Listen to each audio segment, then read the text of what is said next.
Ron Cey, he has a streak of 57 consecutive errorless games, approaching a National League record. The Cub third baseman. Ball one to Lonnie Smith.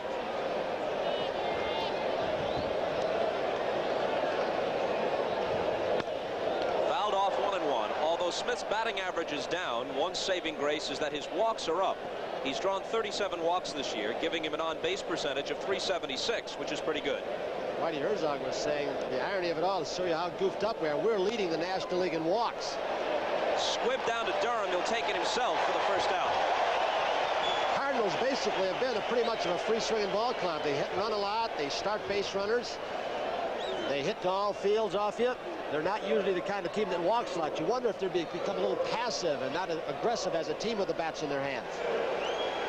The Cardinals are a team which likes to get in front early, even more so than most clubs, because their plan is to try to get to the 6th inning or so, bring in Neil Allen, and then follow up with Bruce Sutter.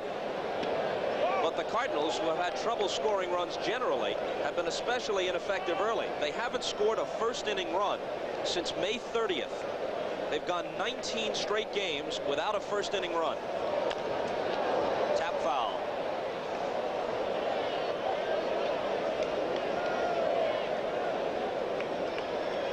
Steve Trout is 26 years old, 6'4" and 189. His famous father, Dizzy Trout, was a right-hander. Pitched for 15 years in the American League, mostly with the Tigers. 2-1 to Ozzie Smith. In fact, Dizzy, Rainbow's father, pitched in the '45 World Series for the Tigers against the Cubs. Dizzy Trout twice won 20 games for the Tigers, with a high of 27 in 1944. 3-1 to Ozzie Smith. What a combination Dizzy Trout and Hal Newhouser were for the Tigers in the 40s. 1944, Trout won 27. Newhouser won 29. Ozzie Smith draws a one-out walk.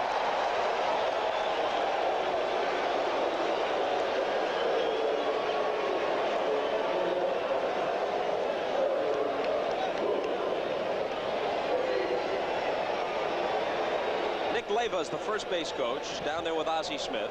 Hal Lanier, the Cardinal coach, at third.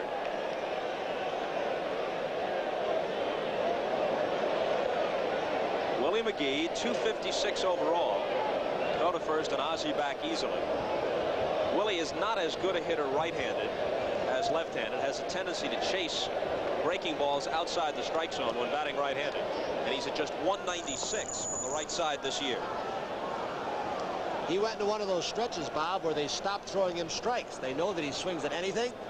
And then when he stopped swinging the bat, trying to lay off bad pitches, he lost a little bit of his aggressiveness.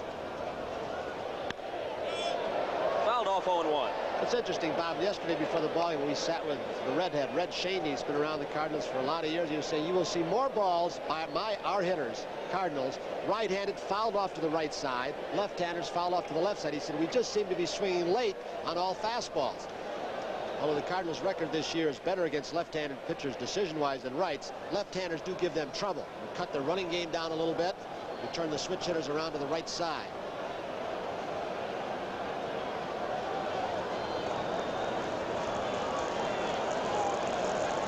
Pitch to Willie McGee from Steve Trout. False start, had Larry Bow out of position. Trout sped up his delivery. He sped up his delivery just a little bit. What happens is, we'll show you from our left center field camera, Trout varied his rhythm, but that little move got Larry Bow about 4 steps out of position had the ball been hit to the left side. Little tap, Cey comes in and fields it. No chance at second, retires McGee at first. And Ozzie Smith is in scoring position with 2 out. Cubs defense generally, you've talked about his consecutive game errorless streak. Ron Cey trying to catch Jimmy Davenport for the National League record. Don Money holds the Major League record. But they don't make a whole lot of errors. They won about 10 consecutive games errorless ball, this team. They don't cover a whole lot of ground on the left side or in left or right center, right field. They don't miss many. So now Hendrick with 2 out and a man at second. Ball 1 to him. There's some concern now with Mel Hall having been dealt to Cleveland, that outside of Bob Dernier, The Cubs are sorely lacking in outfield speed, with Dernier flanked by Matthews in left and Moreland in right, and they think it might hurt them, especially on the road on AstroTurf. Well, tomorrow, Henry Cotto will be called back up from the minor leagues. There's a 10-day waiver period. That's up tomorrow because of the confusion with the trade, so they'll have defensive speed if they need him late in the ball game. Outstanding outfielder. 1-1 now to Hendrick as we pause briefly for station identification on the NBC television network.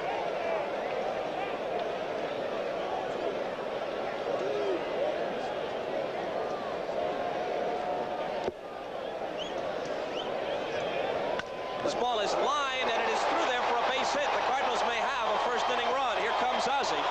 For the first time in almost a month, the Cardinals are on the board in the first inning.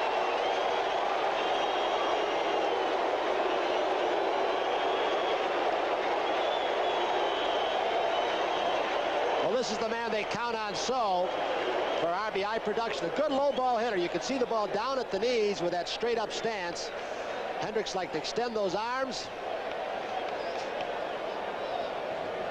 Now a little conference. Durham will have a talk with Trout. If the reaction to the Cardinal run seemed a bit louder than you're accustomed to hearing for a visitor's run at Wrigley Field, it's because a lot of Cardinal fans are in attendance every time these two teams meet here. And similarly, in St. Louis, the Cubby fans make the trip in. A lot of red shirts and red hats at Wrigley Field today, Cardinal boosters. Well, they can talk about Giant Dodger matchups down through the years, Yankee Boston Red Sox, but this rivalry is right up there with them. Cardinals Cubs. 1-0 to David Green. Changeup swung on and missed. Everything off his fastball. Billy Connors has taken away a couple of his pitches. He'll use them to show hitters, a slider and curveball, but basically it's changing speeds on the fastball, the sinker. Green has hit Trout well. He's 8 for 17 against him lifetime. 2-1.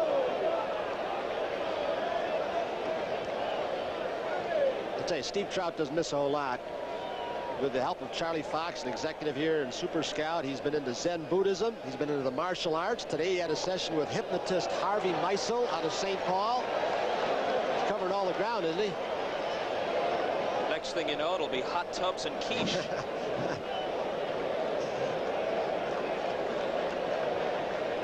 He has been known as a flake, and I mean that in a pleasant fashion.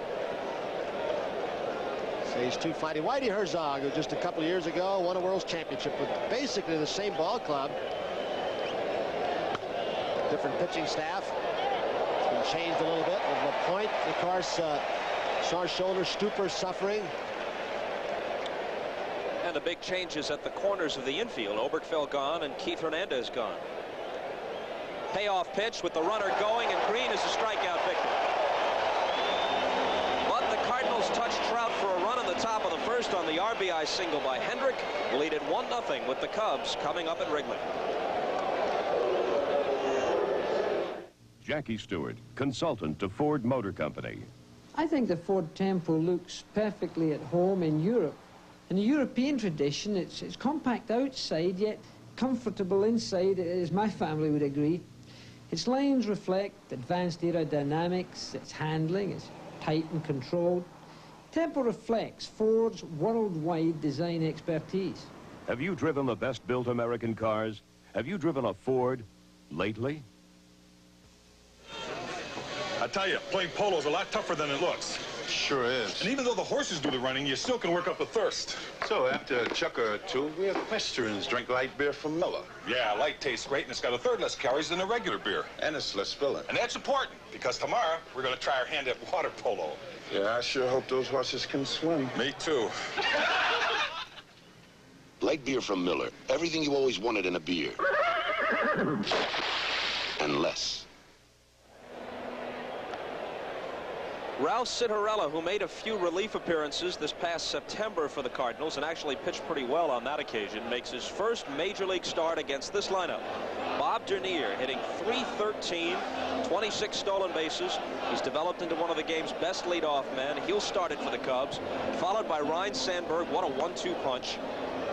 Gary Matthews will be in left field. He'll bat third. Leon Durham, who's an early season MVP candidate, the cleanup man and first baseman. Hot-hitting Keith Moreland, who had slumped early, now has his batting average up to 273. He'll bat fifth, play right field. Jody Davis, the sixth hitter and catcher. Ron Sabat, seventh, plays third base. Larry Boa, the shortstop, hitting eighth. And Steve Rainbow Trout, the pitcher, of course.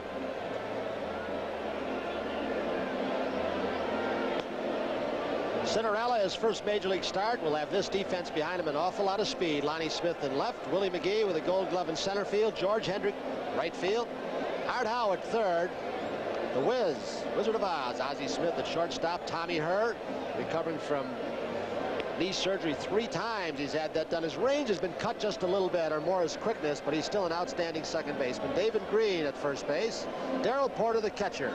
Cinderella, you always look for a pitcher that you can compare a newcomer to. Maybe it's a guy right across the diamond with the Cubs, Chuck Rainey. A pitcher that does not impress you with outstanding stuff, but he'll nibble on the corners, change speeds, little slider, little curve, straight change, sink the fastball on occasion. This kind of pitcher can get lost in the minor league system because he does not impress a lot of scouts with a radar gun. They say he doesn't throw hard enough. Cardinal people like manager Whitey Herzog, GM Joe McDonald will candidly tell you that Cinderella is not regarded as a great prospect. Not like Rick Ownby, for example, whom they got from the Mets in the Hernandez deal. He's down at Louisville and probably will be up with the big club shortly. But Cinderella went down to Louisville after failing to make the Cardinals in spring training and went 9-0. And the Cardinals will flatly tell you, we just had to give him a chance. He deserved it. Regardless of what the scouts say, the kid was 9-0. Here's Dernier, ball 1. He's the kind of pitcher with the little sinking action on his fastball and slider will have to move hitters off the plate, something that was discussed in our pregame show. Not a knockdown, a brushback pitch. Got to keep the right-handed hitters off the outside corner. A ball and a strike to Dernier, who has reached base in his first at-bat, leading off a ball game for the Cubs at an uncanny pace. 600 is his first time at-bat on-base percentage. 2-1.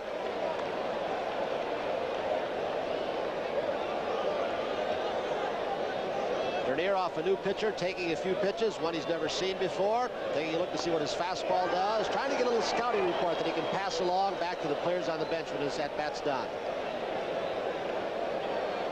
Cinderella is from East Orange, New Jersey. He's 26 years old, 6 feet tall, weighs 180 pounds.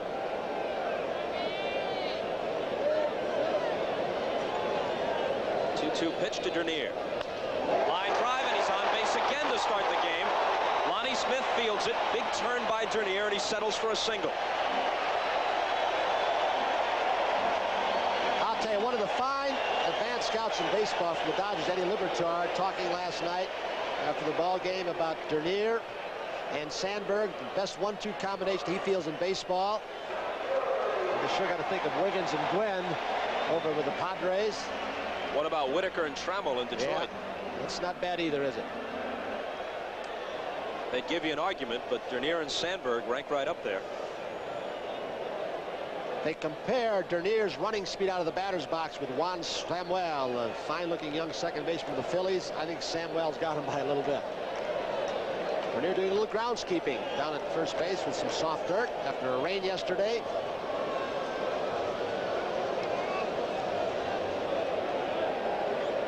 Sandberg had 4 hits Thursday in a loss at Pittsburgh, including a home run. Had 3 hits yesterday against the Cardinals. Ball 1 high. Interesting to watch base stealers like Dernier. He's got, last time he had that left arm cocked to get that arm thrust. Turn that upper body, get that crossover step. With a great Lou Brock. Being coached by a great sprinter, Jesse Owens, talking about the arms. Get the legs chugging. Won't be long now for Brock. I guess next year would be his first year of eligibility for the Hall of Fame, and I'd be surprised if he doesn't make it on the first ballot. I would too.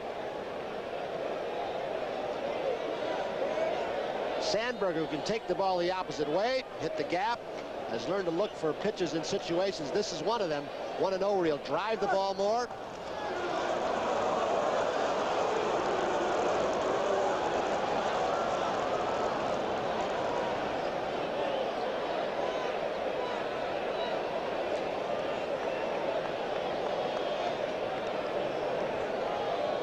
Here's the 1-0. 2-0 to Sandberg. He's at .321 with 7 homers and 38 RBIs. He's got 9 triples, second in the league to the Phillies' Samuel. And he's tied for the league lead in doubles with 19 with Terry Francona of Montreal. Francona, of course, on the disabled list now. There goes Dernier. Pitch is taken for a strike, and the throw is not in time.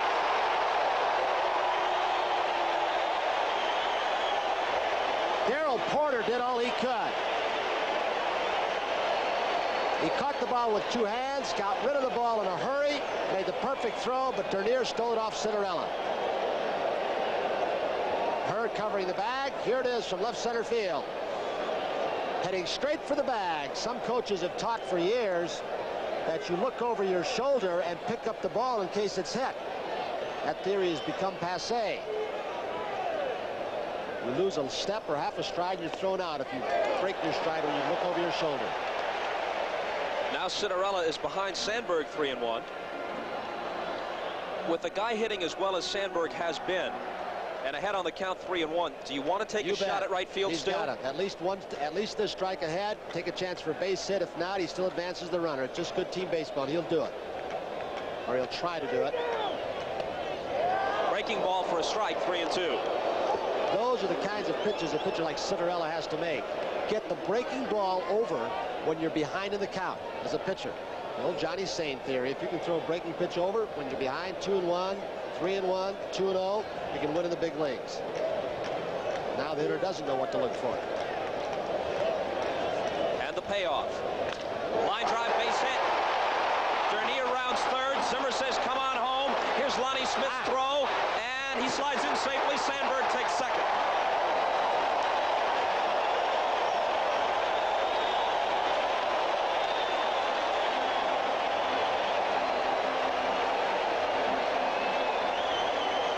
Zimmer, the third base coach, puts everything together on this play. He knows the grass is slow. He knows the speed of Dernier off second base. He knows Lonnie Smith's throwing arm is not the strongest, and he just keeps Dernier coming in. When Lonnie Smith overthrew the cutoff man, Art Howe, Sandberg with his speed kept going. Look at the slide by Dernier away from the throw. Great coaching by Zimmer.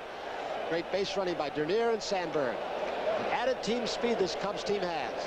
So Dernier and Sandberg again ignite the Cub attack. Good curveball for a strike to Gary Matthews. The game is tied at 1. Look at Sandberg now, 8 for his last 11 at bats. That's hot. He and Moreland have been smoking.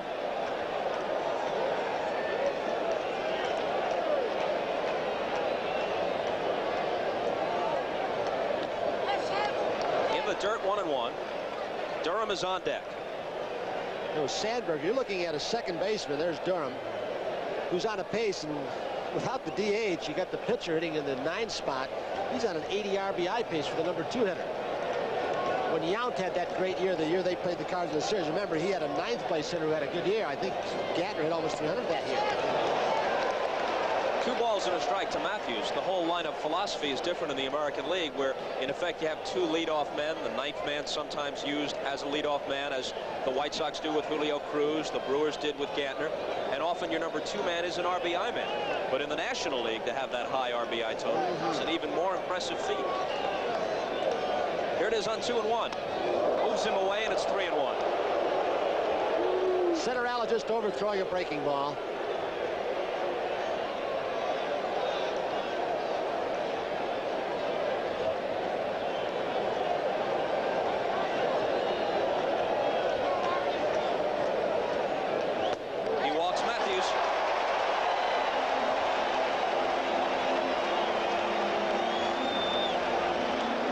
Singled, stole second. Sandberg drove a 3-2 pitch through the hole into left field. Dernier scored ahead of Smith's throw, with Sandberg taking second on the play, and now Matthews walks. Durham, the batter, 2 on, nobody out, of the game tied at 1 in the last half of the first. Whitey Herzog sporting the crew cut. Looks like his 1959 baseball card now. Herzog talking about losing yesterday, picking up a half a game on the Phillies in the standings. So we need more off days. We might win this thing. Phillies losing a doubleheader to the Pirates. Ball 1-2. Durham. The Bull was slumping before the last couple of games. He was 0 for 17, then had a double Thursday against Pittsburgh. 2 hits and an RBI here yesterday.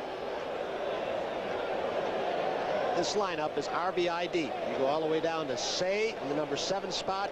He'll drive in 80 to 100 runs this year. Hit hard, but Green fields it. Goes to the bag himself as the runners advance. That's the first out. The tall grass slowed it down just enough. Green made a good quick start on it, though. His get-ready position. Experiment. Hernandez left, and Hendricks at first base. Apparently he's over. He's a good athlete right there. Started off well, David Green. Went into a tailspin, then went into the alcohol rehab program. He's coming back. Tough battle. Right now, Porter with first base open, talking about Moreland, who's red hot. He's got Davis, who may be a little bit more of a double play possibility, although he's swinging the bat well. Just getting the signal straight with Citarella. Also the switches of signs to clarify them with a runner at second again. With the possible exception of Boa and, of course, the pitcher spot, there isn't a soft spot in this Cub lineup. No, there isn't. And they can bring some bats off the bench. Red hot Richie Hebner, Johnstone, Hasse. Ball 1 to Moreland with the infield back. Moreland had been platooning with Mel Hall before the deal. Now he'll get a chance to play pretty much every day. Dallas Green, Jim Finks, one of the executive here,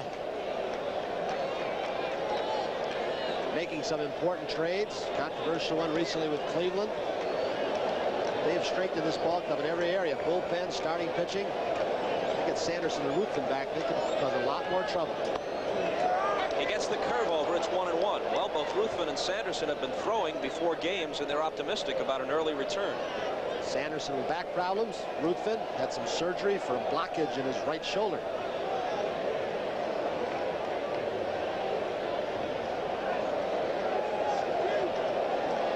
Sandberg at third. Matthews at second with 1 out. And 2-1 the count to Moreland. Moreland attributes his recent hot streak, first of all, to playing every day, improving his confidence, seeing more live pitching instead of batting practice pitching. And also John Vukovich, the hitting instructor and first base coach, who changed a little bit in his swing, got him to shift his weight from the back foot to front foot. He's driving the ball better. Here's your defensive alignment.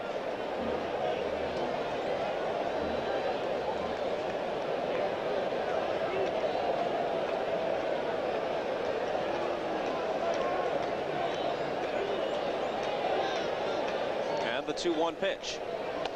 Taken high, 3-1.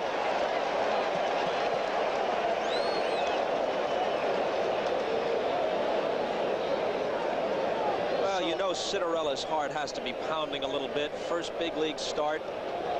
Classic ballpark like Wrigley. Standing room only crowd. His club has been struggling a bit. They need a lift. Now he's in a first inning jam. Against a good hitting ball club. Well, he threw it past him, 3-2. So many times the style of pitcher that Citarella is, early in the ball game on a strange mound, coming out of the bullpen, a control pitcher basically. Takes them a while to get their feet on the ground.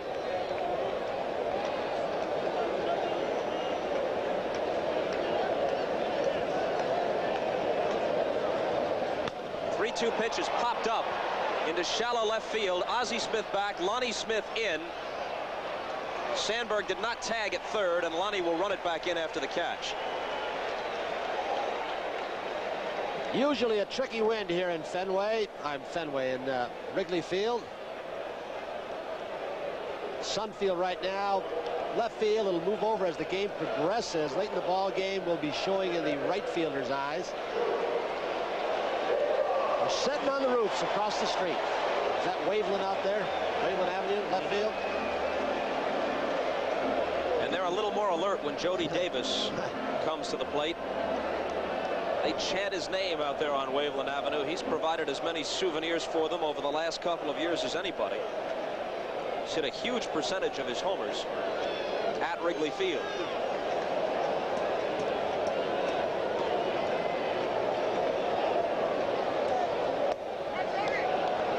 Davis. Davis, who last year tired during the heat with all the day baseball here. He actually played in a 151 ball game. He caught 135 and parts of others in pinch hit. He went about 6 weeks without any home runs, and his RBI total dropped. That's where Hasse should help. He came over from Cleveland. 2-0 is the count. Cinderella went to 3 balls on 4 of the first 5 hitters. Every infielder now has come and had a few words with Cinderella. Howe just came in, telling him not to let up. 2-0. First base is open. Went with a breaking ball. Say would be next with the count 3-0. Okay, when you've got experienced infielders like her, Ozzie Smith, and Howe, there's Say. Saves a trip out to the mound by the pitching coach, Mike Rourke or Whitey Herzog. Swinging on the 3-0 pitch. Ozzie gets there. Can he throw him out? Oh, what a magician. The wins. Listen to the Cardinal fans and even very, very appreciative Cubs fans. Well, it could have been a whole lot worse for Cinderella. He gets out of it with only 1 run scoring. Coming up next, a great champion comes to a special Saturday edition of Sports World, and here's a preview. The man, Eusebio Pedroza. The record, 19 consecutive title defenses. The return of the WBA featherweight champion on a special Saturday edition of NBC Sports World. Next. I'm Mr. Goodwrench. Do you know what starts when your engine starts? Engine wear. 50 strokes, 100 strokes, 200 piston strokes of wear per second. Only a fine lubricant can protect it. Introducing new GM Goodwrench Motor Oil, the motor oil from General Motors that meets or exceeds all GM specifications. Great protection from me, Mr. Goodwrench. To keep that great GM feeling with genuine GM parts. As a relief pitcher, everybody thought I had it easy. See Pat here? He'd pitch his heart out for 8 innings or so, and then I'd come in, toss 3 or 4 pitches, and walk away with a win. But I had to train just like the rest of us. Yeah, well, I still like to keep in shape, and I drink He drinks light beer from Miller. See, light's less filling, and light really tastes great. Will you just let me finish?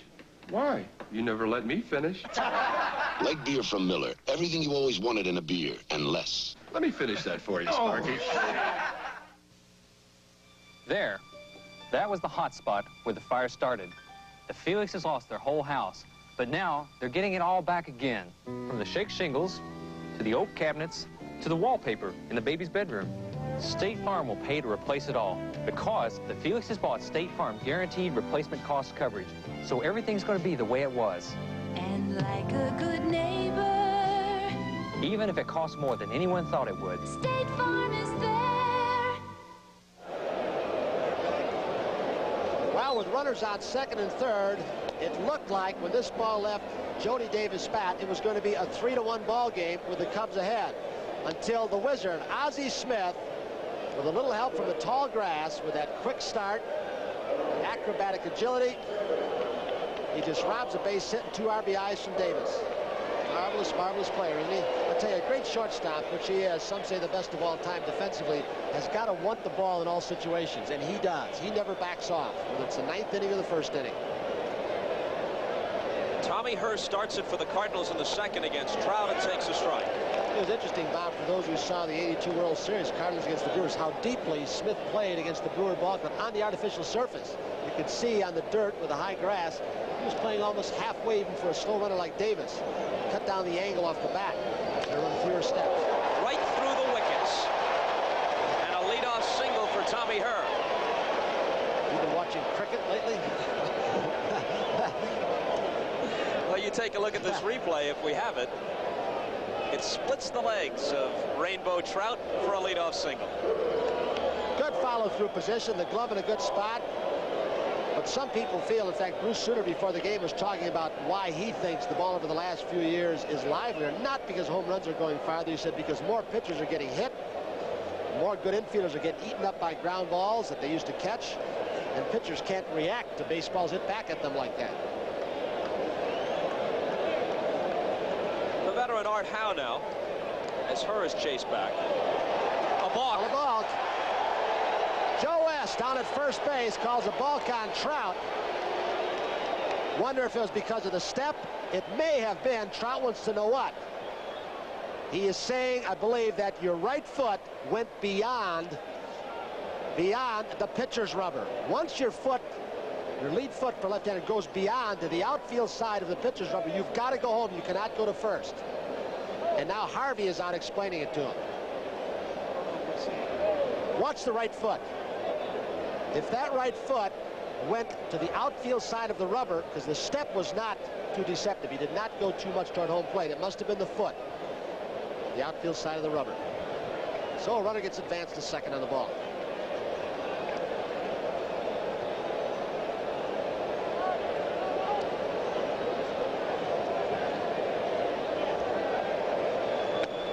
And ball one to Art Howe, who will be taking at least two shots to the opposite way, and he does this very well.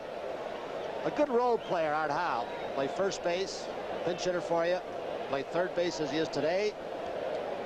And Joe McDonald, the GM, says he's just a good man of the ball club. He knows the game. He helps our younger players. Had some very good years for Houston. Batting averages around 300. Hitting at 216 so far this year for the Cardinals. 2-0. Howe started his professional career very late, didn't he, with the Pirates? In fact, he was mid-20s or so, as I recall, and he went to a tryout camp for some of his friends playing sandlot baseball. Says, you've got a chance. He said, all right. Spent a lot of time in the major leagues, hasn't he?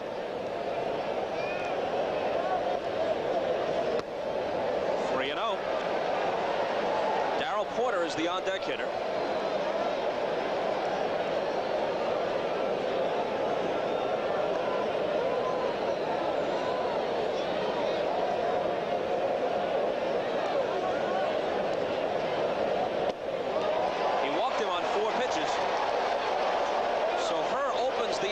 Single is balked to second. Howe follows with a walk, and now it's Porter.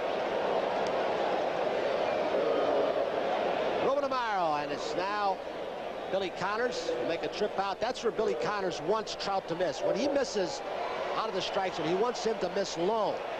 So with the sinking action on his fastball, he'll get some hitters over anxious, will drive the ball on the ground.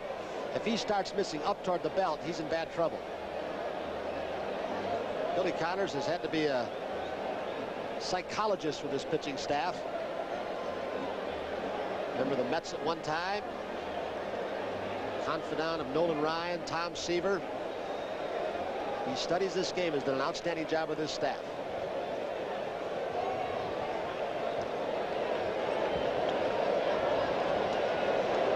Trout with that good sinker ball can turn a double play in a hurry. He's usually one pitch away from 2 outs. Misses low to Porter, 1-0.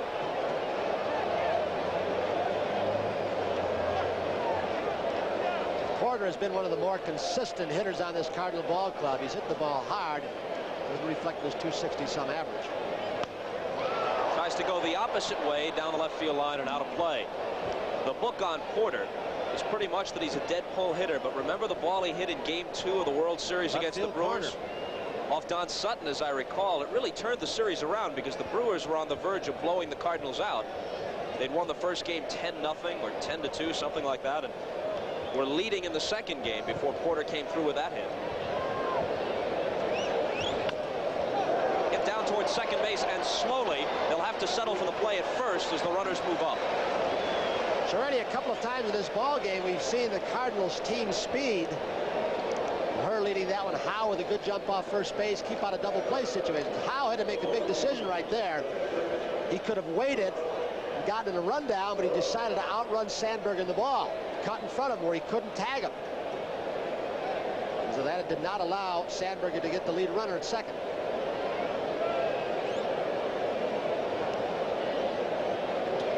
Cinderella had one major league at bat last year.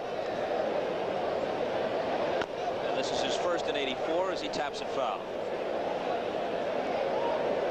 Hallinier going through a series of signs down at third base. Always, of course, with one out. Got to be alert for a squeeze play from Herzog. What'll happen is catcher Jody Davis, no matter what he puts down, if the runner breaks off third base, Trout's job is to knock the right-handed hitter down. Don't let him get the ball down. got the outside corner, and now Cinderella is in an 0-2 hole. Hal Lanier has been close to getting a few major league managerial jobs, and someday he probably will, Tony. The 0-2. Well, he got a piece of it and bounces it over Say's head. There's no play, and the Cardinals have a 2-1 lead. Boa went back to pick it up to prevent it from going to the outfield. Cinderella gets an infield single, and Hurst scores.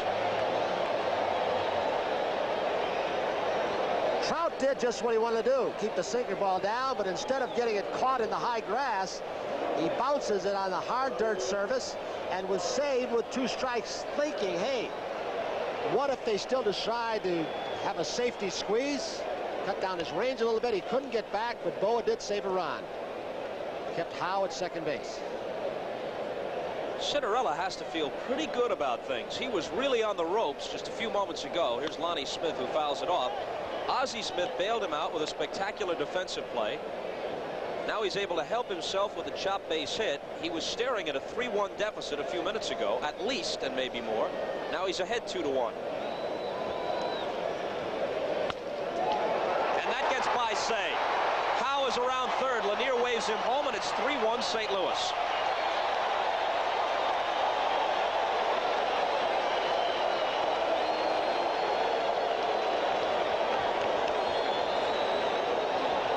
Say playing well off the line. Still couldn't get the ball to his left. They've got the grass very, very high, especially on the left side, for a specific reason. Boa and Say's range with age, natural deterioration, cut down considerably.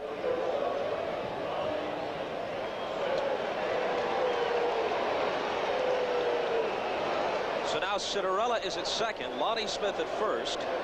Ozzie Smith, the batter, with 1 out and 2 already in at the top of the second.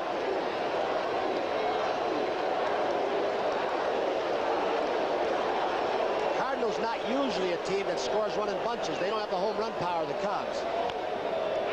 This one is a foul ball for strike one. Very quickly, Jim Fry's bullpen gets going.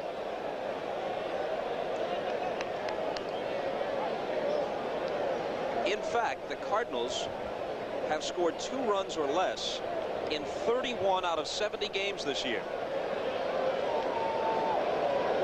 We've got 3 across already today.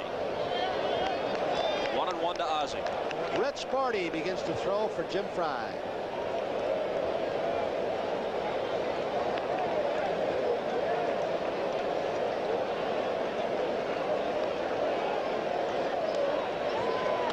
Changeup misses. 2-1.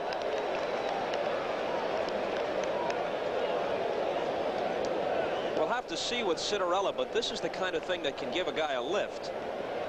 On the verge of being blown out, and suddenly an abrupt reversal, and he's sitting on top 3-1, and it could become more. The change again, and a foul ball. 2-2. Nice play by Hal Lanier.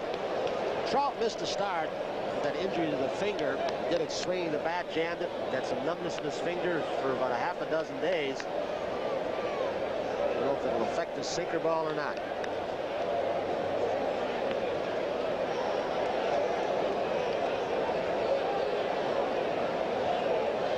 Ozzie asks for time. Willie McGee is on deck.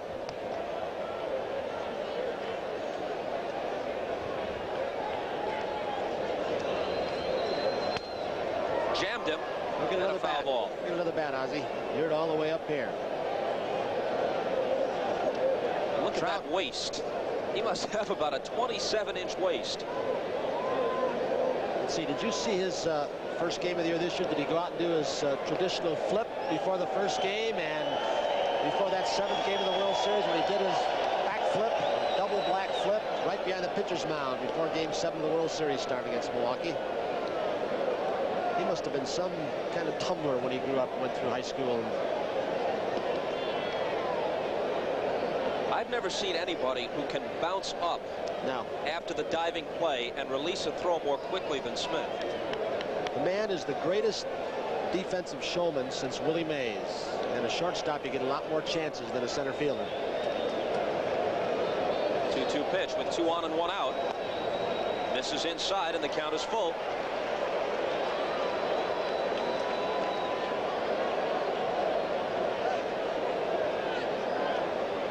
The last time Trout faced the Cardinals, he went the distance here at Wrigley in April. Beat them 6-1. Going. Misses ball 4. The bases are loaded.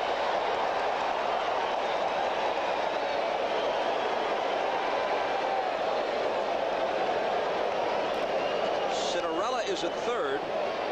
Lonnie Smith at second. Ozzie Smith, who has walked twice now, is at first. Well, after McGee, you've got the two big right-handed hitters, Hendrick and David Green. So if Trout has a problem with McGee, could be it for him.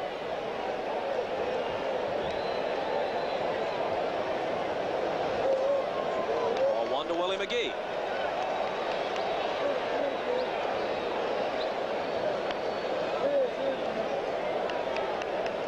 So many of the players, you can see the top of the barrel of the bat by McGee, that hollowed out portion. They take a few ounces on the top.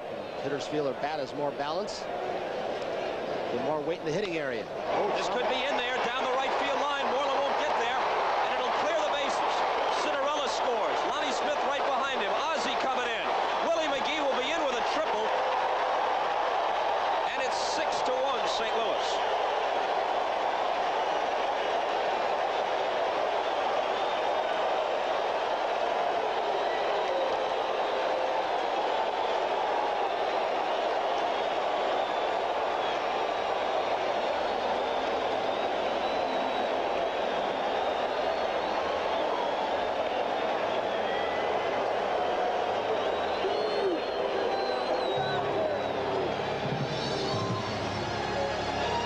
By the time we get back, Morty will be ready, and Steve Trout will be in the same position as the rest of you, watching the duration of this game on TV. One reason why Duracell batteries last so long is because we never stop improving them. In fact, today's Duracell batteries will last up to 20% longer than the ones we made just 3 years ago. And we'll keep on improving them. Because on that score, we have a one-track mind. Duracell, the copper top battery. When it comes to making them last longer, we never stop. Kodak presents your other camera, Trim Print Instant Camera and Film. First just snap it, trim, print, share it, trim, print, tear it and trim. The ones you like the best. Trim prints are thin, you can cut, you can trim. And isn't that smart? Snap it, trim, print, share it, trim, print, tear it and trim it, and keep it close to your heart. Trim Print, the other camera like no other camera, only from Kodak. When you buy a new car, you want to keep it looking new. And that's easy with Armor All Protectant. A scientific formula that took a polymer chemist 10 years to develop. It helps keep rubber, vinyl, leather, and plastic looking new. So even though you can't keep your car from getting old, you can keep it from looking old. Armor All. It's science, but it works like magic. The American tradition continues. In 1969, the New York Mets were a miracle as they swept the Braves and marched on to a World Series victory. Now, Darryl Strawberry and the Mets battle Atlanta, or the Yankees take on the Royals. The tradition is here. The memories are waiting. Next Saturday. George Hendrick takes a strike from Rich Bordy. The Cardinals have chased Steve Trout. Lead at 6-1 with Willie McGee at third base and still only one out of the top half of the second. Cubs infield in. Hit to short. Comes. That speed he's coming home anyway. I'll tell you, that team speed or something. Hendricks hit a medium speed ground ball on a good breaking pitch from Bordy, and McGee, the contact play was on. If there had been no outs, he might have held. With one out, you figure, well, as soon as the ball hits the bat, you take off running. He got a good walking lead, even though Bordy was pitching from the stretch. And Boa looked up, and McGee was already at home plate. Green is the ninth man to bat in the inning for the Cardinals. Strike one to it. Bordy's been somewhat unsung on this ball club. And Sanderson and Ruthven went down. He moved into the starting rotation. He pitched very well, long or middle relief out of the bullpen. Got some starts until they got Sutcliffe from Cleveland. This is one pitching staff. You don't want to have a fight with that bullpen, do you? What's Bordy, 6'7", and Smith is about 6'5", and Stoddard is 6'7". Sutcliffe came down there to join them. Of course, he's in the starting rotation. He's about 6'7". Sandberg throws Green out, but the Cardinals send 9 men to the plate and score 6 times in the top half of the second. It ought to be a very relaxed Ralph Citarella who takes the mound in the bottom half, leading 7-1. This camping trip was a good idea. Yeah, it sure is relaxing. Peaceful. Groovy. Kind of dark, though. Man, I'm getting thirsty. Yeah, let's have another light beer from Miller. Lights, less filling. Less filling. Less filling. Less filling.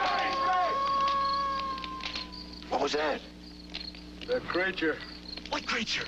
Well, legend has it that a horrible thing stalks these woods. Oh, Mickey! And it comes out when the moon is full. What does this creature look like? It walks on 2 legs, but it isn't human. It's got big eyes that bulge out and... It's the creature! Hey, guys, where you going? Hey, guys, where are the marshmallows? Light beer from Miller. Everything you always wanted in a beer, and less. Come on, it's after us! Man, did you see that thing? Suck it. Now, Ford Ranger does it. Breaks out with a great low price. That's right, just $59.93 on the pickup with quality unbeaten by any major small truck maker. Based on a survey of owner-reported problems during the first 3 months. And Ranger has a wider cab than any small truck. Plus, power, payload, and tough twin I-beam suspension. Yes, Ford Ranger puts it all together. An 84 pickup at an 83 price. The best-built American trucks are built. Ford Tough. From Helen Wills Moody to Billie Jean King, Chris Everett Lloyd, and Martina Navratilova, Peter Ustinov hosts 100 years of the Women of Wimbledon. Celebrate.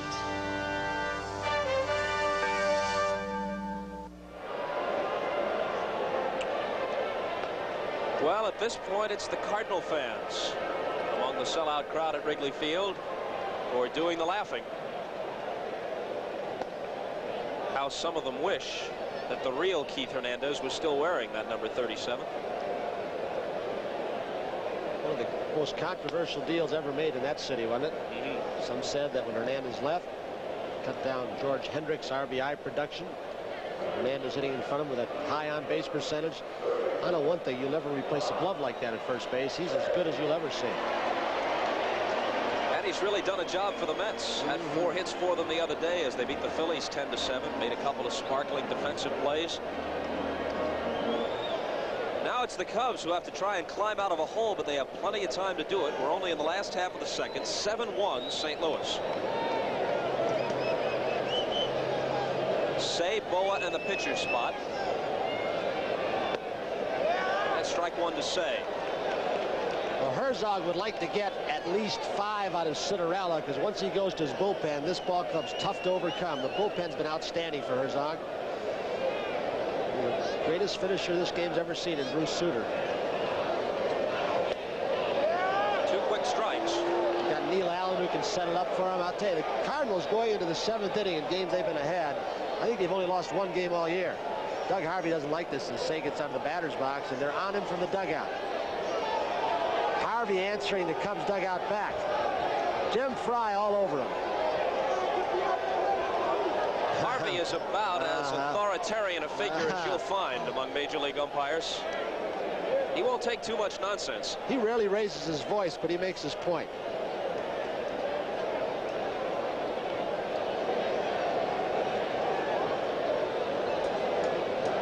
And the 0-2 pitch. Curveball got him looking.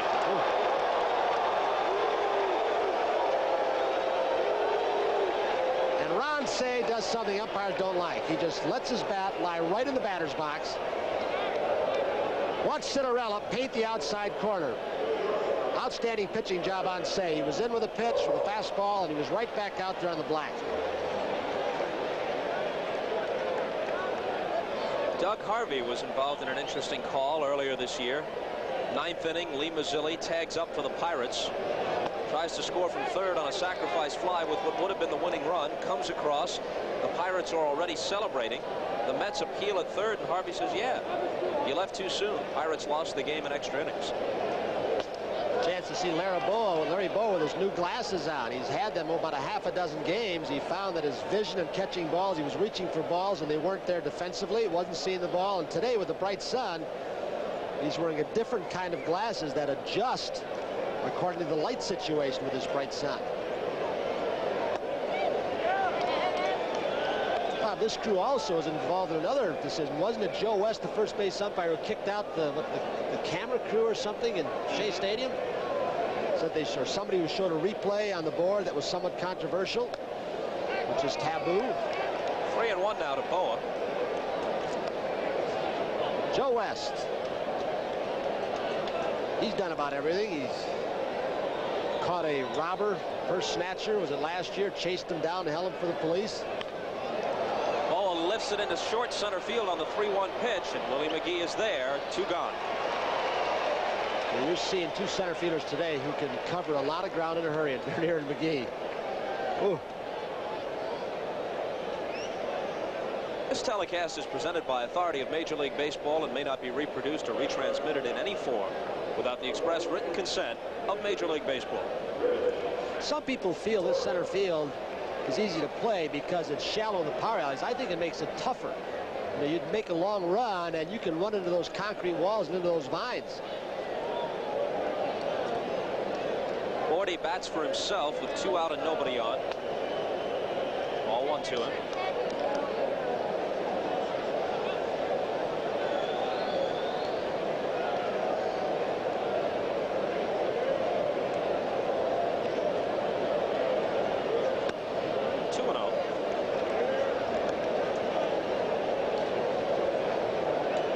Of their big victory yesterday, the Cubs have been struggling.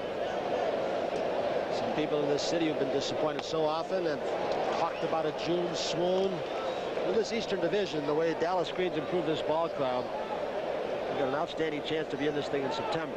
I think the team's going to win. It's like Philadelphia last year. They got hot in September. Their pitching staff got straightened out. That's what they'll do again this year. Ozzie from the outfield grass. Oh, is he sweet or what? Just another day's work. We'll be right back after these messages from your local station.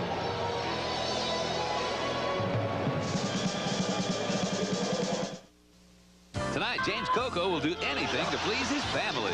Stupid, stupid. Nobody thinks any less of you than we already did. It's an all-new comedy, Mr. Success, tonight. If you want a dependable grass trimmer that's easy to use, get an Echo. Easy starting with electronic ignition provides years of trouble-free service. Built extra tough, Echo trimmers are lightweight, yet plenty of power to handle all your lawn trimming jobs. Now receive a free trimmer accessory kit with the purchase of an Echo trimmer. Echo, you know it's going to last. Center Hardware, Vincennes. Bolden's Lawn and Garden, Lawrenceville. DuBois Garage, DuBois. Kite Home Center can help you get going on all those indoor-outdoor projects you've been planning during Kite's truckload sale on indoor-outdoor fix-up items. Right now, save on womanized lumber for outdoor porches and decks, and save on landscape timber, railroad ties, split rail fencing, tools, and paints. Hurry to Kite now and get that summer project started while savings are at their best. Then, soak up the savings, soak up the fun. Kite Home Center, where we help you help yourself. This tastes better. Kevin Allen picked Old Style Light in a taste test against his favorite light beer. Miller Lite. What's the matter? I don't believe it. I've been drinking this for quite some time now, and the Miller Lite is not what I thought it was, and the Old Style Light is much better tasting beer. Yesterday, I would have told a friend to drink Miller Lite, but today I'd have to tell him to drink the Old Style Light. Test Old Style Light and taste the difference Kreuzening makes in a light beer. I was surprised to find that a light beer could taste so good and be so light. I'm Dan Katz. Join me tonight at 6 for Newswatch.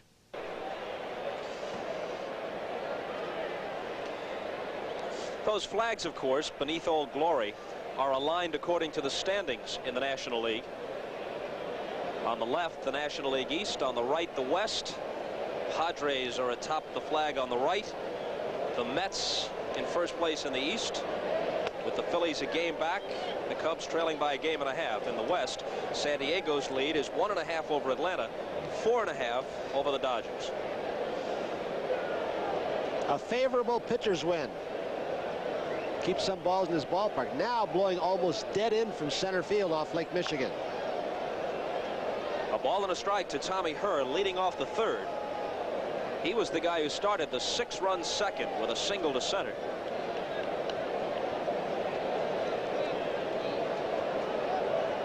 You'd have to put this double play combination of Ozzie Smith and Herr among the best.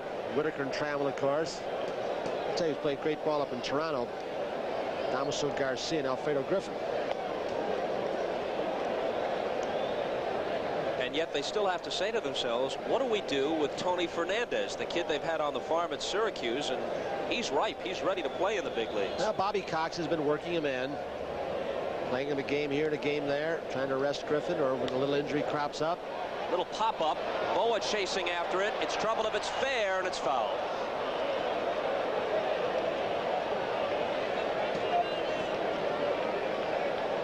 Larry Boa, who has an incredibly high total for him of 10 errors this season. See why he went to the glasses? Boy, he had some years. What, 1 year on the turf in Veterans Stadium, Philadelphia. He didn't make an error the entire season at home. You talked about Toronto, the Blue Jays with the lead on Boston at 4-0. As a point of comparison, and this is meant to take nothing away from Boa, who is one of the game's best defensive shortstops over the past several generations. Last year, he led the National League in fielding percentage for shortstops at .984. He made 11 errors in 705 chances, playing in roughly the same number of games. And Herr hits one off the fists. Matthews will be there in left field for the first out. Playing in roughly the same number of games, Ozzie Smith had a slightly lower fielding percentage, .975. He made 21 errors, 10 more than Boa, but he handled 140 more chances. Ozzie Smith handled 844 chances last year.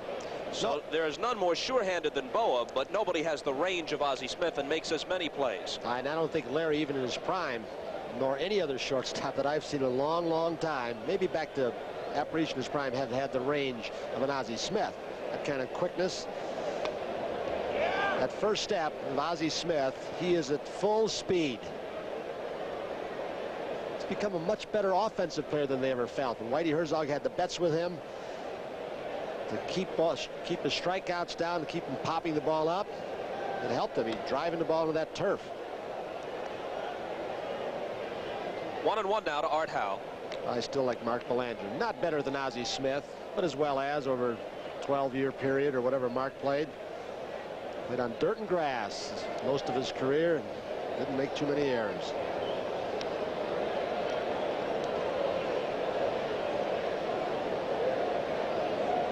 I'll bet Mark Belanger's happy representing the Major League Baseball Players Association office. Drug prevention deal finally signed, sealed, and delivered. Here's Boa, and Howe is out. Coming up after baseball, we'll have a special edition of NBC's Sports World. 10-round battle between Eusebio Pedroza and Gerald Hayes. Marv Albert and the fight doctor, Ferdy Pacheco, will be there. Live from Panama.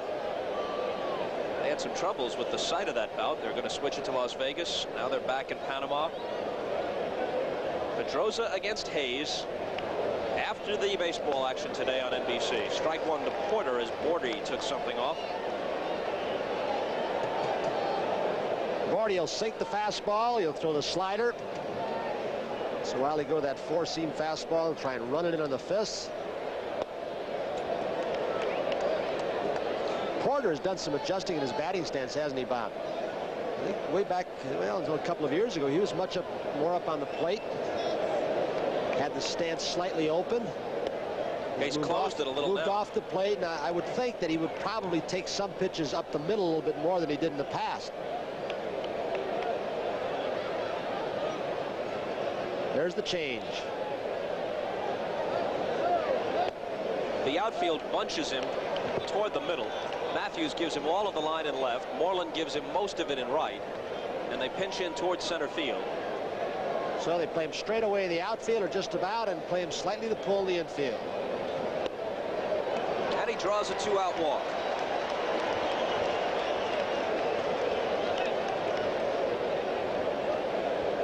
Now it's Cinderella, whose infield single back in the second inning might be the key hit in the game. Who knows? If Trout retires Cinderella and he had him in an 0-2 hole, he might get through that inning. And Cinderella might be an entirely different pitcher in a game that's 1-1 than with a 7-1 score. Trout made the pitch he wanted to. Pounded over Say's head.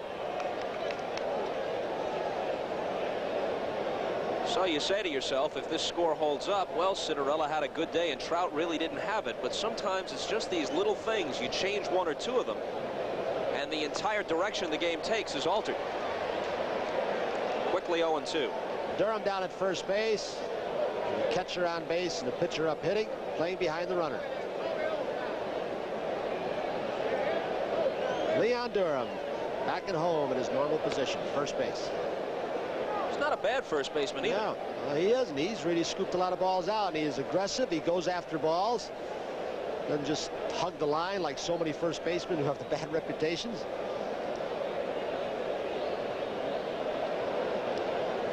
Here's the 1-2, and Cinderella is a strikeout victim. For the Cardinals in the top half of the third, no runs, no hits. A walk and a man is left after 2.5. It's the Redbirds 7 and the Cubbies 1.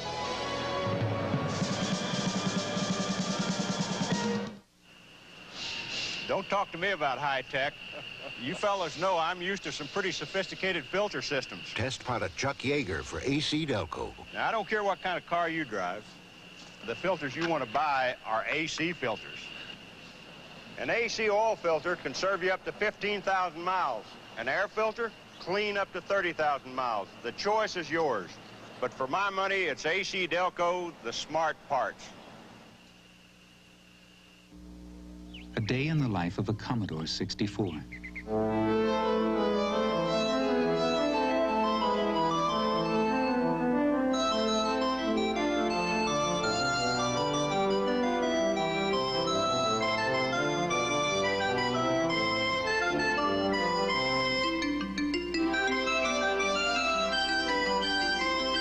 The Commodore 64.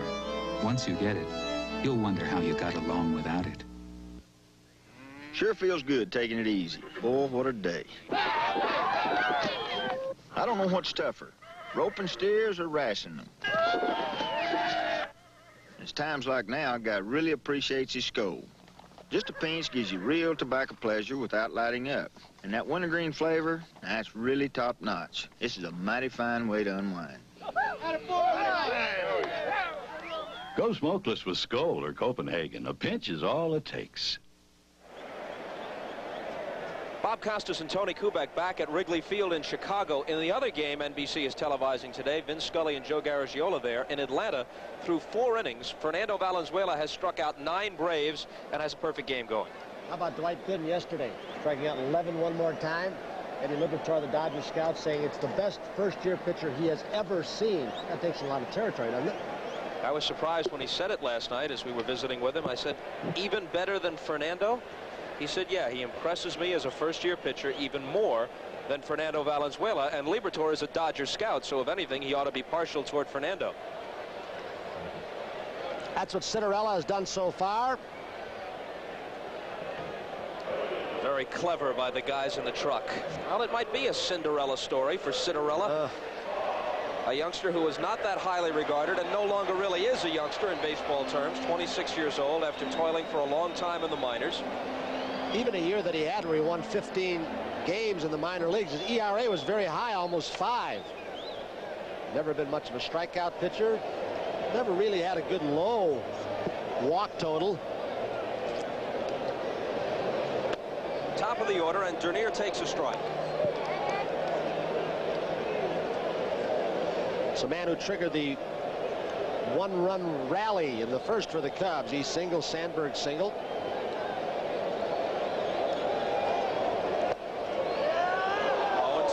An inning where it looked like the Cubs would score more Okay, they are all over home plate umpire Doug Harvey. Dernier turns on him, Matthews on him, and Sandberg from the on-deck circle, and they're up to the front of the dugout. Ruben Amaro and Jimmy Fry. Nice warm day. We'll see how much Harvey takes. This is 1-2, and the fans get on Harvey saying, hey, that was nice of you calling a ball on a pitch in the dirt. We appreciate it. Although Harvey has an excellent philosophy, I think. He said, look, it's easy to kick people out of ball games. My job is to keep guys in. People came to see them play. Nice breaking ball by Citarella. Took a little bit off it. Citarella records his second strikeout as we pause briefly for station identification on the NBC television network.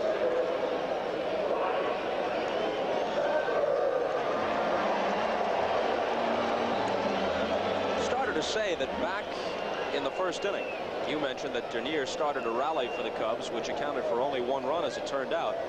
It looked like, there's Dernier in the Cub dugout. It looked like that would be a big inning for Chicago. They had a run in, runners at second and third, 2 out. Actually, with 1 out, they had runners at second and third. And Citarella induced Moreland to pop to shallow left with the runners holding, and then Davis hit a 3-0 pitch up the middle. Ozzie Smith made a great play on it, retired him to end the inning, and the Cardinals proceeded to score 6 in the top of the second. Citarella did the job. He used his defense well, and he did it on the 4, 5, and 6 hitters, the RBI men, Durham, Moreland, and Davis, when he got him out of trouble. His breaking ball looks like it's coming along now. It's got a little more bite. May have been overthrowing it earlier in the ball game, and it seems to be breaking a little bit more. 2-1 to Sandberg, who singled in the first. This could be another base hit. Ozzie dives, but he has no play. There are a lot of shortstops who have figured, why dive? I can't get up and throw anyway. But it's just a matter of, I think his pride is so extreme, Ozzie Smith, that he just does not like to see a ball even get to the outfield grass. They feel, hey, even if I can't throw him out, I'm going to keep it inbounds and then that dirt surface. Sandberg now is 2 for 2 today and 9 hits in his last 12 at-bats. Here's Matthews. Takes it high. Takes a little bit of the running game, something that they do better, this Cubs team. You're down by that many runs, the running game's gone. Dernier may not run if he gets on. Durham may not run. Sandberg can steal bases also. Could be a double play ball. Ozzie, Tommy Herr, on to David Green, 6-4-3, and the Cubs are gone in the third. No runs, a hit, no errors, nobody left as a result of the double play. After 3, St. Louis 7, Chicago 1.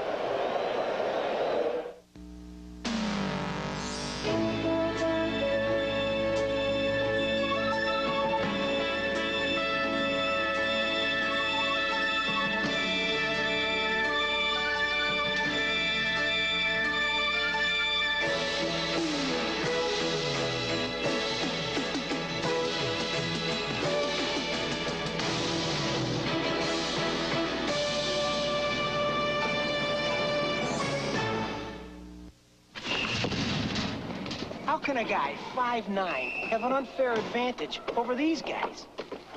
I use the Gillette Atra razor. They don't. It's got the advantage of a pivoting head. Atra is better than twin-blade razors that don't pivot. See? They don't always stay in my beard, but my Atra pivots to keep both blades on my beard longer. So I get a better shave, close, comfortable. Get the Gillette Atra and get the Atra advantage. Sometimes a little advantage goes a long way. Working hard against the clock could mean perspiration odor. Gillette's Right Guard stick is so potent, one application destroys odor-causing bacteria on contact and for up to 24 hours.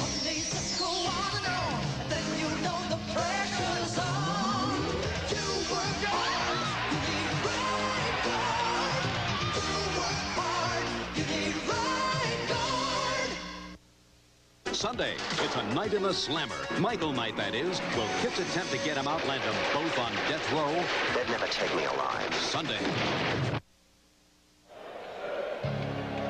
Watch Watch again as the Cardinals turn their league-leading 79th double play of the season. Here it's 7-1 St. Louis as we go to the 4th. They're in the top half of the 5th in Atlanta. Let's see what's going on there between the Dodgers and the Braves as we check with Vin Scully and Joe Garagiola.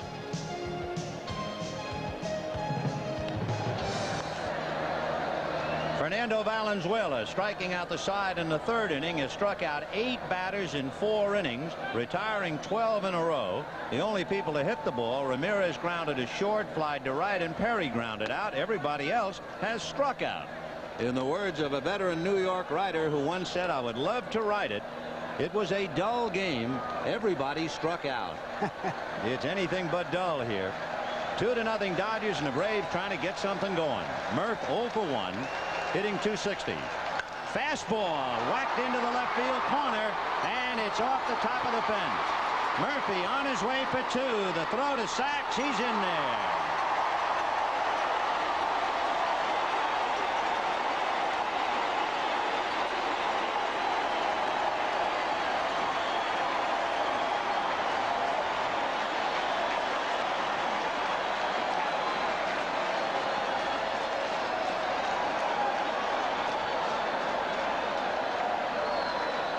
There's the first base hit, and Fernando watched after the delivery his reaction. He knows it's hit. He knows it's gone. And now he's got to win a game. He'll be working on Brad Cummins, who it's a slow roller to Sachs. Over to Brock for the out, with Murphy taking 3rd. So he has allowed 1 hit in 4 1/3 innings. 2-0 Dodgers. All right, thanks, Vin and Joe. Back here at Wrigley, Bob Costas with Tony Kubek. Lonnie Smith led off the top half of the 4th by flying out to Dernier in center field, and with 1 out, Ozzie Smith is the batter, and the count to him is 0-2. Here's Bordy's pitch. Line shot, just foul.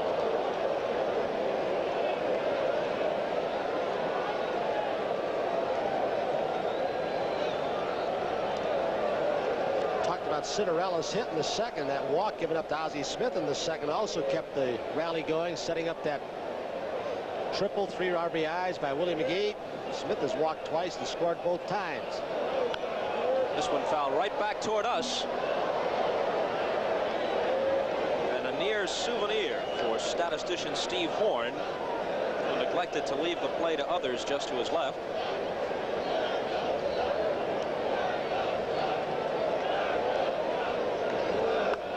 Ozzie grounds it down to Durham, and he takes it himself for the 2nd out.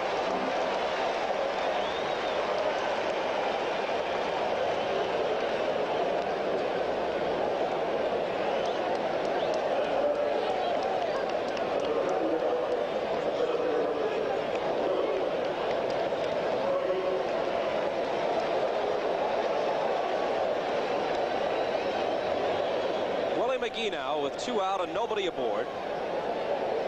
Grounded out and tripled.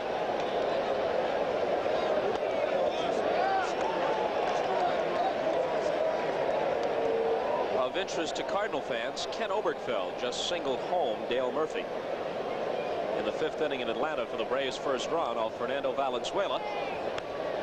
Change up. Willie got a piece of it. 0-2. The principal guy the Cardinals got from Atlanta in the Obergfell deal, left-handed pitcher Ken Daly, has been hit hard in both his outings as a Cardinal. They also got the veteran first baseman Mike Jorgensen, who has played some in a St. Louis uniform as well. This might make it through the hole. Boa can't flag it down, and a 2-out single for McGee. Ken Daly trying to refine that curveball. If he gets that curveball back, he's going to help this ball club. See that Danny Cox, when he gets back, he's down in the minor leagues, trying to straighten out his mechanics. The Point should be due to get back pretty soon. This Cardinal team could be a completely different team with a strengthened pitching starting staff the 2nd half, because I still think they're going to score runs. You look at this lineup today, they're capable of scoring runs. Hendrick wraps it to Say. He'll go to Sandberg for the force, and that does it in the Cardinal 4th. No runs ahead and a man is left. And at the end of 3 1/2, the Cards lead the Cubs 7-1. first company picnic wasn't much. 2 bags of chips and a 6-pack. But things changed, because we give our customers a good job for a good price. Call it good business, like this Meisterbräu. Sure, I can pick any beer now, but Meisterbräu tastes every bit as good as Budweiser, and it doesn't cost as much, so there's no contest. Hey, any of you overpaid, underworked people want a beer? Meisterbräu. Tastes as good as Budweiser, at a better price. There we were in no man's land, when the moving truck died in the sun and the sand. So since it seemed we'd be a while, we set up house and we waited in style. And we waited, and we waited, and we waited. Now I know Ryder and some newer, they're tougher, they're strong, and driving a bargain sure didn't pay. So next time I'll think this way, it's Ryder or it's wrong. This 4th of July, Roger Sherman is doing something a little different. He's painting his house. Grand Canyon, big deal. Because now through July 4th, Glidden Spread House Paint is on sale at Kmart in lots of colors for just $10.97. And when you can get Glidden at a Kmart price, it's worth sticking around for. Does this beat some boring old campground or what? Whoopee! Kmart, we've got it, and we've got it good. The man, Eusebio Pedroza. The record, 19 consecutive title defenses. The return of the WBA featherweight champion on a special Saturday edition of NBC Sports World. Next. Pedroza and Hayes, Albert and Pacheco coming up after the baseball on NBC. You much a fight fan? I used to be a lot bigger fight fan before. I used to listen on the radio. Remember Friday night, the fights? Every time I come to this town, I think of the great fights. Tony Zeo and Rocky Graziano. Zeo from Chicago. Billy Conn and Joe Louis. Those great fights they had when Conn had him beaten. Then decided I'm going to go out and knock the bomber out. Turned just the other way, didn't it? I remember Don Dunphy on the Gillette Friday night fights and Les Kiter. Whoops. A little scuffle between some Cub and Cardinal rooters in all likelihood. Remember Les Kiter used to call those heavyweight title fights? First one I remember, I was about 7 years old when Ingemar Johansson beat Floyd Patterson in 1959. Here's the ball, Leon Durham to start it, last half of the 4th, and a breaking ball from Cinderella for a called strike. Durham begins the day tied with Mike Schmidt for the National League leadership in RBIs with 52. This ball is hit right on the nose. Hendrick chasing it down. Durham will be content with a single. Extremely underrated right fielder. I guess George Hendrick, because of his taciturn nature, never really got his due until that World Series. That won't make a Cub friend either when he almost kept the cap. George Hendrick, who has a son just graduating from grade school, 13 years old, 6 feet 6 inches tall. Got another 9-year-old. George said he has already had feelers, who's 6 foot 6 inch 13-year-old from 2 major colleges, and just informally. Said, I want to be that kid's agent. Moreland now, he flied to left in the first. Hits this one well, but Lonnie Smith is there, and that's the first out. Durham back to first. Well, George Hendrick is quite a basketball fan, an LA Laker booster. He's very disappointed when the Celtics beat them for the NBA title. So I'm sure he'd love to see his son excel in basketball, and it looks like he's got a head start at 6'6". Said, I'm still waiting for the little guy, my 9-year-old, to have his growth spurt. Now Porter doesn't like what he sees. 2 pitches up in the strike zone, 2 pitches hit hard. So he's out to Cinderella to try and get him settled down and get the ball down. Trying to nurse him along so he can get to that bullpen. The 2 good finishers, Neil Allen and Bruce Sutter. As you just saw on your screen, the Braves touched Fernando Valenzuela for 2 in the 5th inning. They've tied that game with Los Angeles at 2 apiece.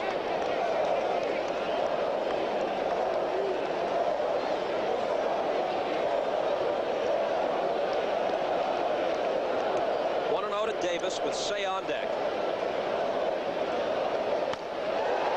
Into deep left center field. Back goes Willie McGee. And at the IV, he's got it. How different this park can be, huh? Yesterday we were out here, the wind blowing out to left field. It helped the ball out of the ballpark. At Moreland hit. A little left field porch out there. And today, Jody Davis just crushes one toward left center field, and the wind keeps it right in this ballpark. McGee feels he's hit the warning track. Then he feels that those vines have confused outfielders before. Visiting outfielders, you reach and the wall's not there. He got that right hand, got back there in plenty of time.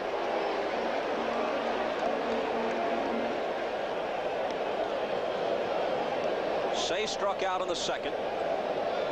Durham, who led off with a single, is still at first with 2 out now. And the curveball swung on and missed. The National League record for consecutive errorless games in one season at shortstop is Jim Davenport's 64. Say has played 57 straight without an error. Major league mark. Don Money did it over in the American League in 1974 with the Brewers. 86 straight without an error. Art Howe, one third baseman, throws out another. Cubs go out without scoring in the fourth. They had a hit and a man is left. It's still 7-1 St. Louis, and we'll be right back after these messages from your local station. Sunday, a real-life Academy Award-winning story of a special man who turns street kids into winners. It's a blockbuster special that takes the beat to the street. It's a special treat Sunday. In chainsaws, quality starts with the design. You want a brand that's made right, one that lasts. Echo. Electronic ignition means easy starts, no tune-up bill every spring. Echo's patented anti-vibration system is easy on your hands. Echo. 20 years of durability, dependability. You know it's going to last. Power equipment for every need. Echo, the one that lasts.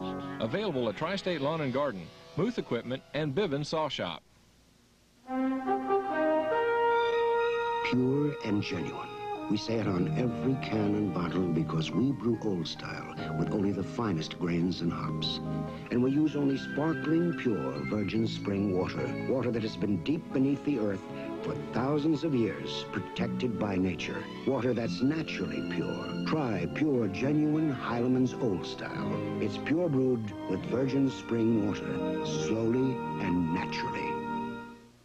Some chewing tobaccos lean to the sweet side. Others lean to the harsh side. But beech nuts got balanced taste.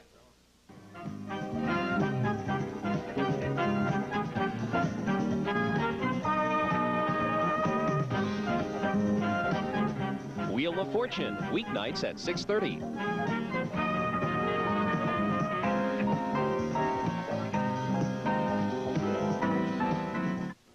I'm Dan Katz. Join me tonight at 6 for Newswatch.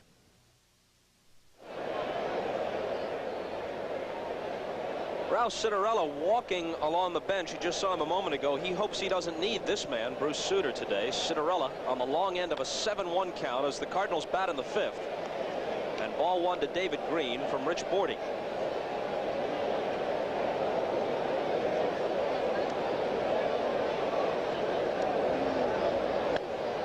Foul back, 1-1. David Green, some say may have been the key man when they got him over from the Milwaukee Brewers. He doesn't really have a home run swing. He's very strong, but he doesn't get a lot of loft, but he drives the ball well to right and left center field. Outstanding running speed. Nicaraguan born. And because of the tie-in when Hall of Famer, the late Roberto Clemente, on that Mercy mission when he went down to the plane, all the supplies for the hungry Nicaraguans, some have made the comparison with the throwing arm and the style of Green to Roberto Clemente.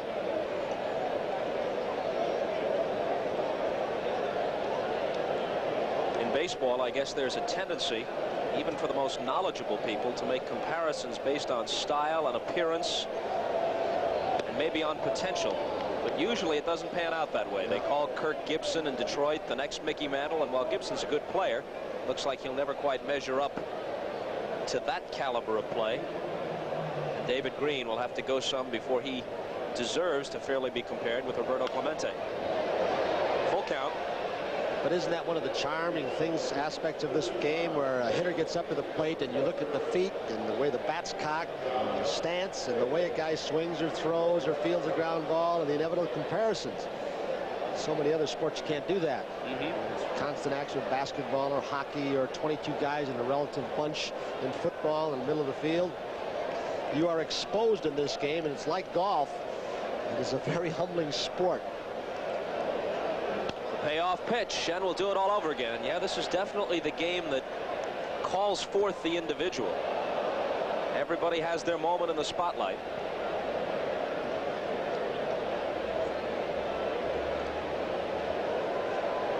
Can't get too high and can't get too low over 162, can you? Comes back to haunt you. Up the middle, and Boa won't get to it. That's a base hit for David Green. Dernier bobbles it, and Green heads for second. That's his first error in over 100 ball games. 103. I think Green forced that error. He took such a wide turn when he really had no reasonable chance to get to second if the ball was handled cleanly. And watch, see if Dernier doesn't look up at Green for just a second before he fully has control of it. He's looking back at him, and he kicks it.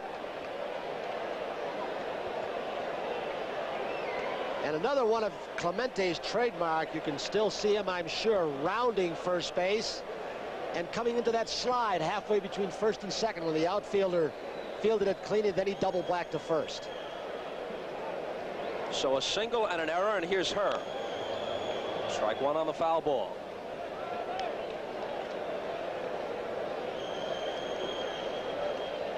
Look how much better the Cardinals have done away from Busch Stadium in terms of offense. Nearly 50 points higher on the team batting average and better than a run a game more on the road. Dernier had played 107 consecutive games without an error until that one.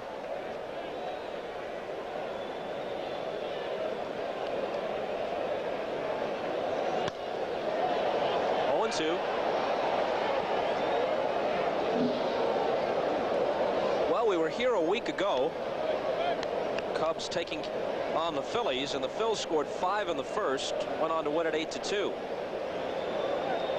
This time the Cubs find themselves trailing 7-1 to the Cardinals, who scored 6 times in the second. So early blowouts have been the trend for the Cubs on national TV of late. Phillies started somewhat of a slide on the part of the Cubs when they swept the Cubbies in this ballpark. A called third strike to Tommy Herr as Doug Harvey punches him out of there. Those you don't mind if in fact it was out of the strike zone when you're ahead by this many. Look at where Jody Davis sets up. Right where he wanted it, outside part of the plate. Bordy runs the fastball away. Talking about the Cubs' lack of success the last couple of times they've been on TV, there are those who believe in jinxes who will point to the fact that the Cubs, after their fast start, suddenly wound up on NBC 3 or 4 times in the space of a month, on the cover of the Sporting News, on the cover of Sports Illustrated, and almost immediately began to tail off. Ball 1 to Howe. You are not one of those superstitious people who believes that, are you? Certainly not. I was merely explaining the point of view of a few misguided individuals.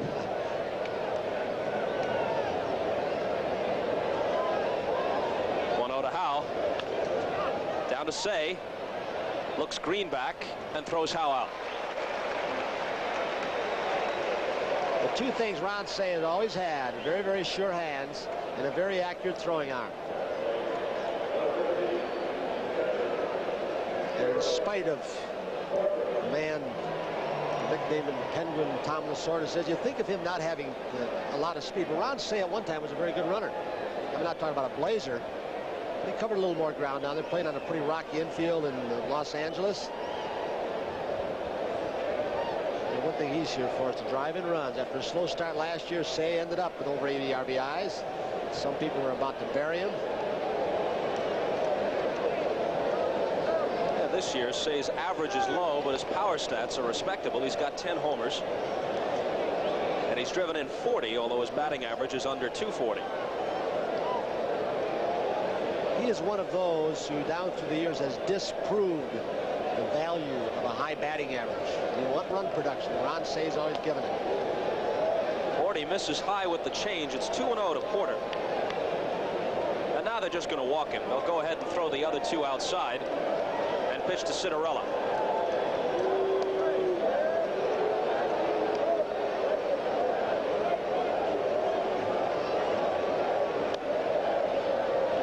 You look at the numbers of one year that Darryl Porter had with the Kansas City Royals. In 1979, he walked 121 times, had 112 RBIs, and he scored 101 runs. The year that he hit 291.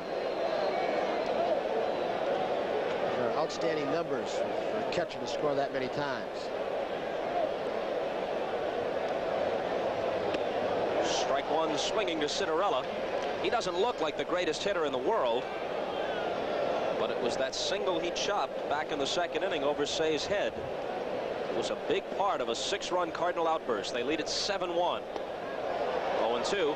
And you can bet that if he does pick up the win in this ball game, the thing you'll want to talk about is his RBI single.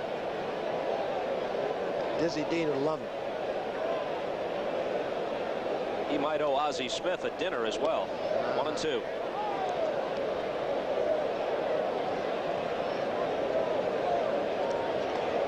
Most pitchers don't like anything coming to the plate with a little spin on it, whether it breaks or not. If it's spinning, it looks like that snake, he'll back off. Cinderella barely gets a piece of it. You notice with a lot of pitchers, especially those that don't bat very often, they're already ready to bail out in their stance, the way they're positioned. They're set to take that step in the bucket almost right away.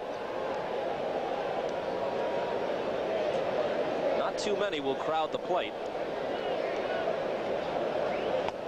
A called third strike. 40 fan 2 in the 5th. The Cardinals leave a couple on and lead it 7-1 after 4.5.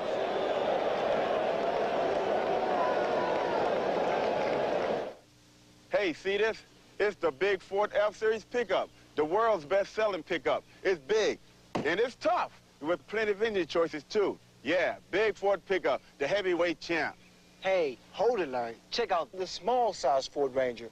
Even though it's smaller, it's tough, too. And Ranger is the most powerful small truck. So, Larry, you don't have to be big to be tough. You are talking about trucks, of course. Big Ford pickup. Small Ford Ranger. Both built Ford tough.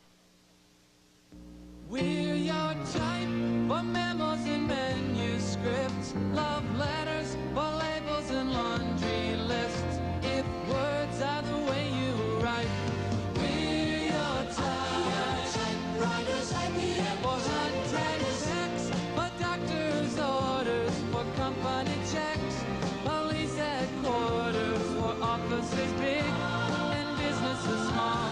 We're your type. Burger King presents the dawn of burgers. In the beginning, it was hard to get a hamburger at all. So when you got one, you made the most of it by cooking over fire. Today, some have forsaken flame and turned to the practice of frying, forgetting the sizzling taste that only comes from flame broiling. But at Burger King, we say, when you've got something as delicious as flame broiling, you stay with it for a long, long time. McEnroe, Connors. They went eye to eye on the red clay of Paris. Now, both face the ultimate challenge, Wimbledon. Experience it NBC style. On this day in baseball, 13 years ago, June 23rd, 1971, Rick Wise, then of the Phillies, hit 2 home runs in the ball game against the Reds and also pitched a no-hitter. Here's the last out, and it didn't come easy. Pete Rose is the batter, hits it right on the nose, a line shot to third, but it's caught. Rick Wise is a 4-0 winner, a no-hitter, and 2 home runs to boot. Had a chance to see Rick Wise this spring. Makes his home in the Portland, Oregon area. Said he's managing his assets, but he'd love to get back in baseball as a pitching coach. Rove the minor leagues, work his way up. Work his way back up to the major leagues someday. Look good. Larry Bowa was part of that Philadelphia club back in 1971. Rick Wise threw that no-hitter against the Reds. He leads off for the Cubs in the last of the 5th. Excuse me, Bob. Howe comes up tight at third, and they've shifted the defense around. They moved the left fielder in. Smith, there's Howe up tight. Playing Larry to slap the ball the opposite way. Many times they'll pitch him away and play him away. Whitey Herzog, one of the only managers I know who keeps his own charts. Every ball game, he said, it keeps my mind fresh. I take the pitching chart, what was thrown, where the ball was hit, and put it in myself so that I can realign the defense the way I want it. 2 balls and a strike to Boa. The Dodgers have scored 3 times in the top half of the 6th at Atlanta and lead the Braves now 5-2. 5-2 LA over Atlanta. 3-1.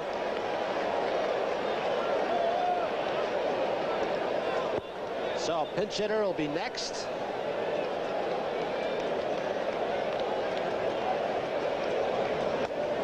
Full count. Jay Johnstone is in the on-deck circle. He'll bat for Bordy.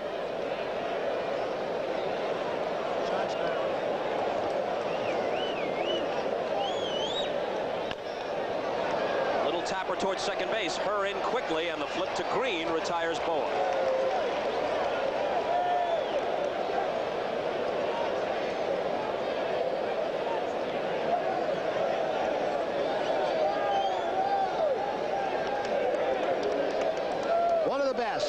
Even after 3 knee jobs, arthroscopic surgery on his knee during the offseason again.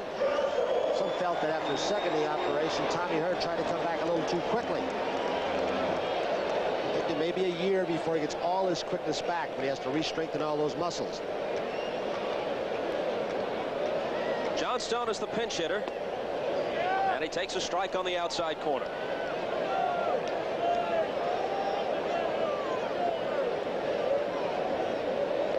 Have quieted down since the 2nd. Line drive, and even Ozzie can't get this one. A pinch hit single for Johnstone. Cards got 1 in the top of the 1st. Cubs came back with 1 in their half. The Cardinals scored 6 in the top half of the 2nd. Nothing but zeros on the board since then.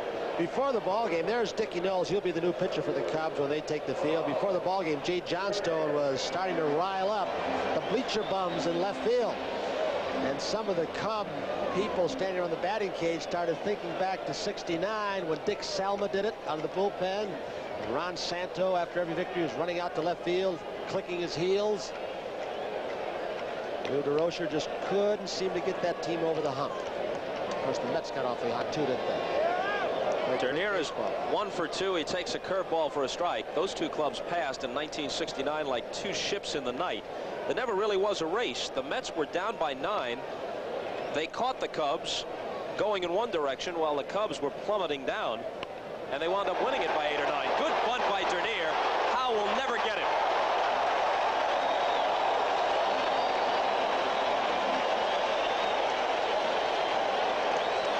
Howe was playing even with a bag, but Dernier never tipped it off to the last split second. Watch Dernier. What you look for in a third baseman is that right hand to slide up the bat. It's a little more difficult for a third baseman to see it because Dernier disguised it so well, and his body was between the bat and Art Howe, the third baseman.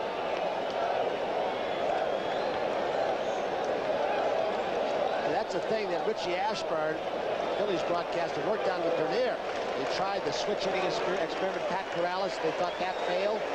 Ashburn had him under the stands at Veterans Stadium all winter. He said, look, you've got to choke up on the bat. You've got to be a spray hitter, can't swing from the air. Look at the jump in Sandberg's slugging percentage.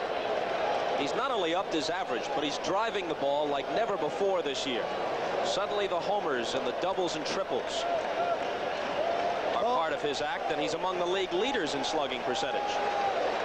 He's 2 for 2 today, a pair of singles.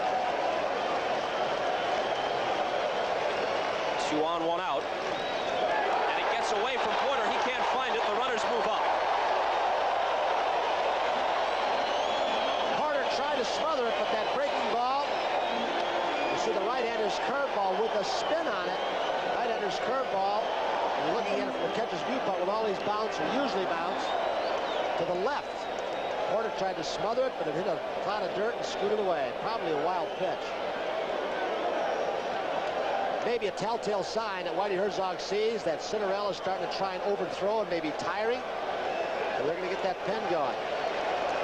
The 1-0 to Sandberg. 2 balls and no strikes.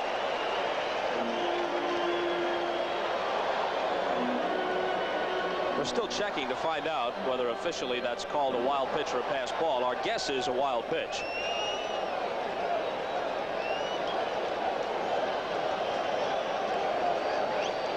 Matthews is on deck. Sandberg asks for time. Durham would follow Matthews if they keep the inning alive.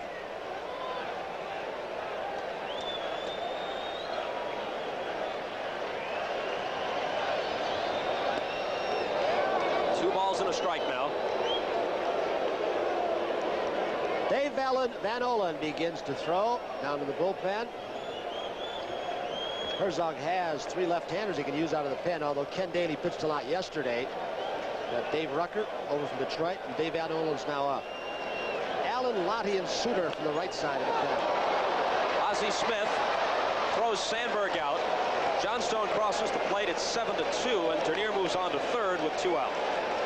He has the quickest first step of any shortstop I've ever seen, Bob, no matter which direction he's going. That's why he always seems to get a good hop. That's what's happened in this ball game, 7-2.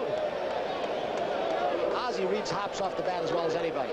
Watch how quickly this ball hits in the dirt, and he has already started. If he lays back on the ball, he might get an in-between hop. I don't think that's something you can teach, but he does practice. He works on it an awful lot. Matthews has walked and grounded into a double play. Takes high for ball 1.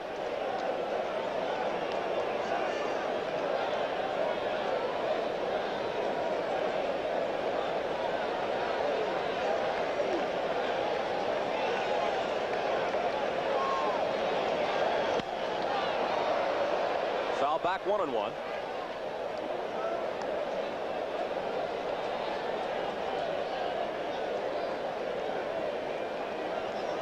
Cinderella needs to retire 1 more man in this inning to officially qualify to be the winning pitcher. 7-2 St. Louis, last half of the 5th. Man at third, 2 out. Curveball misses. Former Red Sox skipper Don Zimmer. He averaged about 93 wins up in the little bandbox Fenway Park. In San Diego, Texas Rangers for a while. He'd like to manage again someday if the right job comes along. Art Howe can't handle it. Dernier scores, and Matthews heads for second, and he's in there. It's 7-3. You saw the Gary Matthews trademark, didn't you, that he learned from Willie Mays? As soon as he left the batter's box, the helmet was on. Scored as a double. Breaking ball that Cinderella got inside. Howe was giving Matthews a lot of the left field line. Lonnie Smith over in a hurry, but Matthews cuts the bag well. He made that double between home plate and first base. Ran hard all the way, the Sarge.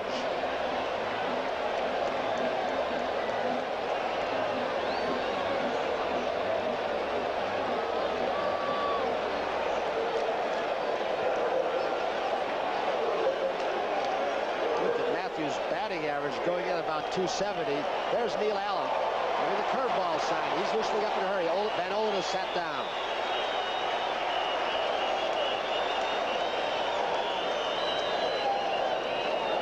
Well, Herzog would like Cinderella to get the win, but one swing of Durham's bat could bring the Cubs within 2.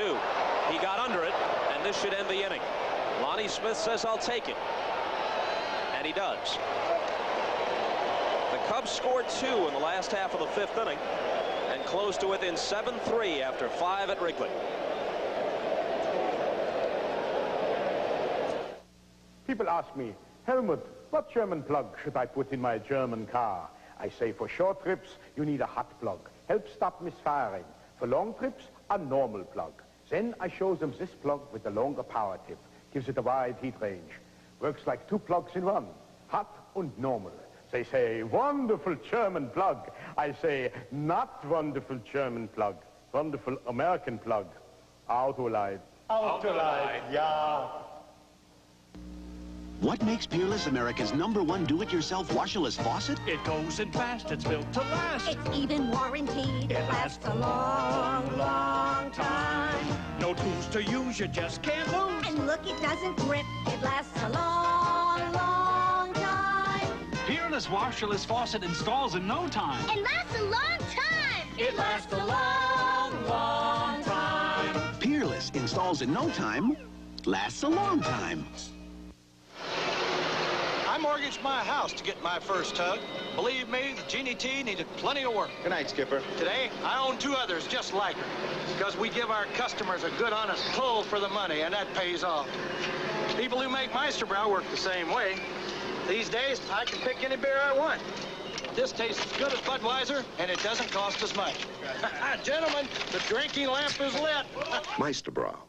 Tastes as good as Budweiser at a better price. Coming up later on Sports World from Panama City, Panama, WBA featherweight champion Eusebio Pedroza in an untitled bout against Gerald Hayes. Hope you're with us later on. Marv Albert with Bernie Pacheco now. Let's get back to baseball.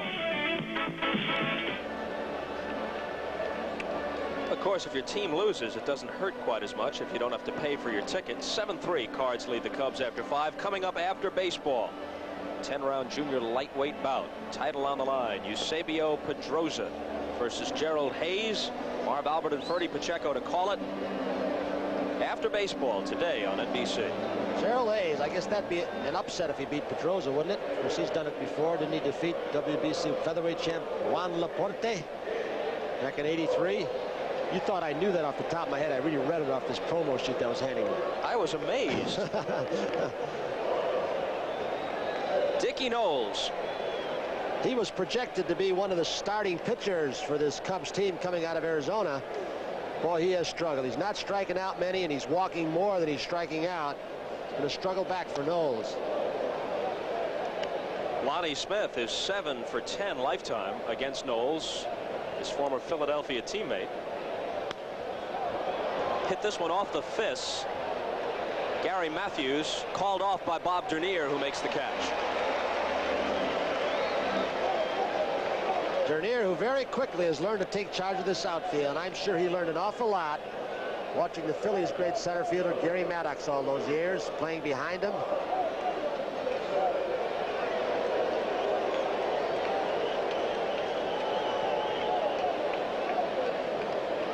Ozzie Smith, who has turned around to bat left-handed, first against Porty and now against Knowles after Trout, the left-hander, was knocked out in the second, takes high for a ball.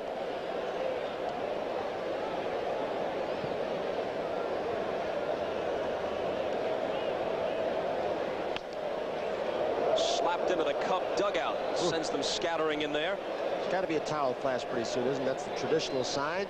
We surrender. No, Cubs aren't in a good mood today. Knowles always had a good fastball. Had trouble controlling the breaking stuff, throwing it for strikes. You can see how that fastball runs. Billy Connors has tried to get him to, I don't want to use the expression turn the ball over, but go with a two-seam fastball as Say comes up as he tries to bunt. He does. There it is. Say bare hands and throws, and he beat it out. It may have been because Dorman was off the bag, trying to cheat a little bit. Say read it well. Only chance he had was the bare hand. He did it. Couldn't get a whole lot on his throw. May have bounced off the plate where Ozzie got that little bit extra high hop. Durham cheats inside. I don't know if he was drawn off or he decided to cheat to try and get a call. That first step from the left side, so important. It's, well, Rod Carew calls it like a walk in the park. Left foot over right, walk directly toward the pitcher. Don't pull off the plate too soon or you leave the outside corner. Willie McGee showing signs of snapping out of his slump. He's hit .350 over his last 10 games. Takes inside and low for ball 1. He's 2 for 3 today, including a 3-run triple in the second inning.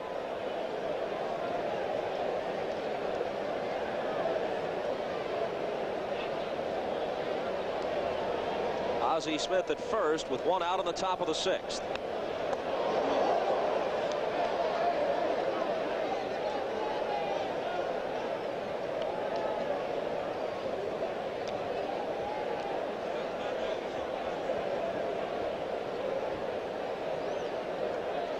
1-1 to Willie. Looking at McGee's walk total, he has 15 on the year going into today's game, which doesn't sound like a lot. Remember, all 83, he only got 26.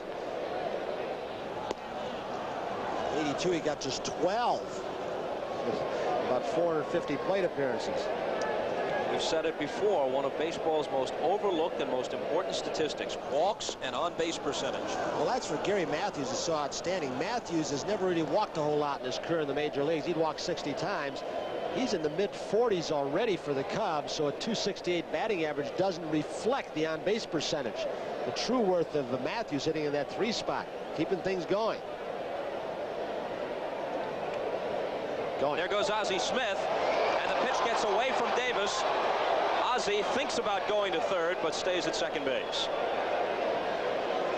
That's one of those times where the middle infielder, when the ball gets by the catcher like that, where you don't do yourself a favor to tell the base stealer to stand up. They said stand up, it's by him, but if you do that sometimes, you allow Smith, although he couldn't this time, you allow him to take the extra base, but Jody Davis pounced on the ball very quickly. I'd imagine that was a pass ball that went off his glove and didn't hit the dirt. Jody Davis catching has improved tremendously this year with the help of Johnny Oates, bullpen coach. 2-1 pitch is drilled to very deep right. Moreland for a look, but it is gone. Willie McGee is 3 for 4 with a single, a triple, and now a home run.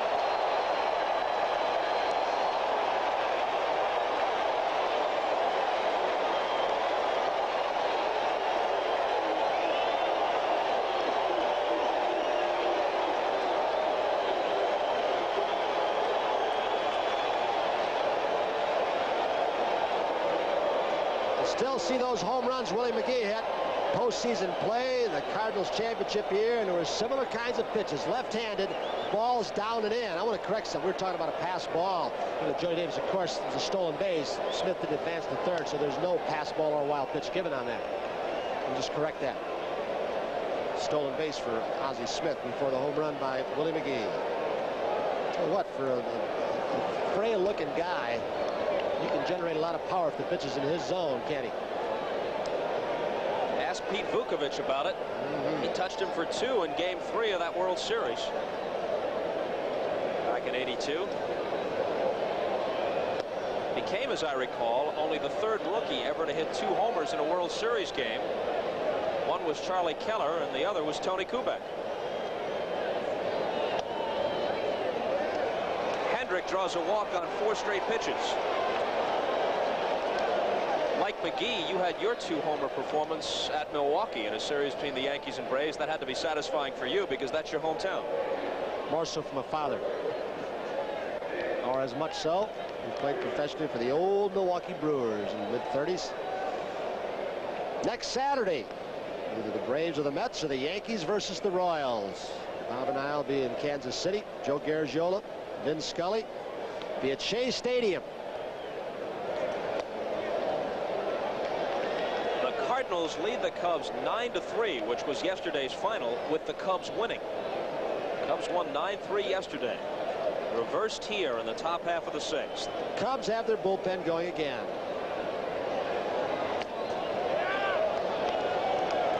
One and one to David Green. Warren Brustar, another former Philly.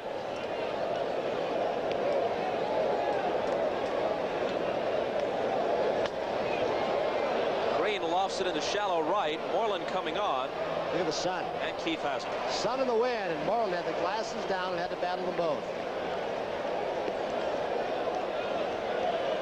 A U of Texas product, Keith Moreland. We're remiss if we didn't mention a great college coach, Cliff Gustafson. He's turned out a lot of fine players.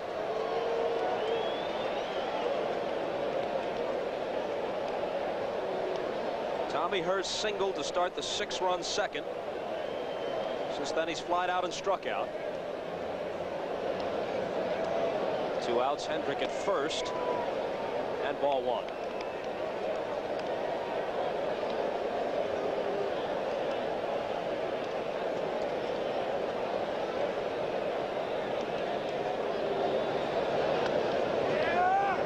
Got the corner, 1-1.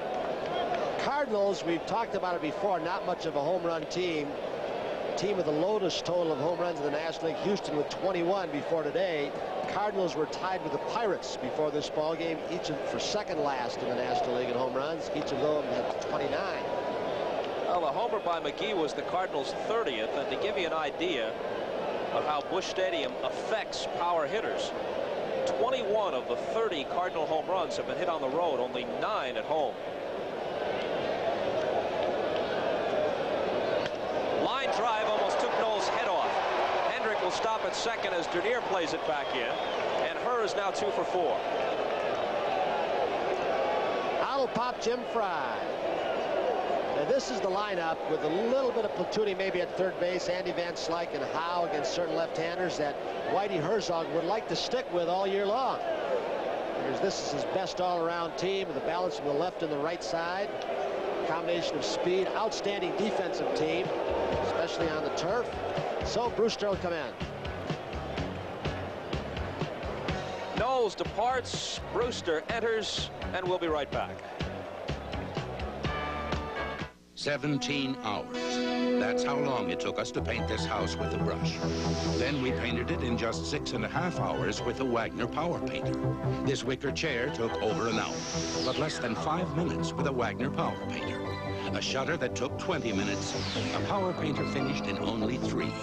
It's a tool so versatile, it has a flexible spray tip and a way to draw paint right from a can. A Wagner Power Painter. It's the right tool for painting.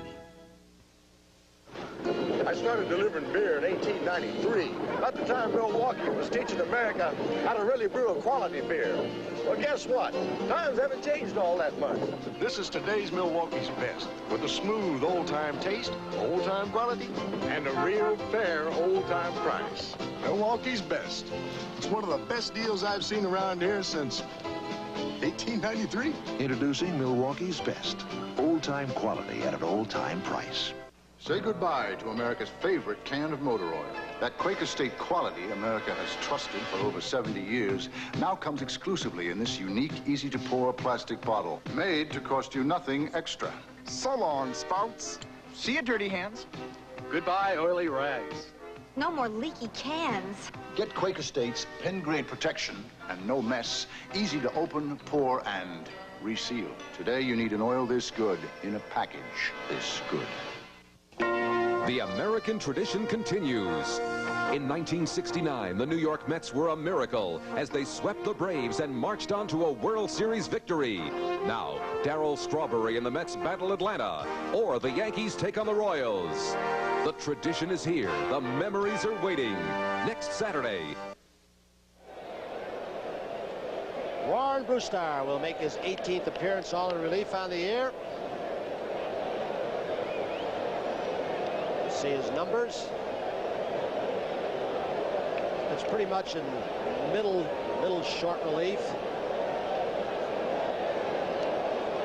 Sinker baller, little slider, doesn't throw hard. Like to keep the ball low or his tall grass can catch it. Art Howe, the first man to face him. Ball 1 the count. Hendrick at second, Herr at first. 2 outs and 2 in the top half of the 6th. 9-3 St. Louis. 1-1. Cardinals with a rough stretch. They go out to the West Coast.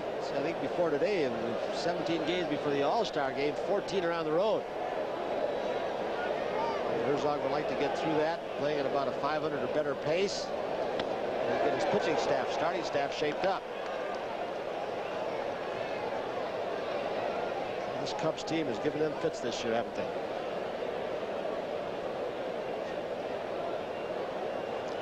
Cubs have won 7 of the first 10 games between these two teams.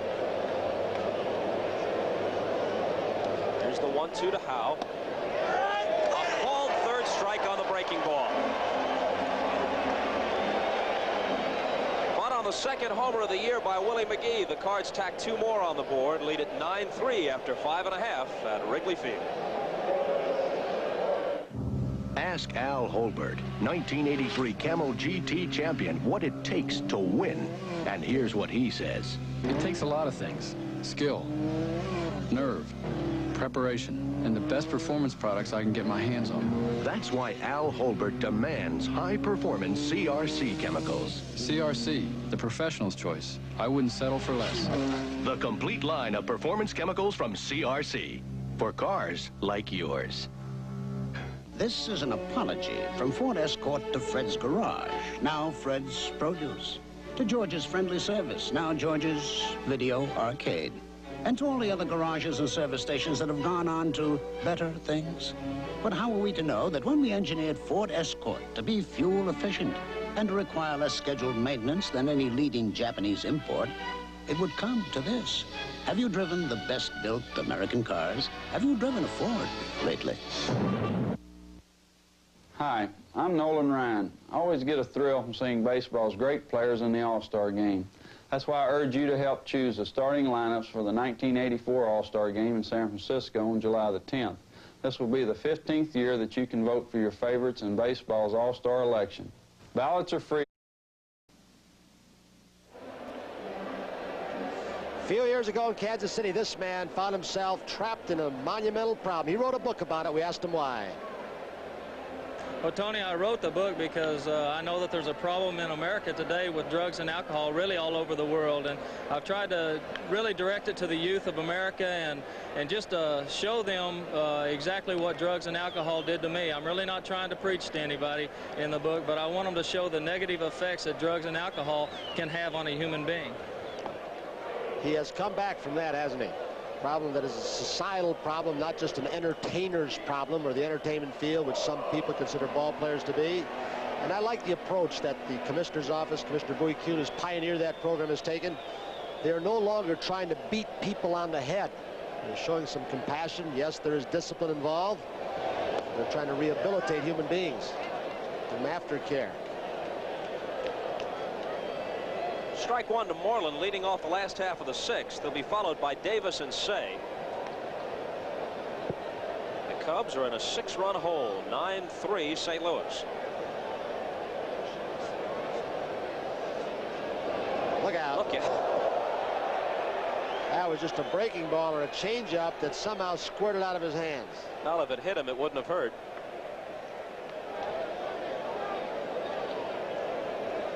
Our producer, Ken Edmondson, loves this angle, the Cinderella story. It's being made into a Broadway musical. Far too many balls for him to be thrown. He's gotten away with, well, some pitches. Jody Davis hitting the ball into the wind, right to the wall that McGee pulled down. 2-1 pitch now to Moreland. He's had some help from his friends defensively, hasn't he? Ozzie Smith, namely. 3-1 the count.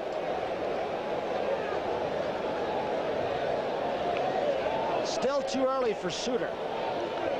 Not too early for Neil Allen. Or maybe Jeff Lottie, although Lottie pitched yesterday. Leadoff walk for Moreland.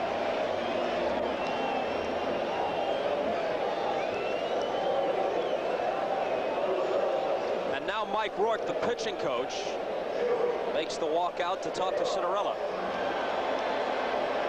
Mike Rourke, a marvelous story, who was out of baseball for 2 years. He knows that Bruce Suter's split-fingered fastball, taught to Suter when he was a member of the Cubs by the late Fred Martin. Suter hurt his arms. Neil Allen, over from the Mets, throws hard with a good curveball. Tried him in the starting rotation for a while. He's been setting up ball games for Suter, but Rourke came out of retirement. Hub Kittle, pitching coach for this team for a number of years, kind of in semi-retirement, I guess, roaming the minor leagues. He's a low-key guy. Spent some time catching for the Tigers. Spent some time managing in the minor leagues. Now the chant of Jody, Jody begins here at Wrigley Field. Was not your best Cary Grant impersonation you just did. That was Judy, not Jody. Well, you're a piece of work, you know that? You're like a fish. You get hooked so easily. Davis drove McGee to the wall in left center field as Willie hauled down his long drive back in the 4th inning. Cubs bullpen in action once again. Showed you the Cardinals a while ago.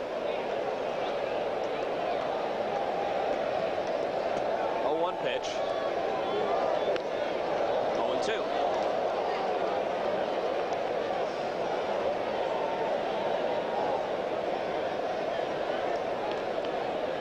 The Cubs have managed 7 hits and 3 runs off Cinderella in 5 innings plus. Moreland walked to start the 6th.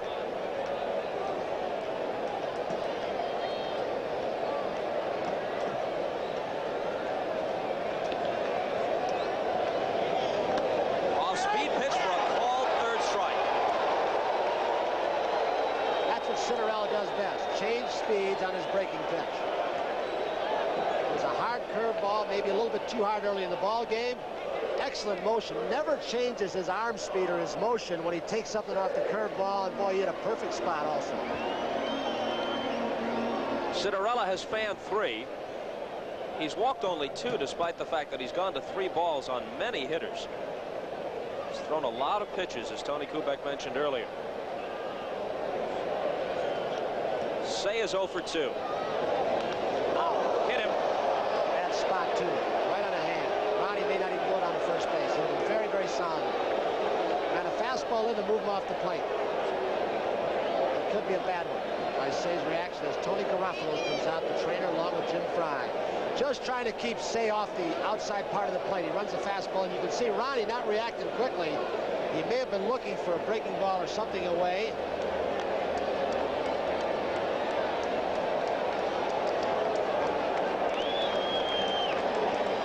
Briefly here for station identification on the NBC television network.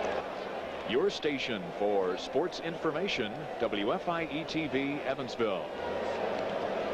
While they're tending to say Whitey Herzog is going to make a double switch, Art Howe was the last man to bat in the 6th inning. Andy Van Slyke is going to go in and replace him at 3rd base, and Van Slyke will bat 9th. Cinderella, who stands to be the winning pitcher, leaves the game, and he'll be replaced by Neil Allen, and Allen will bat in the 7th spot in the order. So those who say that the DH does not preclude any strategy, take that move right there, a double switch. You don't see it in the American League, along with a few other things.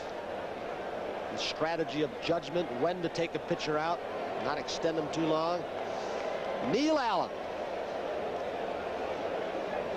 Heard Bruce Sutter, if you're with us, in our his pregame commentary, how good this bullpen's been.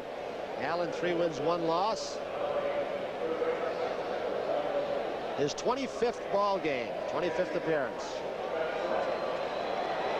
While Allen gets warm, we have a chance to break away. The Cardinals lead at 9-3. The Cubs have 2 on with 1 out in the 6th. A new design in radial tires is rolling your way from Goodyear. Say hello to Vector. Well, howdy, Vector. I've never seen tread like that before. Goodyear's new Vector has a unique tread. Crisscross curves. What are they for? Traction. All-season traction in snow and rain. Just what we need around here, Vector. Plus outstanding mileage down the road. Say hello to the new design in radial tires. Hiya, Vector! I'm Norm Shatner! Vector, the new radial design from Goodyear. When I started delivering beer back in 1893, the supermarket was a blacksmith shop. Well, those days are gone. But maybe not entirely. You see this? Today's Milwaukee's best. It's got a smooth, old-time taste, old-time quality, and a real fair, old-time price. Milwaukee's best. It's just the kind of deal that his great-great-granddaddy would have loved. Introducing Milwaukee's best. Old-time quality at an old-time price. If you want the agent who gives you good neighbor service on your car, home, life, and health insurance, check with State Farm.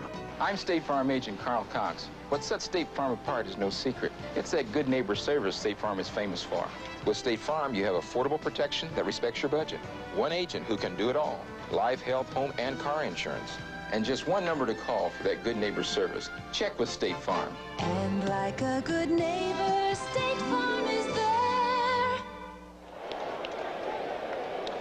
Allen got ready quickly. We missed a couple of pitches. We apologize for that. There you see his numbers for this season. The count is 1-1 to Larry Boa.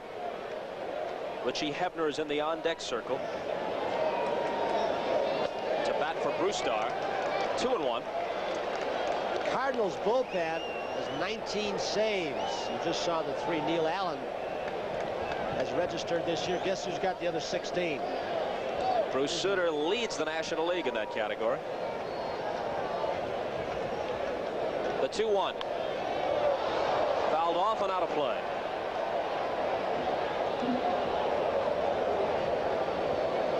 Allen can have this tendency to get a little wild and walk some people. He's walked 21 and 53 and 2/3, but he's got the curveball or the fastball he can use as strikeout pitches. He's also struck out 34.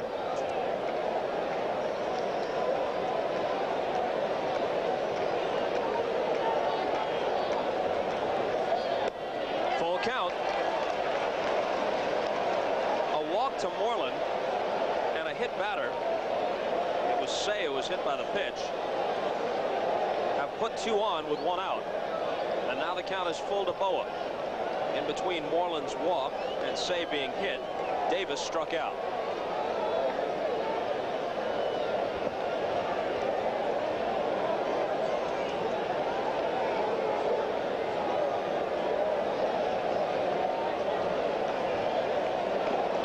And he walks Boa. The bases are loaded.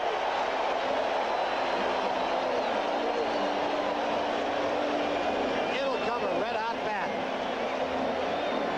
Runners all move up one. Don Zimmer alerting the third base runner Moreland. How many outs? Don't get doubled off on a line drive. Make sure the ball hits the ground first. Whitey Herzog checking the lineup card. See who Jim Fry's got left that he may send up.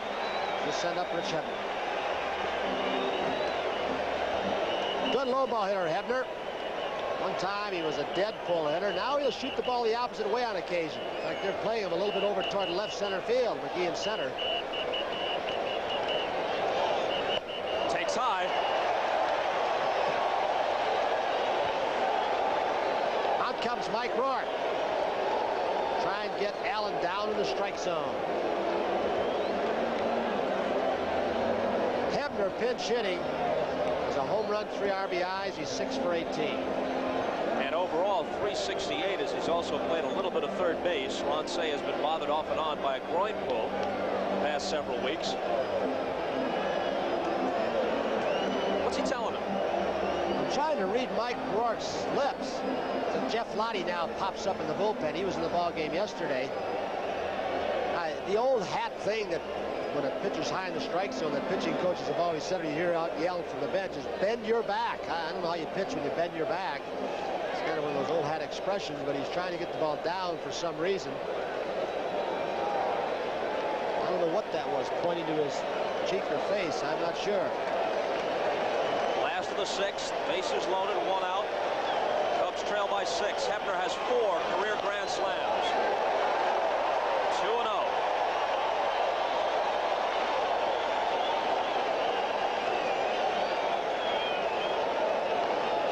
If he had one to right field, he'd have to crush it because that wind's blowing in a gale. Have to be a line. This might drop in. Hendrick coming on. And slides and hit.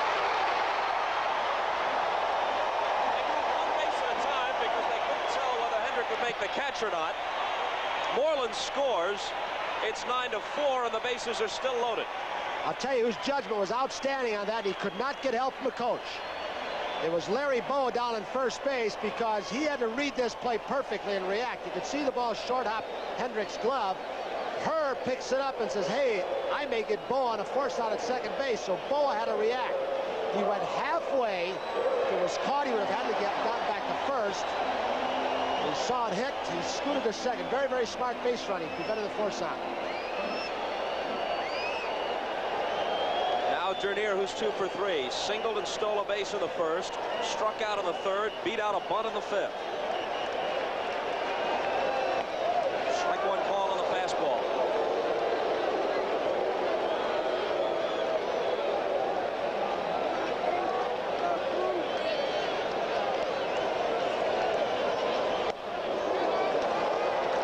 Ball and a strike.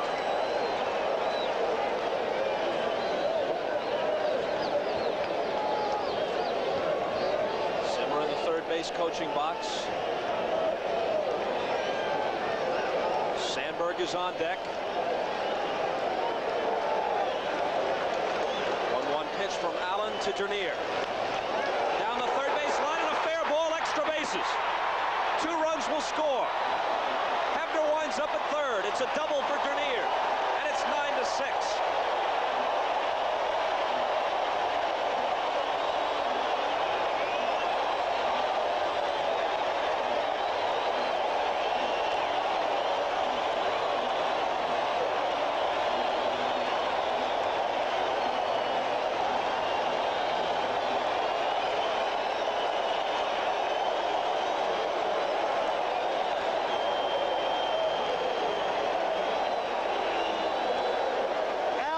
A fastball into the fence. It may have even broken the bat, and here's where pitching charts would send you awry if pitchers don't execute.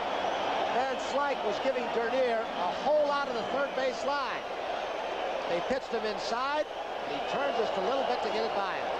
Ozzie Smith was talking about that before the ballgame. It's just a tough staff because we've changed so much to play behind defensively. You can't position because we've had such a turnover in this staff. 2 for 3.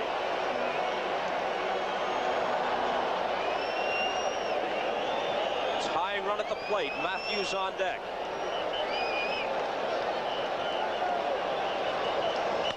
Base hit.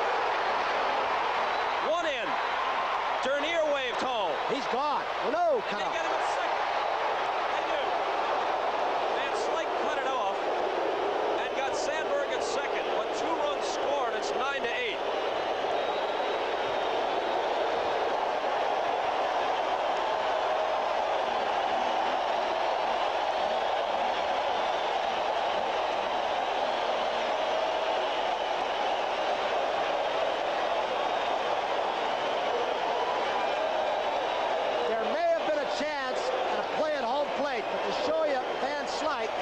Some help from Darrell Porter telling him to cut it off. They knew which one was the important run. The one they wanted to keep out of scoring position at second base. Had the throw gone through, it might have been close. But that one they cut down on second was important. Darrell Porter probably yelled out to Van Slyke to cut it. Good execution. Lonnie Smith hitting the cutoff man. But the Cubs have scored 5 in the 6th. 0-2 to Matthews. And the 2 guys who ignite their attack, Dernier and Sandberg, are a combined 6 for 8. They're each 3 for 4.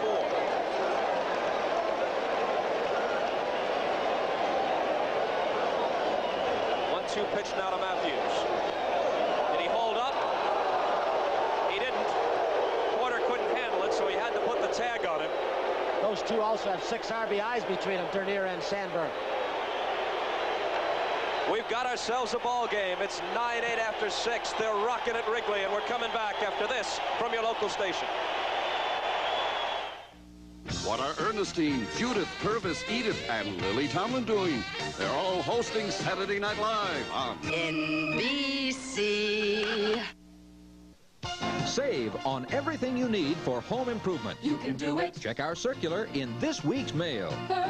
Right now, sturdy, long-lasting chain-link fence fabric is only $18.95 for a 42-inch by 50-foot roll. It's galvanized to stay good-looking longer. A handsome 3-speed reversible hugger ceiling fan is perfect for rooms with low ceilings. Choose antique or polished brass, now just $74.95 at Furrow Building Materials. Furrow. It's the big Thunder Tire Sale at Raven Tire. Now till race day, save on tires at Raven's low Thunder sale prices. Yep, this year's Thunder's gonna be fantastical. And you can get a free race button like me and old Ben's are wearing when you buy tires at Raven Tire. Save on any 2 Goodyear tires and get a free race button. Prices start at only $29 for Goodyear Power Street white walls. That's the big Thunder Tire Sale at Raven Tire.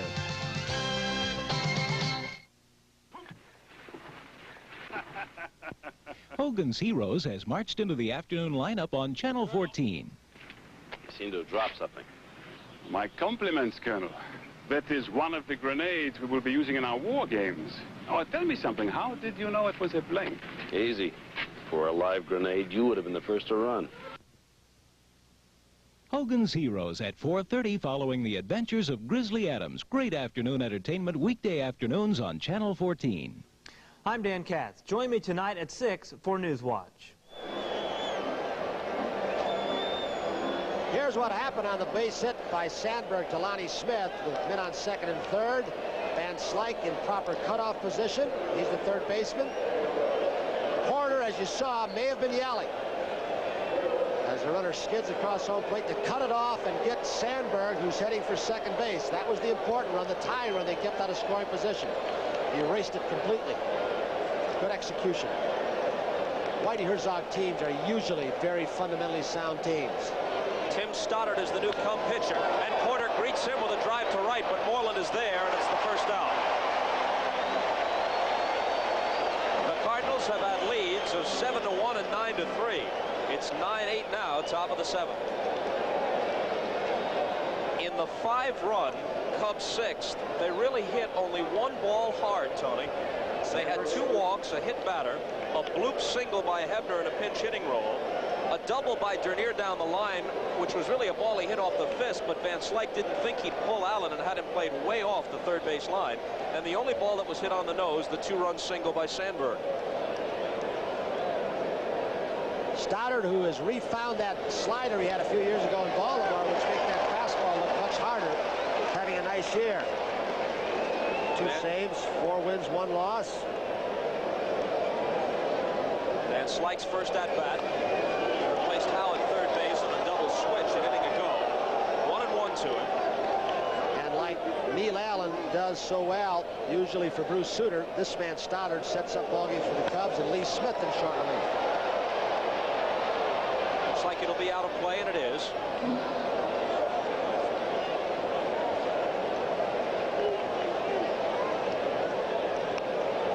Hasn't fared too well, huh? Not recently. No.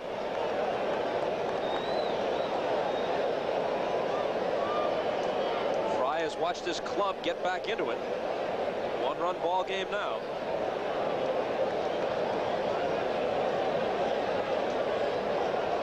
1-2 pitch to Van Slyke.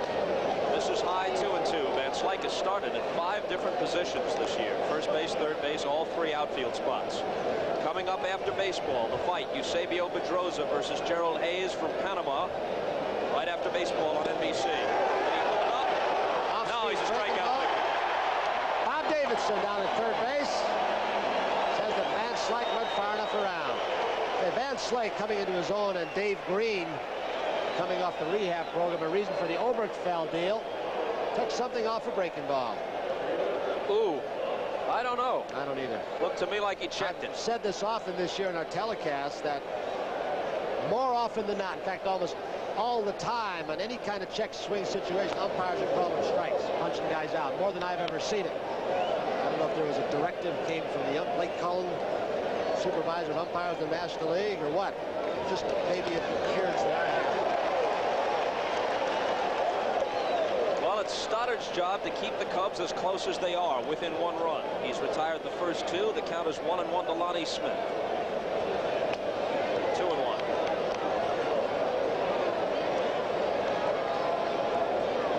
Stoddard and Smith with a little friendly competition going on, so you can go out there and throw the hardest. Stoddard doesn't throw as hard as Smith. He's helped out a lot more lately. He's been put in some situations because Smith has had a little pulled side muscle. Do the fans get into it here or what? Lee Smith waiting if they get a lead or a tie if he's needed. Oh, they really do. And they're so close to you. That's an important part. You reach out and touch the players. Not many parks like that left. Tiger Stadium, Fenway. Off-speed pitch misses, and the count is full.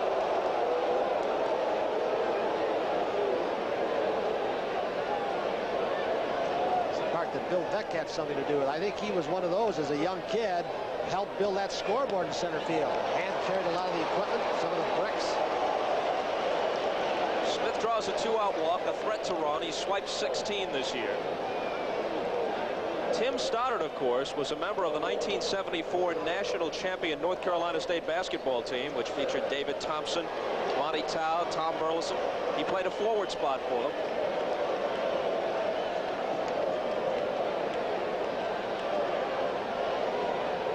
Stoddard a little slow in his delivery to home plate, so might allow Lonnie Smith to get a good jump.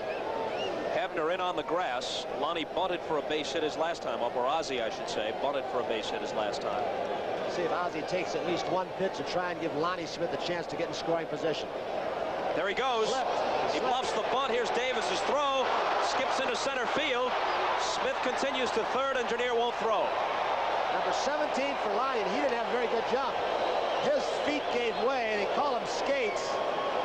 A lot of slipping and sliding. And when he took that first step, watch his left foot. Didn't really have good traction, but then he accelerated. The ball's there without the bad hop, without the hop. I've always felt this is a ball that any middle infielder's got to stop. An error will be charged to Jody Davis, but middle infielder's got to get in front of that ball and knock it down. Take it in the chest any way you can. Yes, it does hurt. Now Hebner's forced to come way in case Smith tries to score. Smith from third with a drag bunt.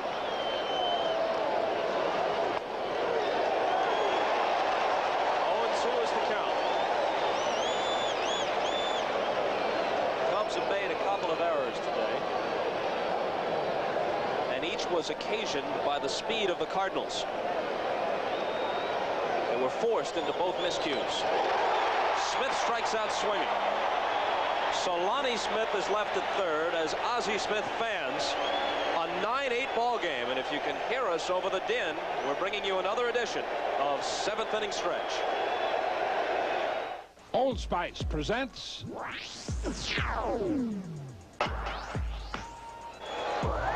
the 7th inning stretch, brought to you by Old Spice Aftershave and Cologne. Splash on the feeling. Splash on Old Spice. A New York Giant rookie in 1945, Sal the Barber Magli spent 4 prime years pitching in an outlaw league in Mexico. Then in 1950, Magli marked his return by leading the National League in winning percentage and shutouts. And as the 1951 Giants grew into a miracle, Magli won 23 vital ball games. The old Giant-Dodger rivalry inspired blood loyalties. And in 1956, baseball fans were jolted when Sal was abruptly traded to Brooklyn. Sal Magli. His game face was a 5 o'clock shadow, his curveball sliced corners off home plate, and his stare was always cruel as a razor blade. All you gotta do is smell the coffee, splash on Old Spice. Now you're moving, isn't it nice? Up and at 'em, don't think twice. Pour out a handful, splash on some spice. Nobody sends more guys out there than America's favorite, unmistakably masculine Old Spice. Splash on the feeling, splash on some spice. And now, to soothe sensitive skin, try Old Spice Conditioning Aftershave. Fans here at Wrigley have just been serenaded by Harry Carey singing "Take Me Out to the Ball Game" during the 7th inning stretch, and some of the more creative patrons have stuffed those soda and beer cups into the fence to spell out NBC and Cubs #1 down the left field line. We appreciate it. Here is Durham to start the 7th. He's 1 for 3. Allen delivers a drive to right center field. McGee and Hendrick on the run, and short of the track, Willie McGee will take it. I'll tell you, we didn't expect a slugfest in this ballpark today because of the wind blowing in, and 2 balls have already been hit. One by Jody Davis, and this one by Durham, that on most normal days were out in the streets or maybe in the street. The wind just kept it in, and that man has gotten up now in the Cardinals bullpen. There's the wind blowing in straight off Lake Michigan from right field.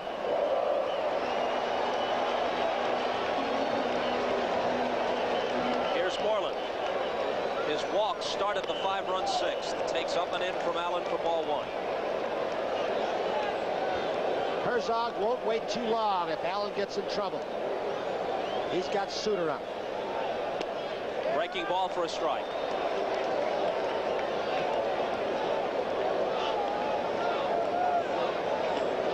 There is Suter in the pen.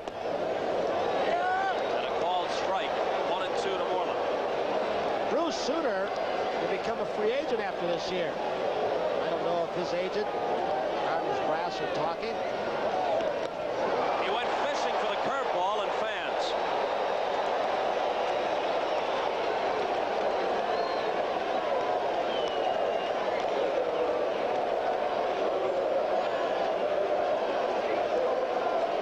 Jody Davis now. With Say out of the game, the pitcher's spot is the 7th place in the order, so Stoddard is in the on-deck circle. But if Davis reaches, Stoddard won't bat.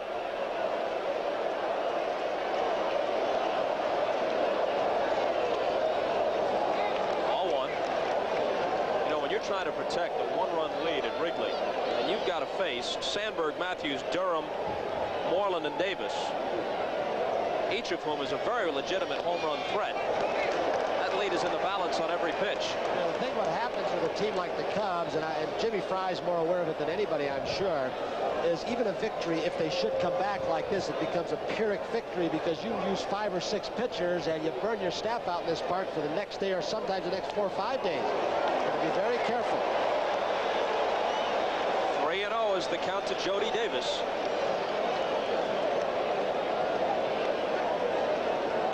Lee Smith is one of the 2 pitchers warming in the Cub bullpen down the left field line. He probably had a green light on 3-0, but Allen missed with it and walks it. Well, he's got Hasse from the left side, Gary Woods from the right, or the switch hitter Dave Owen, and I would assume it's going to be Hasse. Ron Hasse over from the Cleveland Indians. Sutcliffe Frazier trade, the controversial deal, finally was finalized. And as soon as Hasse was announced, we're going to have another double switch. Herzog going to Doug Harvey, the home plate umpire. We're going to take Lonnie Smith out of the game in left field and put Tito Landrum out there. Lonnie Smith walked, and then Ozzie Smith struck out. Last out in the 7th, so Lonnie will leave, and this double switch may be coming. Suter, probably at Lonnie Smith's spot. Landrum in left field. Suter is coming in to try and protect the one-run lead, and our scorecards are beginning to look like Egyptian hieroglyphics with all these double switches. What Ford has done is so big, we can only tell you a small part of it. We put bumpers that are 4 times as strong as the law demands on every car we make. That's something GM, Chrysler, even Mercedes can't say. We make 2 of the most fuel-efficient cars you can buy, the Ford Escort and Mercury Lynx diesels. Both of them have a highway mileage rating that's unbeaten by any car sold in the U.S. Ford's aircraft-style doors have concealed rain gutters, so they blend smoothly into the roof line. This contributes to better aerodynamics, which reduces wind noise and saves you fuel. This car has a $40 million paint job. That's what it costs to develop our new laser track paint system. You know, for years, we were jealous of the finish on the expensive European cars. But as you can see, now it's our turn to shine. You're gonna love the quality. Ford. Quality is job one. Welcome. Working a charter, your days belong to somebody else, but your nights are all yours. To Miller time. Now comes your time with the best beer you can find, Miller High Life. Bring your thirsty self right here. You've got the time, we've got the beer for what you have in mind. Welcome to Miller time. It's the board game you've been playing all your life, and it's coming to NBC Monday, July 2nd. So let's all be there for Crabbles. Crabbles. Scrabble. Well, a while ago, it looked like the Cardinals wouldn't need Suter today. They led 9-3. Now it's 9-8. Suter is in, facing the pinch hitter Hasse. Davis is at first base with 2 out, last half of the 7th. Landrum goes to left field to replace Lonnie Smith. Landrum bats in the 7th spot in the order. Suter assumes the number 1 spot in the batting order with Smith out of the game.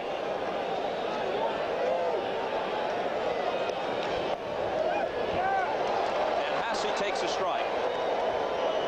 Suter not striking out many. There's Landrum out in left field. Replace Lonnie Smith. Suter not striking out as many. Innings pitch, still walks very, very few. Split-fingered fastball. Mike Marshall, kinesiologist, former great reliever, calls it a one-fingered screwball. Little chopper, which Hurd takes and steps on second to force Davis. So for the Cubs in the last half of the 7th, no runs, no hits, a walk, and a man is left. They'll entrust the last 2 frames to Suter. The lead down to 1. I'm a chauffeur. It's up to me to take care of the cars I drive. Armor All Protectant, my secret. I use it on the tires, the vinyl top, and inside on the dashboard and the seats. It helps keep things like new, even on this old classic. I do hope the master never sells her. They just don't make cars like they used to. Armor All. It's science, but it works like magic. Welcome. You've turned the city over to the next shift. The rest of the night is yours. To Miller time. Now comes your time with the best beer you can find, Miller High Life. Bring your thirsty self right here. You've got the time. We've got the beer for what you have in mind. Welcome to Miller time. Play ball.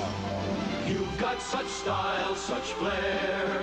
Do you really believe you've got a prayer? You'll catch it all on Kodak Color VR 400, one of Kodak's fastest color print films ever. You can't miss, almost. Oh, you're having so much fun, but you never scored a run. That's why the other guys just won. Kodak, because time goes by. For McEnroe, this was the seemingly impossible dream to win the French Open. For Lendl, a search for inner strength and discovering the will of a true champion. Now comes the ultimate test, Wimbledon.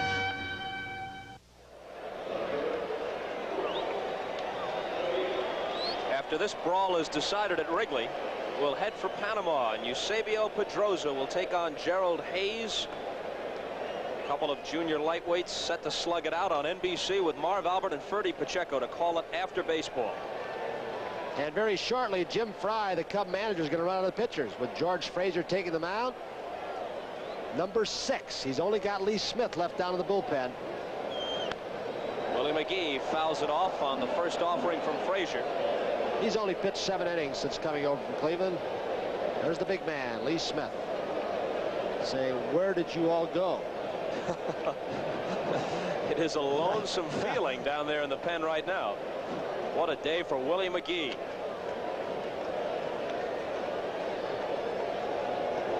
Five RBIs with his 3 base hits. He dialed 8 his last time up. It's the expression some ball players use for a home run, because in a hotel room you got to dial 8 to get long distance. Willie went over the wall and right last time. 1-2. Whitey Herzog talks about Willie McGee as the only hitter he has ever seen that it's exactly the same when it's 3 balls and no strikes or no balls and 2 strikes. He said he just goes up there swinging, wailing away, never feels the pressure of on-base situations. Sometimes that gets him in trouble when he gets overly aggressive and goes out of his strike zone. He gets himself out more, I think, than the pitchers do, Bob, swinging at bad pitches. And yet he still hits a lot of bad pitches in play for base hits. At Atlanta, they're in the 8th, and the Dodgers lead the Braves 8-2. 2-2 pitch to Willie McGee. Sandberg has to hurry to get Willie and barely does. The 2 people you think about in the National League, maybe all of baseball, getting down to first base. Juan Samuel from the Phillies from the right side. I don't know if I've ever seen anybody quicker than him, ever, from the right side going down to first. And from the left side, the man right here, Willie McGee, who made it bang bang, fraction of a step. Sandberg battling the sun on that high pop, high chopper off home plate.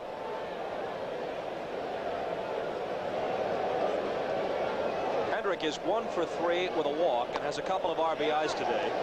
Drove home the Cardinals' first run with a first inning single and plated another with a ground out in the second.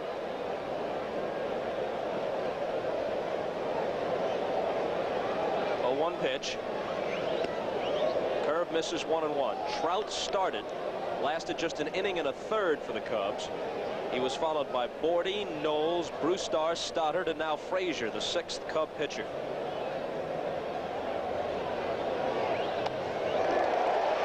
Well, the Cub hitters and a couple of walks hit batsmen by the Cardinals bullpen have made this a good ball game.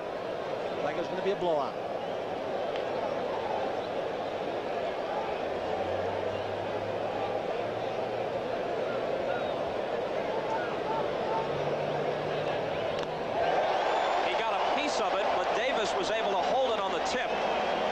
strikeout for Frazier. The man who set up so many of those saves for the Goose Gossage. They were teammates with the Yankees. Frazier then went to arbitration. I think he's about the 4th player of the Yankees. Maybe a few more that have gone to arbitration. They were gone. Rick Cerrone went to arbitration, but he was kept. A few others left in a hurry from Mr. Steinbrenner's team.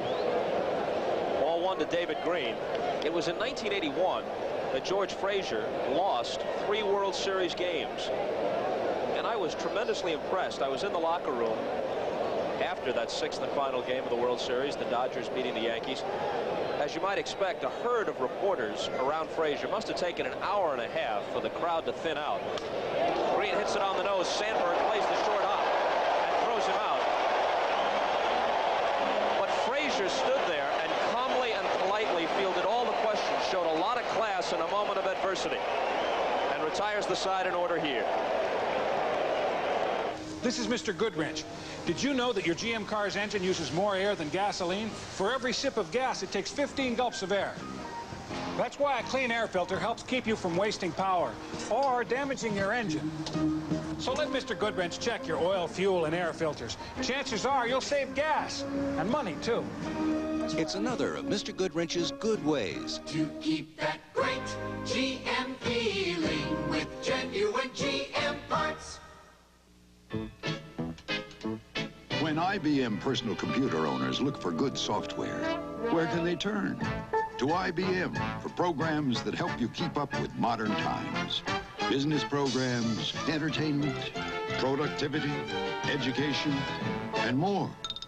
The variety you want with the quality you expect in the growing library of IBM personal computer software. A well-balanced selection at a store near you. One reason why Duracell batteries last so long is because we never stop improving them. In fact, today's Duracell batteries will last up to 20% longer than the ones we made just 3 years ago. And we'll keep on improving them. Because on that score, we have a one-track mind. Duracell, the copper top battery. When it comes to making them last longer, we never stop. Boa, Hebner, and Dernier in the 8th. Boa trying to drag a bunt and missing it for strike 1 against Suter.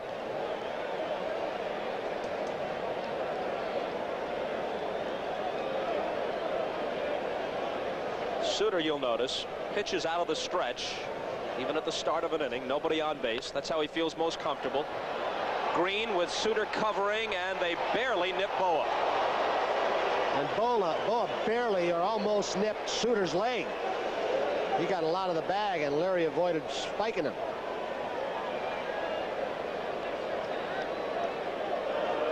Green is a very, very agile first baseman. Suter almost didn't get down there in time, did he? Okay, he'll get you the more ground balls. He used to get a lot more strikeouts, but that split-fingered fastball that Roger Craig has 8 of his 10 pitchers throwing over with the Tigers. Says it's an easy pitch to teach. Look at that thing go down. Did you see the Roger Craig comment recently about a reunion the 1964 Cardinals had in St. Louis? Roger said the entire pitching staff was here except for Gibson. But of course Gibson was the entire pitching staff. Also had Dr. Ron Taylor on that staff. Roger Craig, Dr. Ron Taylor, now the team doctor of the Toronto Blue Jays. It's quite a story. Hebner had a pinch single back in the 6th when the Cubs scored 5 times, and he remained in the game. Hebner touched Suter for a game-winning homer in late April at St. Louis. Sure Bruce remembers that. The Cubs won the ball game 3-2 on Hebner's late home run.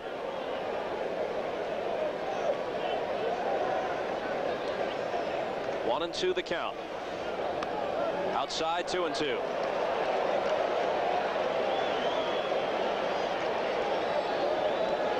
And the Pedroza-Hayes fight from Panama. It's the key element of sports world after baseball. 2-2 pitch. A chance for her. 2 down in the Chicago 8th.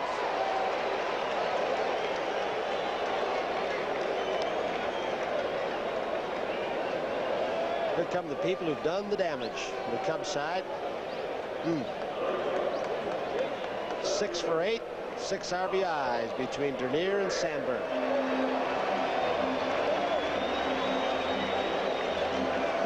Hebner at that last at bat was trying to pull the ball. He was just going downtown. The weak ground ball to the right side. He was trying to get one in the air into the wind and tie it up.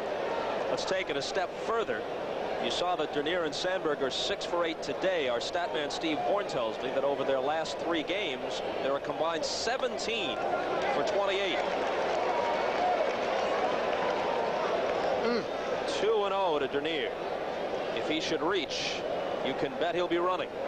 They complement each other so well, don't they? Because if Dernier gets on, Sandberg's going to get more fastballs usually.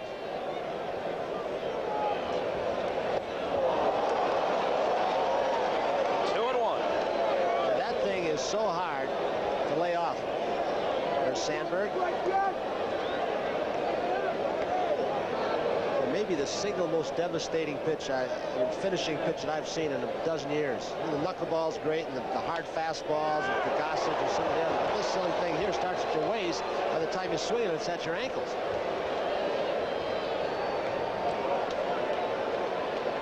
The 2-2 pitch with 2 out and nobody on.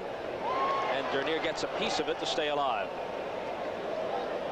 For many years, Suter wouldn't teach that pitch to anybody. He felt that if he shared the expertise on that pitch and showed the technique and the mechanics of it, that many other pitches would start throwing and it would diminish the value of his pitch, feeling that the more that threw it, the more the hitter would see it.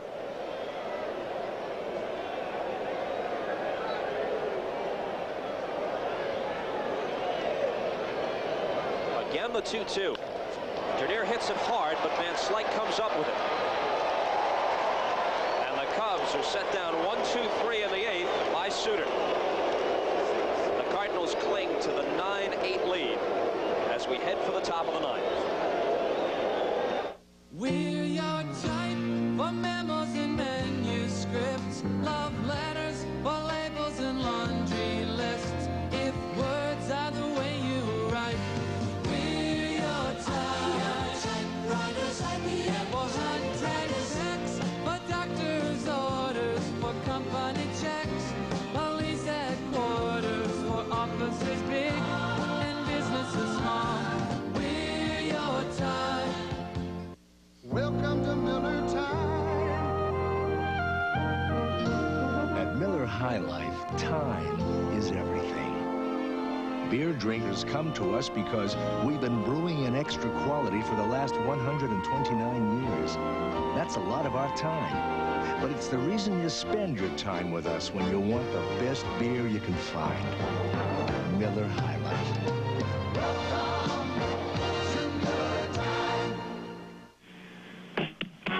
Coming up later on Sports World from Panama City, Panama, one of boxing's great champions, Eusebio Pedrosa, going in a non-title bout against Gerald Hayes. Hi, everybody. Marv Albert with the fight doctor, Ferdy Pacheco, and for Pedrosa, the WBA featherweight champ, a rare visit back home and fighting before the home folk in Panama City.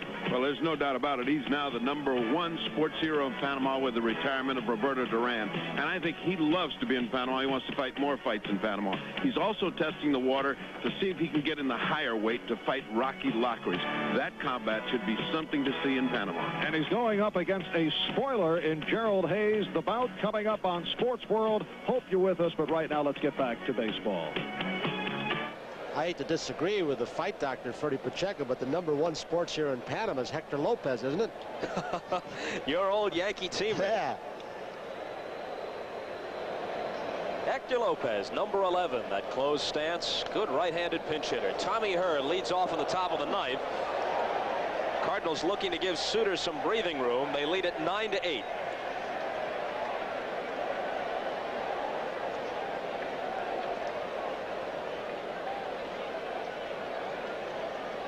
Good thing about George Frazier, he can give you a lot of innings in middle relief. He can pitch 3-4 days in a row, give you a couple innings here, inning there, a couple hitters. Tough on right-handed hitters. He can drop down a little bit to almost sidearm, less than 3/4 of that slider or that running fastball. Rubber arm is what he's got. Cubs have used 6 pitchers. Cardinals 3. Citarella started for St. Louis and still stands to be the winner after working 5 1/3. He was followed by Allen, and now Suter is in. 2-1 to her. Tomorrow it'll be Joaquin Andujar. What a comeback. 11 wins, 6 losses. He says it's only luck. Whitey Herzog said he's hitting spots better, come up with a better off-speed pitch, got the slider down. He'll face Rick Sutcliffe, who won his first game over here the other day. That's a base hit for her to start the 9th. Dernier gets over and plays it back in. And Herr now is 3 for 5. 3 singles for Tommy Herr today.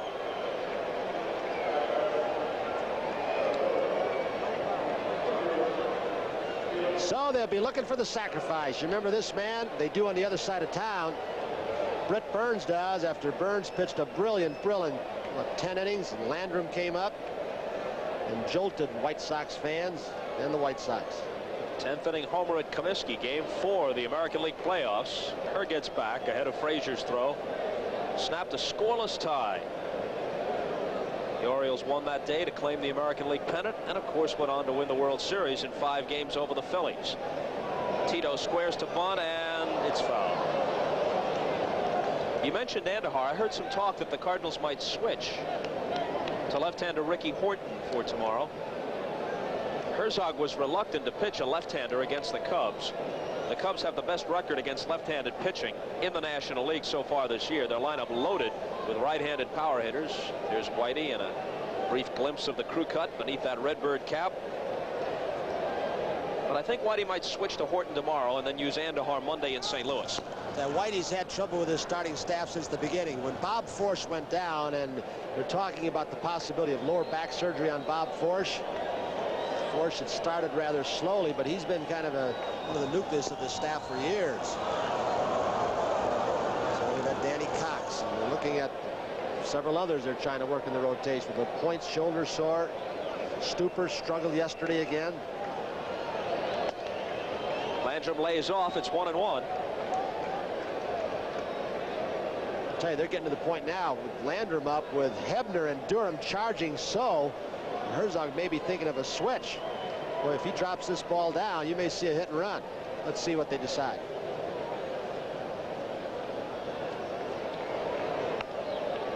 He bunts and it's foul again. 1-2. Tony, did you ever play any third base at all in your professional career? Yes. That has got to be a really scary feeling.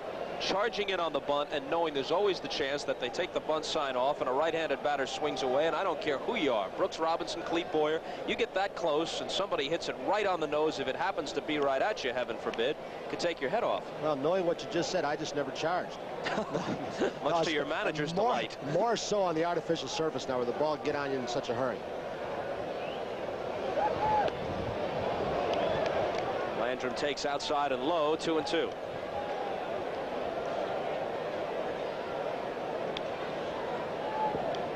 Probably the part of the game on Tommy Herr that's been hurt the most by the knee surgery is that first step in the quickness. So his stolen bases have been cut considerably. Is he going? Nope. Called third strike. Slow curveball, and Tito took it.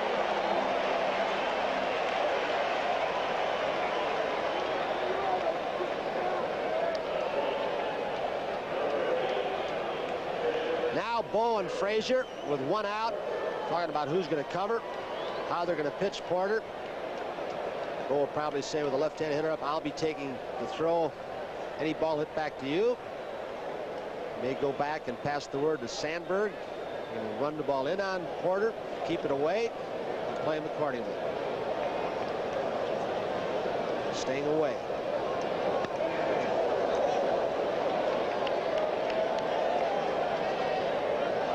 To Porter, who's walked twice, once intentionally, grounded out and lined out. It's a fun battle all the time. A pitcher like Frazier running the fastball away. Porter saying, hey, look, I've got a hole between Sandberg and Durham holding her on. I want to turn on the ball and sneak it through, try and get a first and third. Chances are any pitch inside will be the breaking ball, or if it's a fastball, it'll be off the plate inside. They don't want him to jerk that ball through that spot between Sandberg and Durham. Setting up outside again. And he steps off. He wasn't on the rubber, so he can bluff that play to first base.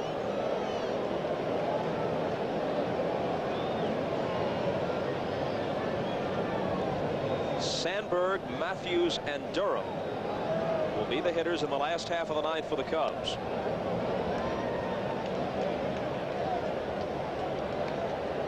One and one to Porter with one out and one on. Top half of the ninth, 9-8 St. Louis.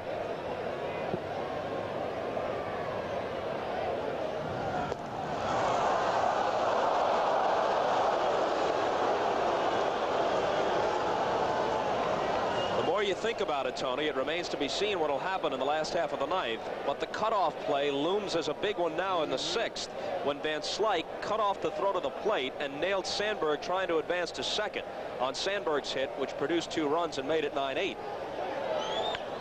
Porter pops it foul. Hebner going over, but he runs out of room. If Van Slyke hadn't made that play, Sandberg would have been in scoring position with 1 out, and the inning would have still been alive. Not only did it erase Sandberg, but it killed the Cub momentum a little bit. That's one of the first things that Don Zimmer, when he came over, and they had a conversation with Jim Fry, that Fry said, look, we're going to lose some ball games maybe by getting runners thrown out, but I want you to keep them moving. We're going to try and force mistakes. With the addition of the speed of Dernier, they want to try and take the extra base, and Zimmer fits right into that pattern. He's a very, very aggressive third base coach.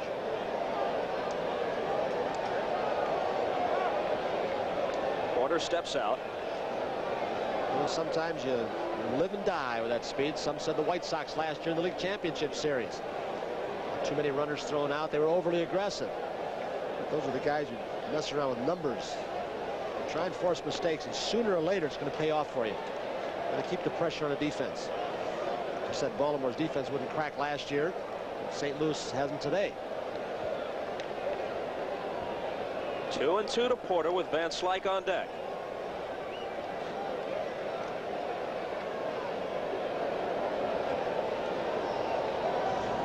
And Herr again dives back.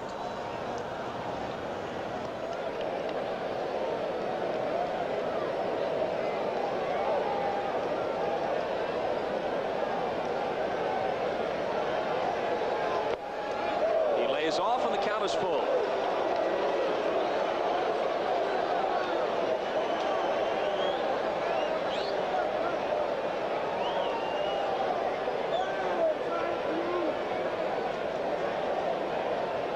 Action in either bullpen.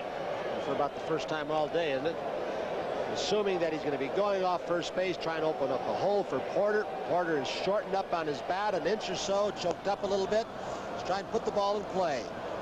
Cardinals do that as well as any team. Start base runners and prevent hitting in the double plays, getting a piece of it.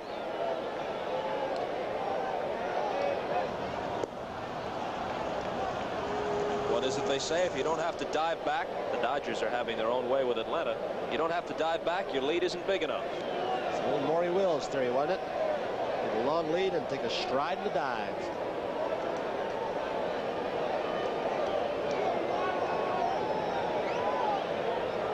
There he goes on the 3-2. They stay out of the double play. Sandberg throws Porter out.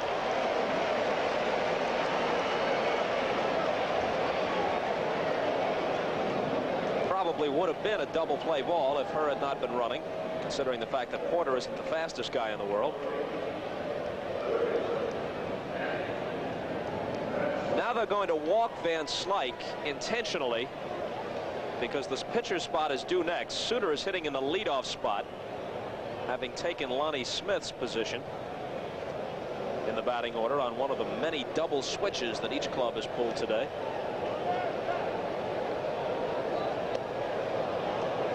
Suter in 27 ball games has just got 5 at-bats. Doesn't have a hit this year, so he's due. In a game between these two clubs in St. Louis recently, Whitey Herzog walked 2 men to load the bases and get to Lee Smith in a 1-run game, knowing that Jim Fry wouldn't pinch hit for Smith under those circumstances, but Fry was anticipating the whole situation. And on the first pitch to Smith, the Cubs pulled a triple steal with Leon Durham stealing home and the other 2 runners moving up behind him. Triggered by Don Zimmer, who has that freedom as a third base coach. He went over to Durham and said, look, if he isn't watching you too closely, keep on going. Durham breathed a sigh of relief when Lee Smith didn't swing at him.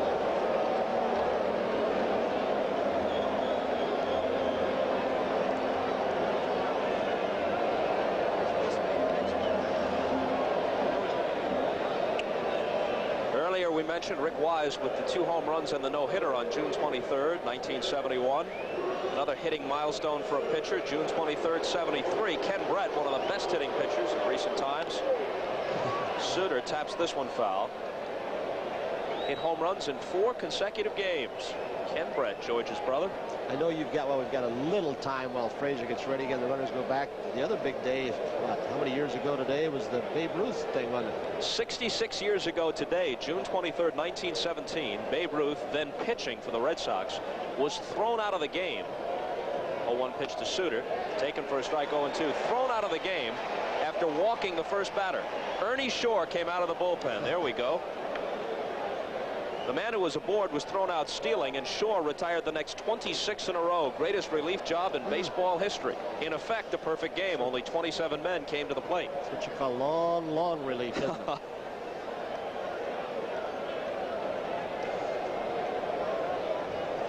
Frazier's 1-2 to Suter.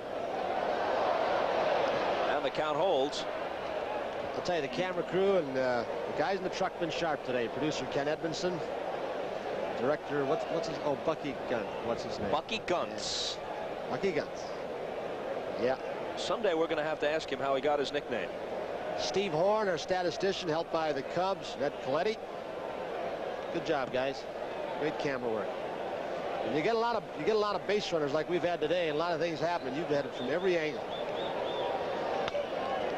Suter rolls it to Sandberg. He's made only 3 errors this year, lowest total by any regular second baseman in the National League. And Sandberg throws Suter out. This has been one entertaining ball game, folks, and there's more drama coming up in the last half of the ninth. In these modern times, even the best manager needs help to succeed. For when pressure builds, it becomes harder to keep things rolling without losing control and falling behind. A manager could use the IBM personal computer for smoother scheduling and greater productivity. It can help a manager become a big wheel in the company. The IBM personal computer at a store near you. For McEnroe, this was the seemingly impossible dream to win the French Open. For Lendl, a search for inner strength and discovering the will of a true champion. Now comes the ultimate test, Wimbledon. Just one example of the esteem in which Ernie Banks is held by baseball fans here in Chicago. Bill Murray, the great comedian of Saturday Night Live fame. He's got a movie out now with Dan Aykroyd, Ghostbusters. He's a Chicago native and a baseball fan. He named his first child Homer, and the kid's middle... On the lines at the corners. Van Slyke especially down at...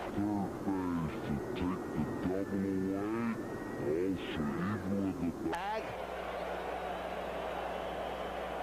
For Bruce Suter, they play a lot of right-hand hitters to pull. If you can hit that ball solidly, that split finger, it's going to be to the left side many times in the hole. So Ozzie Smith way over toward third base.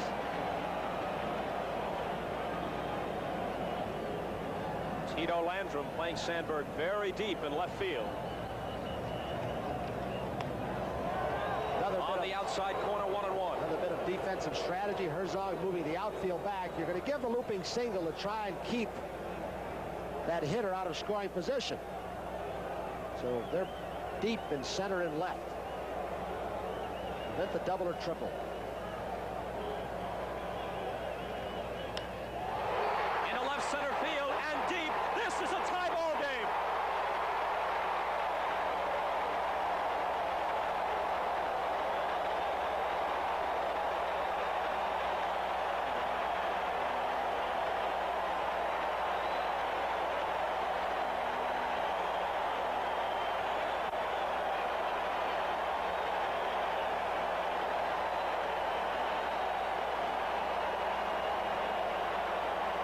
They're still roaring as Matthews steps in and lines one to left for a base hit.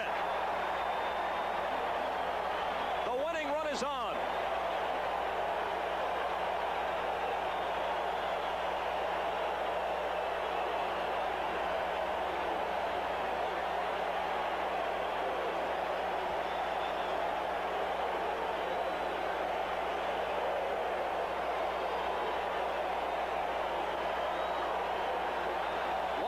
Herzog has watched leads of 7-1 and 9-3 evaporate. Durham takes the ball. Ryan Sandberg with a 4-for-5 day. The 1-2 hitters have been outstanding for the Cubs today. You can play them deep, but you can't put them in the seats, can you? The 1-0. Taken low, 2-0.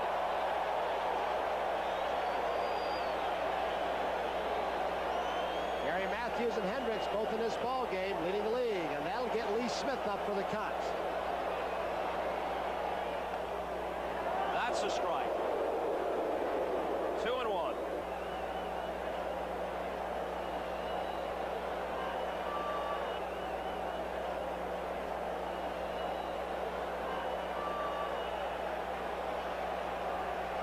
Well, Ralph Citarella will have to wait for another day for his first big league victory. He left ahead, but it's a tie game now, and Durham, as Suter took a little bit off it, swings and misses 2-2. What a great comeback by this Cubs ball club. Jim Fry has managed well, so has Whitey Herzog. They've made the double switches. And then they've won it at the plate when they've wanted them there. Check swing foul. We get back to that 6th inning. Moreland walked leading it off. Davis struck out. Say hit by a pitch. Boa walked. And then things started popping for the Cubs. 4 runs and 7 hits. Sandberg's homer into the bleachers and left, tied it at 9. Matthews followed with a single. He's at first with nobody out on the 2-2 pitch to the Bull. Leon Durham is lofted into left field, and Tito Landrum has a bead on it. 1 out.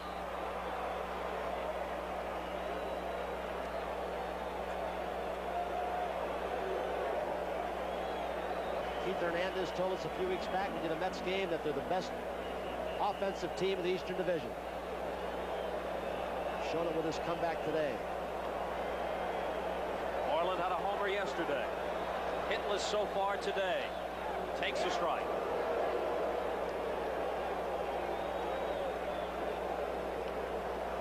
If we go to the 10th, the Cardinals will have Ozzie Smith, Willie McGee, and George Hendrick to hit.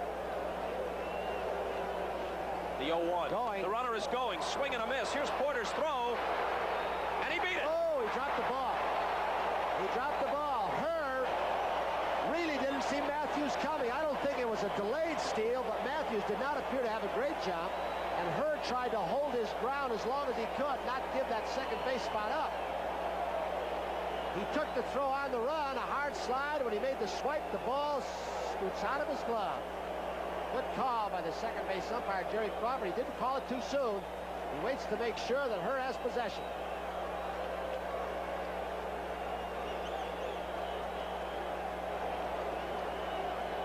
So now the 0-2 to Moreland. Misses 1-2.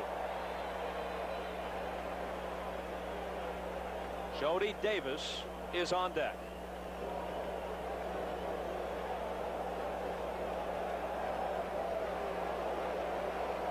Gary Matthews' 8th stolen base this season.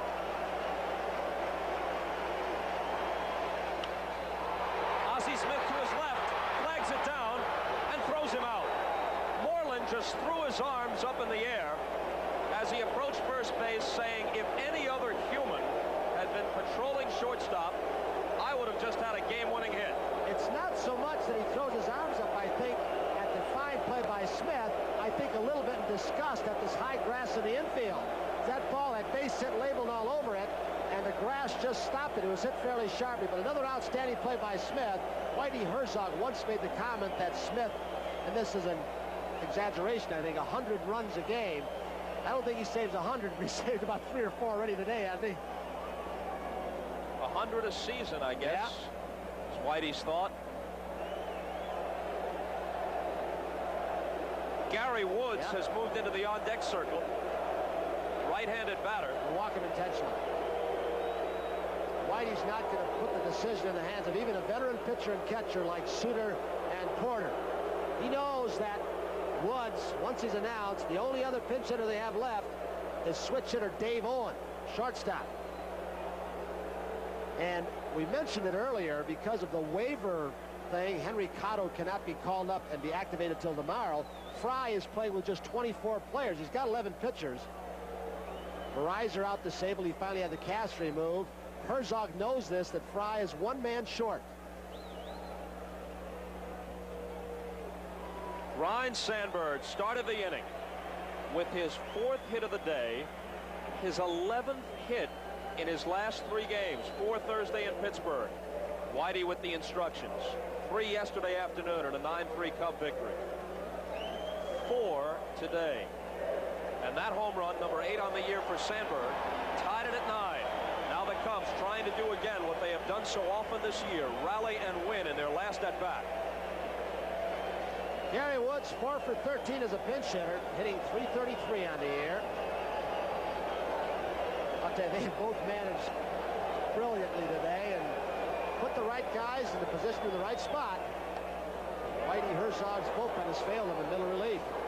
A called strike to Woods. The Cardinal problem all year has been run production. It would be especially galling with their bullpen to lose a game in which they scored 9 runs and led by 6. Bullpen, as Bruce Sutter said before the game, has been outstanding.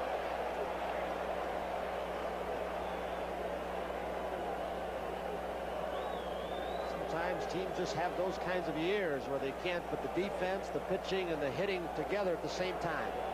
The 1-1 pitch. Fouled off down the right field line, 1-2. Matthews is the runner at third, and he's all that matters.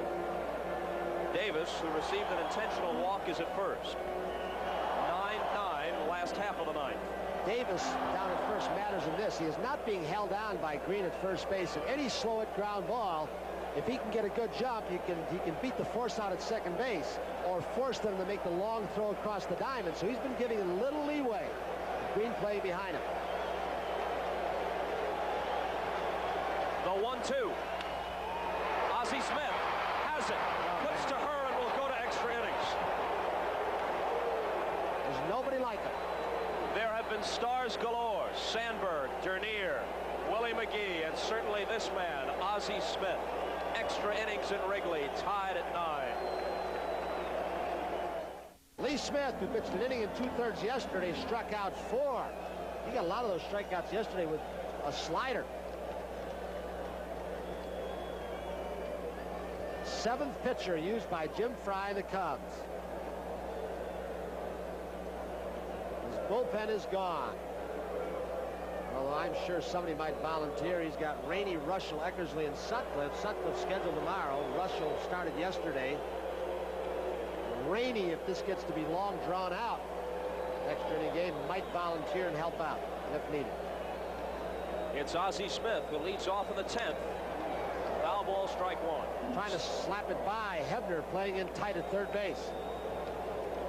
Suter's 16 saves, leads the National League. Al Holland has 15, and the guy on the mound now for the Cubs, Lee Smith, is next with 14. Little bloop down the left side. Matthews chasing over and leaping in. Boy, what an effort. And he's upset that he didn't come up with it. What a tremendous bit of hustle by Gary Matthews.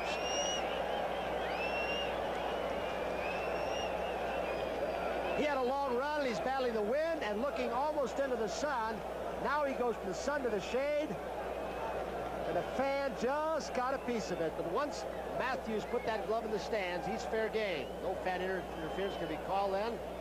The fan reaches out into the playing field over the stands. The umpire can call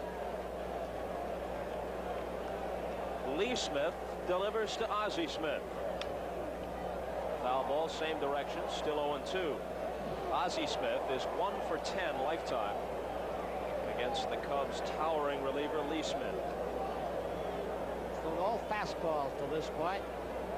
See if he gets it with a slider. The pitch that was so effective for him yesterday. Slaps it by him, base hit.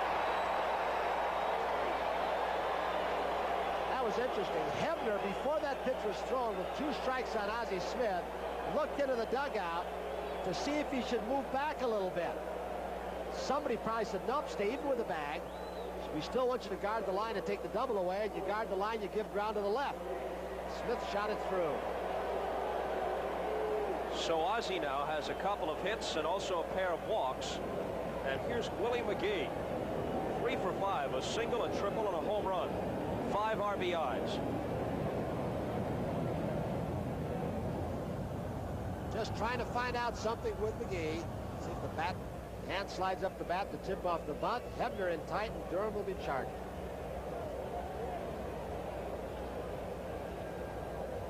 Ozzie is going. The pitch is taken low and away. Davis's throw. Safe. 19th stolen base for Ozzie Smith.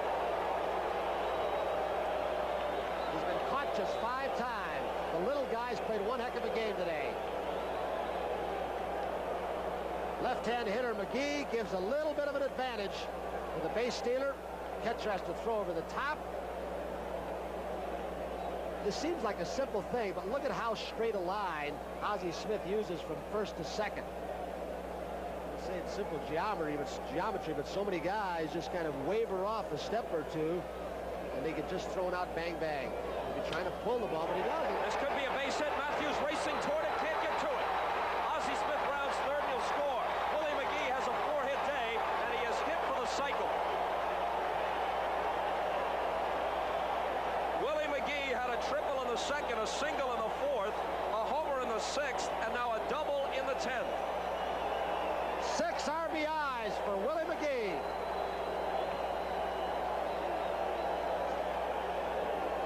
Last one hit for the cycle. Was it Lou Brock for this Cardinal team? Show you how funny this game is with Ozzie Smith at second base, nobody out. You want your hitter to pull the ball and give himself up. Not McGee, but the other way. Gets the gravy. Hendrick grounds it to short. McGee's going to advance to third anyway as Boa throws him out. How's that for speed? Very few could have done that on a sharply hit ball to shortstop. Boa looked up. Second time it's happened. McGee was on third base earlier with 1 out with the infield in. Hendricks hit a ground ball to short. Boa looked up and McGee was crossing home plate. Now in a play that they say is bad baseball. That's what the book will tell you. Ball to the left side. Don't go to third. McGee with that great acceleration burst into third base.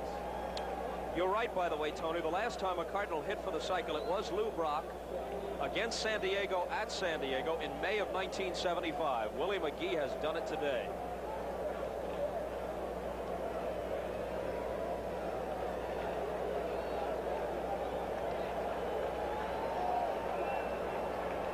And now it looks like Steve Braun will come on as a pinch hitter. Left-handed batter to face Smith. Braun has had 46 at-bats this season, hitting at .239, but a decent on-base percentage. He's walked 8 times. On-base percentage of .352. So he bats for David Green. There are a number of moves left open to Whitey Herzog. One possible one would be to move Van Slyke to first base and insert Mike Ramsey, the utility man, at third base in the bottom half of the inning. Braun can also play the outfield, in which case Hendrick could move to first base if that's what Whitey wanted to do. Infield's in. It'll be the fastball of Smith. Against Braun, trying to get the sacrifice flies. Dernier with a good throwing arm. Moreland right with a good throwing arm. Gary Matthews, I guess about average. Maybe a little better. That's Slider.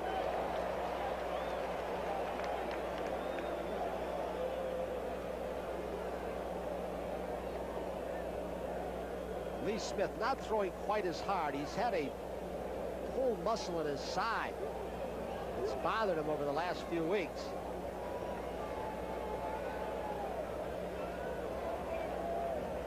The 0-1 pitch. Here he comes. A little squibber. Yes. They won't get Willie McGee, and Durham has to be content just to tag Braun out. Contact play again, like it was the time when Hendricks grounded to short. I wonder, was McGee ever timed, you know, Bob, in the 100-yard dash as a high school kid? Maybe he never even ran track, but he just accelerates so quickly. Durham looked up, and he was 3/4 of the way home already as he was feeling the ball.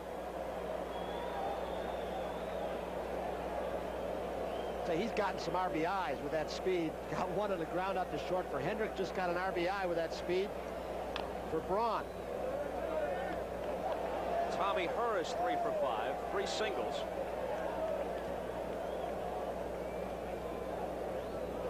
I imagine if you're a fan of whatever team winds up losing this game, it might be difficult to accept this point of view, but if you're just a fan of the game itself and no particular rooting interest for either club, you leave a ballpark like Wrigley Field after a game like this glowing.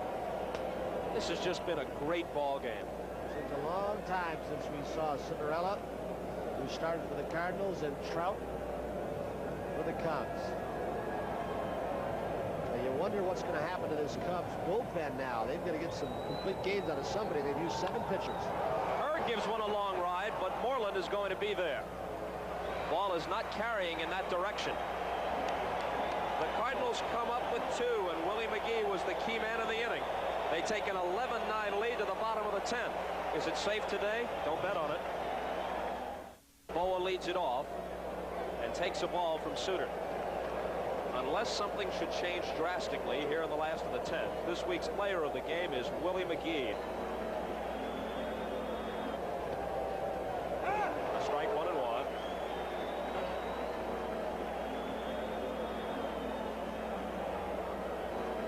On another day, Ozzie Smith would have gotten the nod, but it was tough to ignore Willie McGee hitting for the cycle at 6 RBIs. Here's Tommy Herb, and he throws Larry Boa out.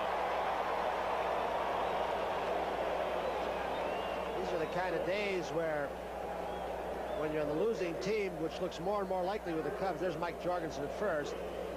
A lot of good days are ruined, like Ryan Sandberg tying it up with a home run, a 4-for-5 day. Dernier, 3 runs scored, 3 base hits, stolen base, 2 RBIs. Here's Hebner now. Foul ball. We saw Jorgensen, the new first baseman. When I was guessing about all the possible moves Whitey Herzog might make after pinch hitting for David Green, I forgot the most obvious one, the simplest one. He's got a new first baseman now, and Mike Jorgensen, over from Atlanta, along with Ken Daly in the Ken Obergefell deal. And so Jorgensen, who has been with a number of ball clubs and is a good fielding first baseman, is there now.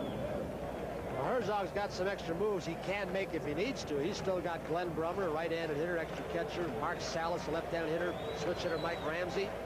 He's got Rucker up in his bullpen along with Lottie. All of Fry's bullpen's gone, and only 1 extra man left, Dave Owens, switch hitter. Herzog has his bullpen going.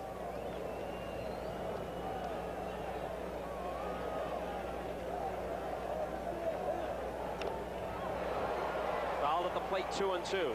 In the bullpen for the Cardinals, Jeff Lottie, and Rucker is also up and throwing. Rucker, the left-hander.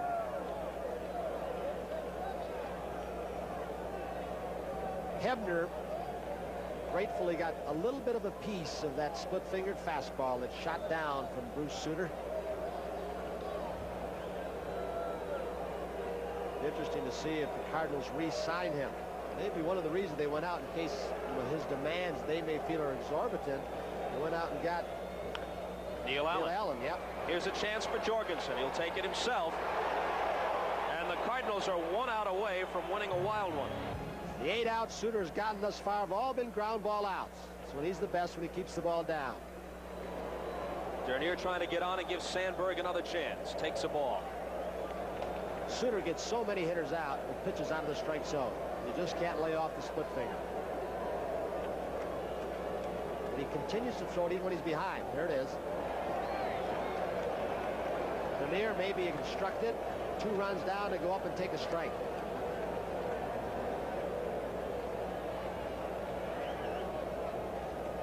That's setting the table right there, isn't it?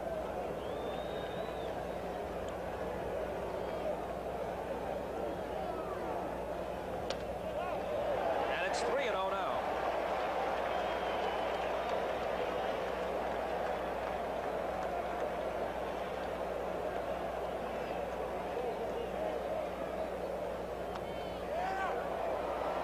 On the inside corner and at the knees, 3-1.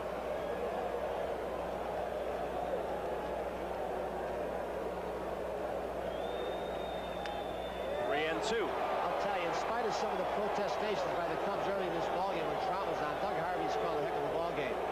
Very little bit of bickering since that first or second inning. And now the Cardinal fans, and there are many of them, chanting for Suter. The payoff pitch. He held up and took ball 4. No. Porter may have thought that he fouled it or it was a strike. Here comes the man again. What a day he's had, Sandberg.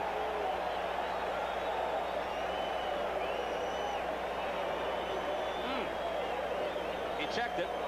Oh, that's funny. That was very, very close to being a strike, and I wonder if Porter, boxing that ball as he did, didn't lose the pitch for Suter. It was close. They're going to let Dernier steal if he wants it. His last time up, Sandberg homered to tie it at 9 in the 9th. He's the tying run at the plate now in the 10th. Dernier should take it if they give it to him. They'd remove the force at second base. Jorgensen at first play behind him saying, you want to steal, your run's no good.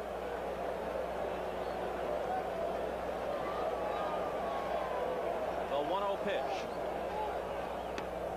Got the corner 1-1.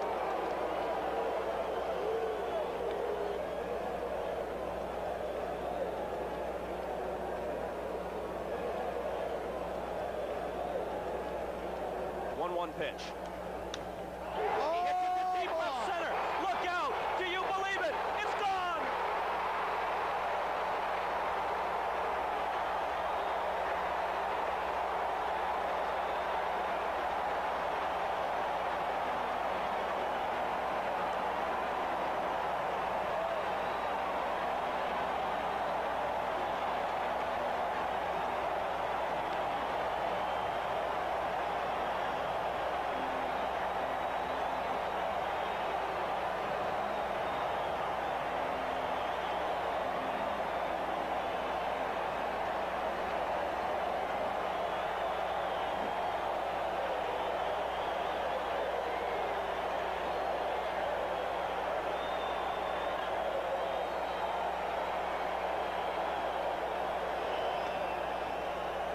Matthews takes a ball and move over Willie McGee. There may be a new player of the game. Ryan Sandberg, 5 hits, including 2 home runs. 6 RBI. Here's Ozzie. He took a bad hop, but that's nothing for him. He throws to Jorgensen. Wow, what a ball game. We will go to the 11th, tied at 11. Sandberg, in the Cubs' last at-bat, has twice delivered a game-tying home run, a solo shot of the ninth, a 2-run blast with 2 out of the 10th. Back after this. Here's the second game-tying home run by Ryan Sandberg in the 9th and the 10th. How dramatic can you be? 5 for 6 today. What a job, Dernier. And 6 walks and 1 hit batsman. One of those walks intentionally given up by the bullpen of the Cardinals. And 4 of those have come back to haunt him and scored. That's what happened. They walked Dernier, and then Sandberg put it to him again. Salas bats for Landrum and pops it up. Sandberg wants it. They'll cheer his every move. He's got it. And more, Jimmy Fry, a man who coached for Earl Weaver, great Oriole teams, and saw Bobby Grich come up as a kid. More and more, Jimmy Fry says that this man, offensively and defensively, reminds him of Bobby Grich, one of the most underrated players around. They had such great players with those Orioles. Grich was overlooked, but they field alike, they battle every ball, they rarely miss the ball, they turn the double play, and now Sandberg started for power, just like Grich.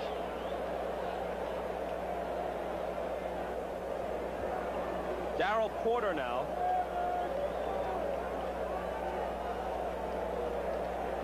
If the Cardinals could ever find an inning in which Willie McGee batted and Sandberg didn't, I think they'd win this game. Strike 1 to Porter. I tell you, Roy Hobbs, the natural, would be pleased by Sandberg's performance today. They don't come any more heroic than that. Man, what a day.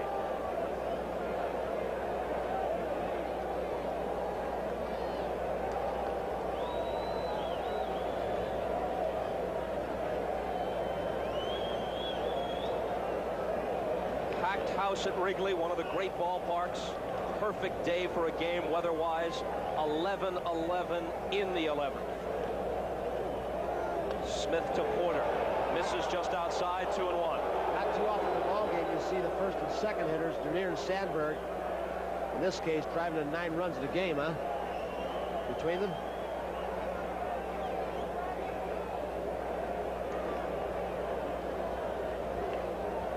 Here comes the 2-1. Grounded towards short, and Boa is up with it. 2 gone in the Cardinal 11.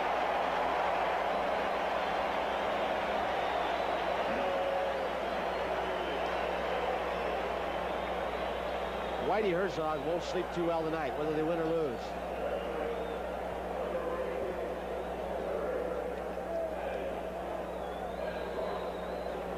Smith and Suter. That's what it's down to now. Each has been more effective on other occasions, on countless other occasions. I wonder if either has pitched, however, in a game any more memorable than this one. At least any more memorable during the regular season. Suter, of course, put the finishing touches on the Cardinals World Championship back in '82.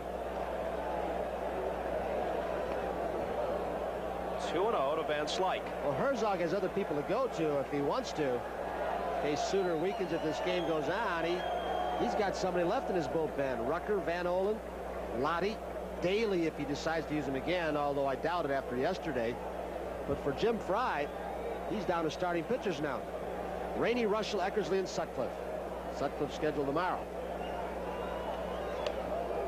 Van Slyke takes it high and away, 3-0.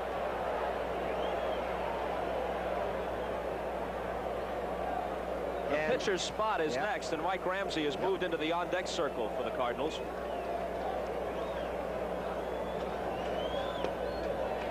He walks him on 4 pitches, being extremely careful with Van Slyke, who is somewhat of a home run threat.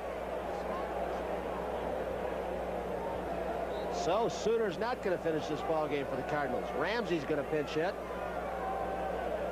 We started with standing room only. It is still SRO at Wrigley. They haven't left the housetops either. More people there than we've ever seen congregated outside the ballpark.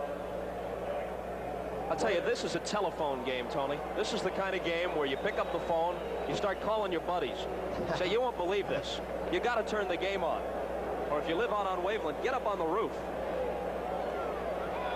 You don't need announcers for this one.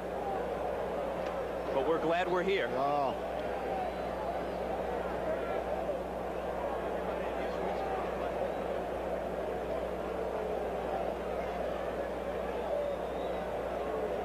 Van Slyke has 10 stolen bases, been caught just twice. He was doing a little groundskeeping at first. And look at the way Davis is setting up behind the plate. He's poised to throw. This is the kind of game where a guy batting .071 is likely to be the hero. Davis had been throwing better this year. He's bounced a couple throws today, but Johnny Oates has worked with him, quickened up his release. I think what happens to Davis more than anything else, especially a game like this, your legs get a little tired. You can't spring out of the crouch. It happened to him last year, affected his hitting and his throwing. Catching so often. And a good lead off first. There he goes. Taken high, and the throw won't get him. He's in scoring position with 2 out. Those are one of those where Jody Davis almost has no chance at all. Lee Smith at about 6'6", who's fairly quick to first base, but slow coming home. And Jody is forced to really rush that throw so much he's bouncing the ball, but he's not going to get anywhere with a perfect throw on that. Cardinal speed has shown in this ball game so far. Kept them in it, really, defensively and offensively. Ozzie Smith, Willie McKee. Now Van Slyke with what could be a big steal, depending upon what Ramsey does. 2-0 pitch. Swing and a miss, 2-1. For the Cubs in the last half of the 11th, what could be called the heart of the order. Matthews, Durham, and Moreland, but any inning which doesn't include Dernier and Sandberg doesn't include the Cubs' best. 2-2.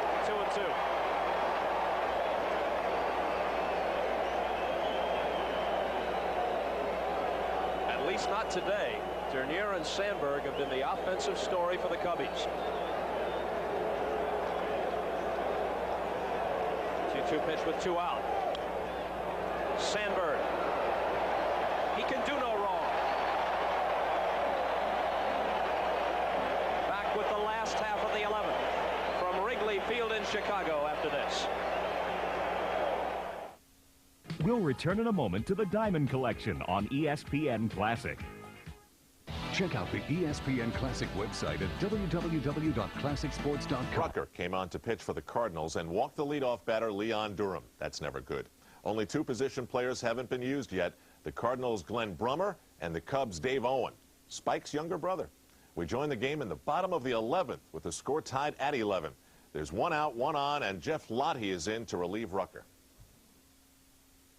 The big days, well, it hasn't belonged to the bullpen of these 2 teams, nor the starters. Citarella, although he pitched pretty well, looked like he was going to get a win with a big lead, nor Trout. Now it's Lottie. Big day by Willie McGee. He's hit for the cycle.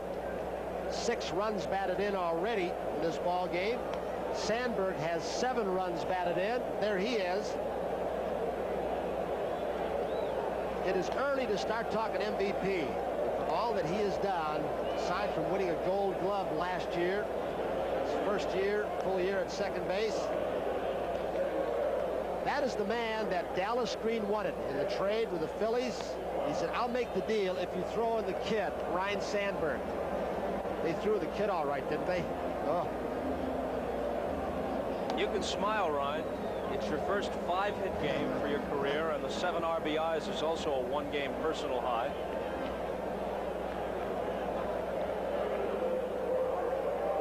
So now each team has used 19 players. Remember Jim Fry playing 1 short and just 24, which seems insignificant. But all he's got is Dave Owens left on the bench, switch hitter as a position player. Here's Moreland. Do you sacrifice? Well, he's not the guy I would, but they're kind of looking for it. I'd let him whack away. He's not a punter. He's swinging. No sign of the bunt as he takes a ball. Lottie, pretty much of a power pitcher. Came in yesterday, threw some good fastballs, hard slider. See if he can get it up again with that fastball. Don Zimmer flashing a lot of signs in today's ball game. He'll have wrist cramps. He's going on the 1-0. Swing and a miss. Porter's throw. He's in there. Into center field. He'll continue to third. The winning run at third with nobody out. Folks, we will probably see the bases walked loaded now and the outfield come in. The line drive depth. See what Herzog has to do. If to walk Moreland and Davis, I would assume. A tough pitch to throw on a slider low and away. The ball sails in. Hurd tries to keep it in the infield. The ball skitters off his glove, and Durham pops right up. So the Cardinals have shown speed, but so has this newly revised Cub team by Dallas Green, along with Jim Finks.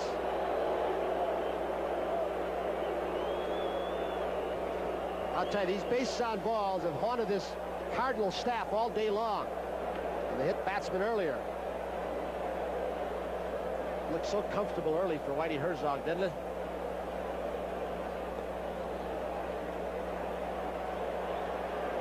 There's one. Moreland. Air will have to be charged, obviously, to Porter for that ball bouncing in the center field. Stolen base for Durham. Allowing Durham to go to the extra base. See what? That's the 3rd intentional walk given up by Herzog in this ballgame. He walked Davis in the 9th intentionally.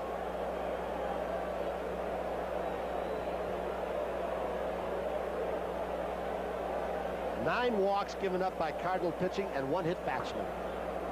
Whitey may lose this game, but he really can't second guess himself. He had his best in there, and Sandberg twice hit him for game-tying homers. He had Allen in ahead of Suter, try and prevent Suter from coming into the game, and Allen just couldn't get the job done. Here comes the last position player Jim Fry's got left. You think Spike Owen, Dave Owen's brothers, watching out in Seattle? Spike plays shortstop for the Mariners, and his brother's up in a tough situation. Needs a sacrifice fly. To bring everybody in. The outfield. Come way in.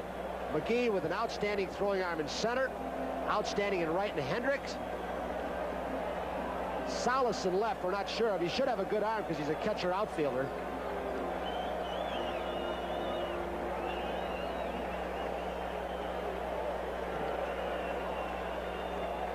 Good speed at third base with the only base runner that means anything, Durham. He jammed that shoulder, diving head first into second base. They are way in the outfield. Owen is a switch hitter who's hitting just 133 left-handed. 304 overall. Nobody out, and they're loaded in the 11th. Foul ball, strike one.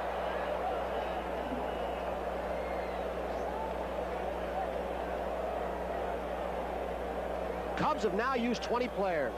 39 players using this ball game. The only position player left on either bench is Glenn Brummer, the catcher. The 0-1, inside and low, 1-1. If Owen doesn't get it done, Boa would be next. Beyond Boa, Hebner.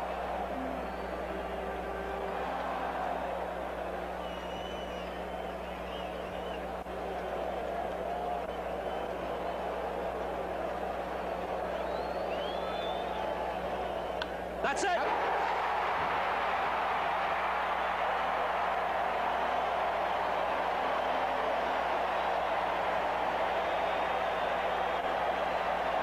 The Cubs, who trailed 7-1, 9-3, trailed 9-8 in the 9th, 11-9 in the 10th. They come back and win it 12-11. Can't remember the last time I saw a better one.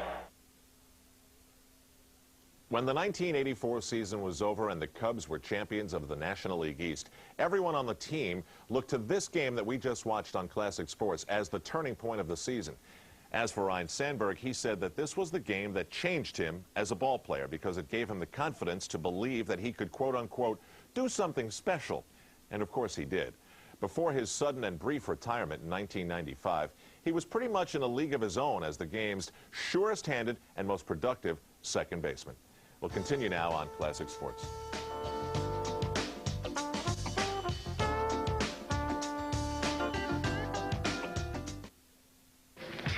What do you want to ask Jackie? Well, Jackie, I'd like to know if there's a man on first and second, and there's a fly ball hits the outfield, there's a pitch wind, and it goes to the ball towards the infield. The first baseman's under it, but the outfielder yells and keeps off.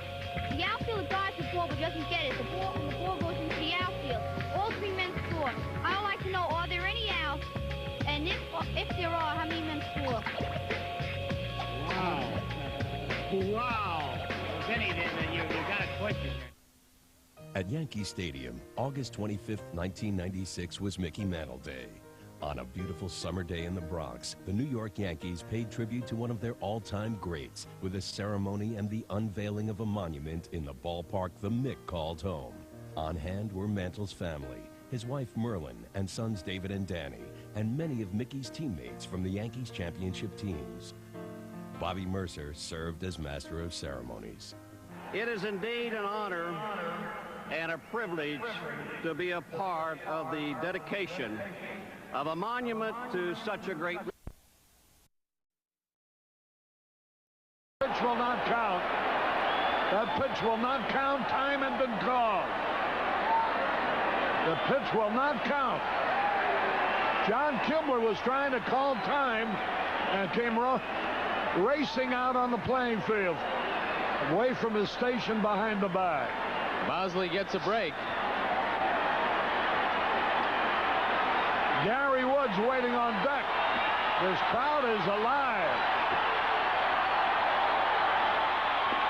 There's a pitch. He swung the first pitch, which didn't count. It was in the dirt. This one he took right over the heart of the plate for a strike. Got to be alive for a pickoff at second base in this situation. The easiest way to get out of a jam. Pitch is rolling outside. He's going to bunt this time. A ball and a strike. If he does bunt, he wants Terry Pendleton to field it at third base. So Bosley will be trying to push it away from Suter and toward Pendleton.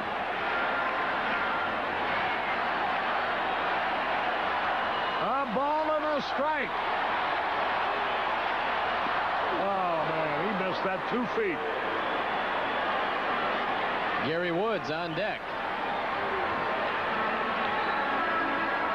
1-2 the count.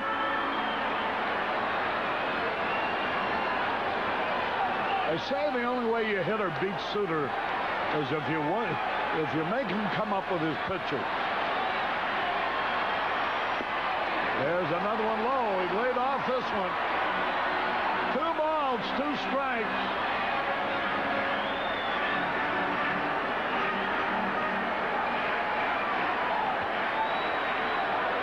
One to nothing in favor of the Cardinals.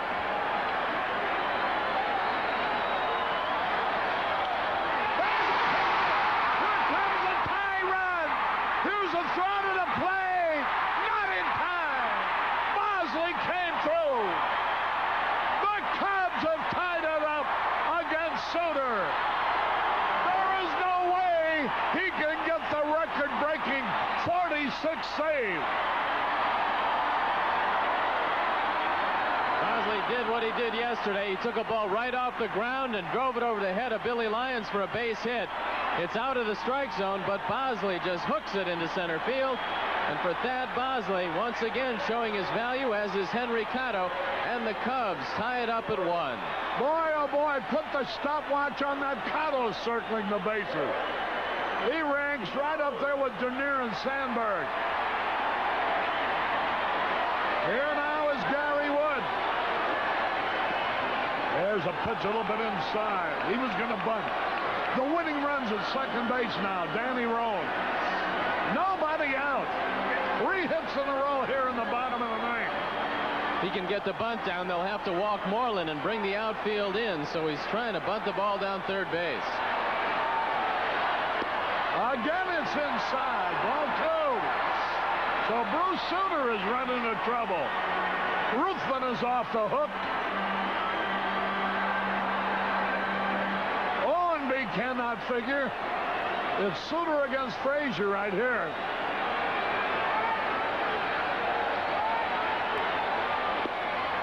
Oh, he took that one out of 2 balls and a strike. He squared around and then didn't bunt.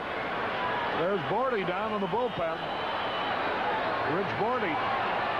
2 balls and a strike on Gary Wood. Ball 3. 3 balls and a strike. And Moreland is up next. The Cubs doing what they've done all year, coming back in tight situations. What a big lift going into the playoffs if they could pull this one out. Tied up 1-1, nobody out.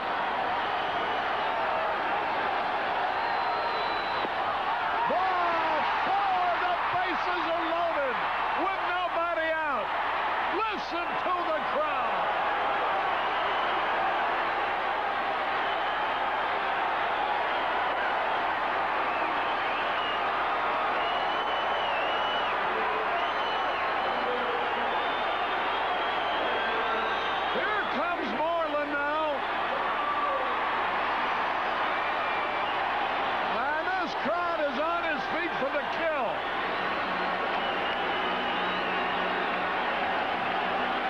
Bases loaded, infield in, outfield in, nobody out.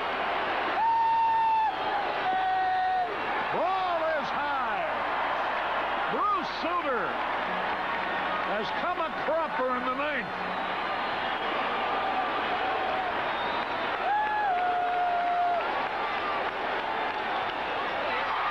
Nice play by the third baseman out at the plate. Wide ball. Cubs win. Cubs win. Holy cow. Listen to the crowd.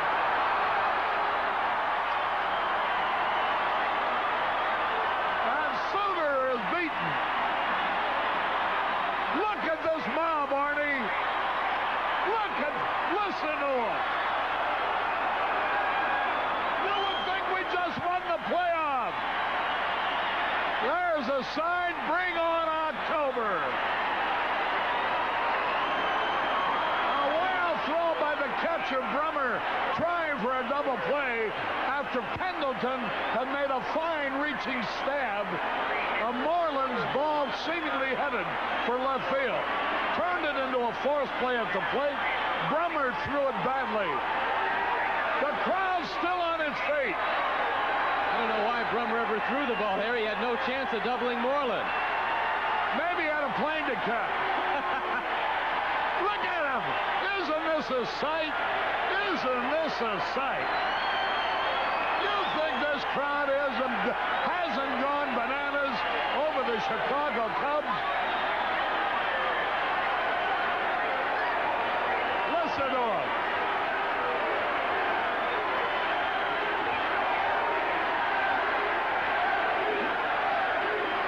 Can you imagine what the scene's going to be when the Cubs beat the Padres to go into the World Series? What a way to send them to the playoffs, Harry. A sparkling ninth inning coming back against the best relief pitcher in the game. And so, the record-breaking save, number 46, cannot be recorded by Bruce Sutter. We'll be back. Arnie.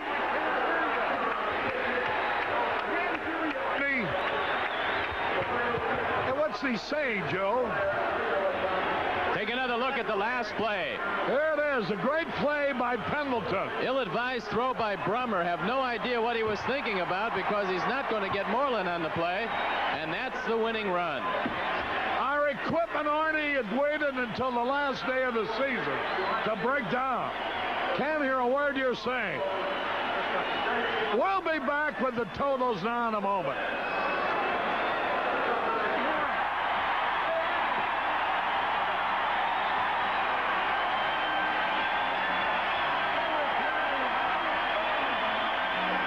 Cub players have come out onto the field in response to the crowd. Look at them. What a sight, Harry. This is wonderful. Everybody in the ballpark on their feet and the ball club on the field. Jim Fry, unbelievable year for everybody and the appreciative fans. You know, this is typical, I think, of the way this whole country feels about the Chicago Cubs. Listen to the ovation. They're going to the bleachers now, Harry. They're walking out towards the center field bleacher. There you see Popeye, Don Zimmer. What great gesture. Look at Rick Sutcliffe. Oh, what an exciting time. The Cubs won their 96th game of the year with a ninth inning rally to beat Bruce Sutter. There's Ruben Amaro along with Don Zimmer. Well, you see the victory laps in all big races, Harry, and that's what the ball club is doing right now. They're taking their victory lap around the ballpark. There's Jim Fry, the happiest man of them all.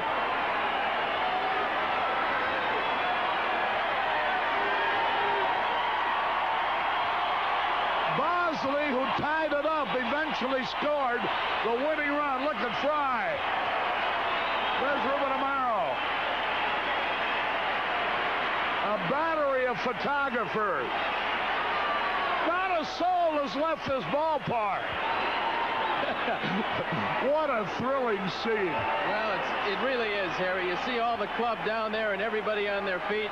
It really shows what the feeling between the fans and the club has been all year. You hear everybody talk about the home field advantage. The Cubs won 51 games here in Wrigley Field, and you can see why right there. Now they're walking back towards their dugout, and that gets a roar from the grandstand fans. There's George Frazier, the winning pitcher. Listen to it now.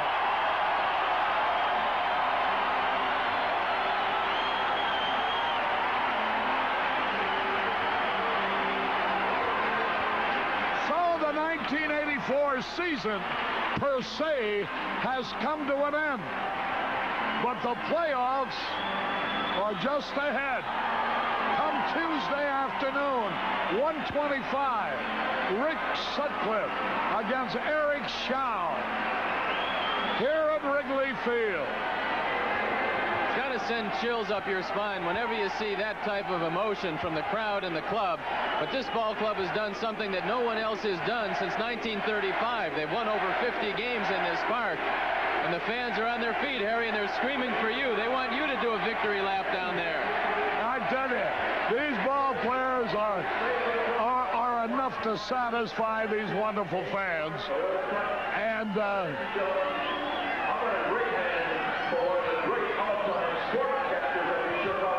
Jack Brickhouse just being introduced now to give away some of the many gifts on this Weekend Appreciation Day. Tractors, they still got tractors left. And Harry, you need momentum going into the playoffs. And if you were to write a script about what you'd want to happen to this ball club going into the playoffs, you'd say you needed an emotional win on the last day of the season, and that's what the Cubs provided. With the bench coming through, everybody came off and did the job, and they attacked the best pitcher in the National League, Bruce Sutter, going for an all-time record of 46 saves. He didn't get it. He got a loss instead. You know what surprised me? Not that they beat Sutter in the ninth. They've done that before. What surprised me was they were able to beat him in the ninth without Ryan Sandberg in the lineup at the time, because Rhino's the guy that usually beats him. Well, they beat him with Danny Roan and Thad Bosley and Henry Cotto. They beat him with the guys that have been coming through on the bench all year long. What a scene when this ball game ended. I tell you, it was a fitting climax to what has been a remarkable year. Here's the play again. Now there's the force out. Now here's the wild throw by Brummer, a very ill-advised play. And the winning run, carried by Bosley, touches the play. And Harry, we won't be doing television anymore this year, and certainly hate to get split up, but you're going to be carrying the torch on the radio play-by-play and bring these guys a win in the playoffs, will you? Well, Steve, you're going to be around too, and you know what a great year it's been for the team, of course, but sometimes what happens on the field is good, and then you got a lot of friction and a lot of trouble, makes it miserable in the booth. With you, every day is a holiday, every day is a pleasure. I might confess now to the people who don't understand that this joking around about the cigars is really just that. A guy who's been in as many smoke-filled saloons as myself, you know, there's no way I'd be bothered by even your cigar. But the people loved it, and so we have kept it up.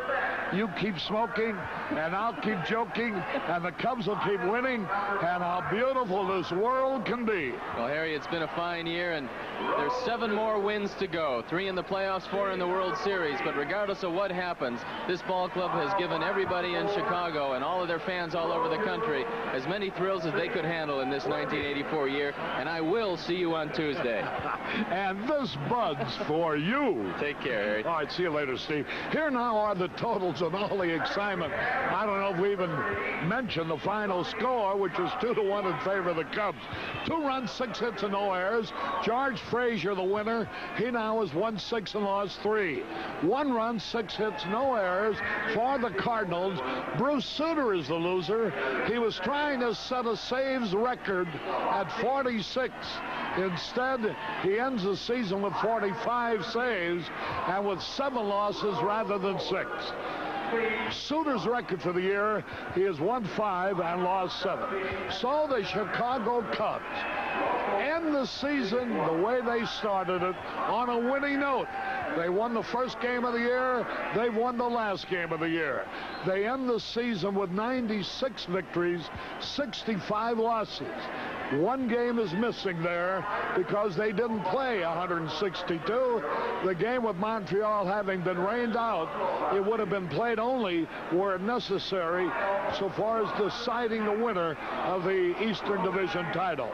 That not being necessary, the Cubs were rained out of that game, wind up with a 161-game schedule rather than 162, and lost about 35,000 more on the paid attendance. All right, that'll do it with Steve Stone. I'm Harry Carey. Hope you enjoy the final telecast that we will do this year. As you know, the playoffs are on one network and the World Series is on another, and Channel 9 is blacked out of both. But we will be on WGN Radio, and I hope that you will find us there at 7:20 on your dial.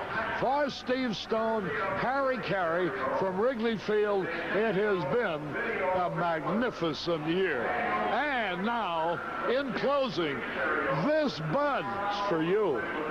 So long, everybody.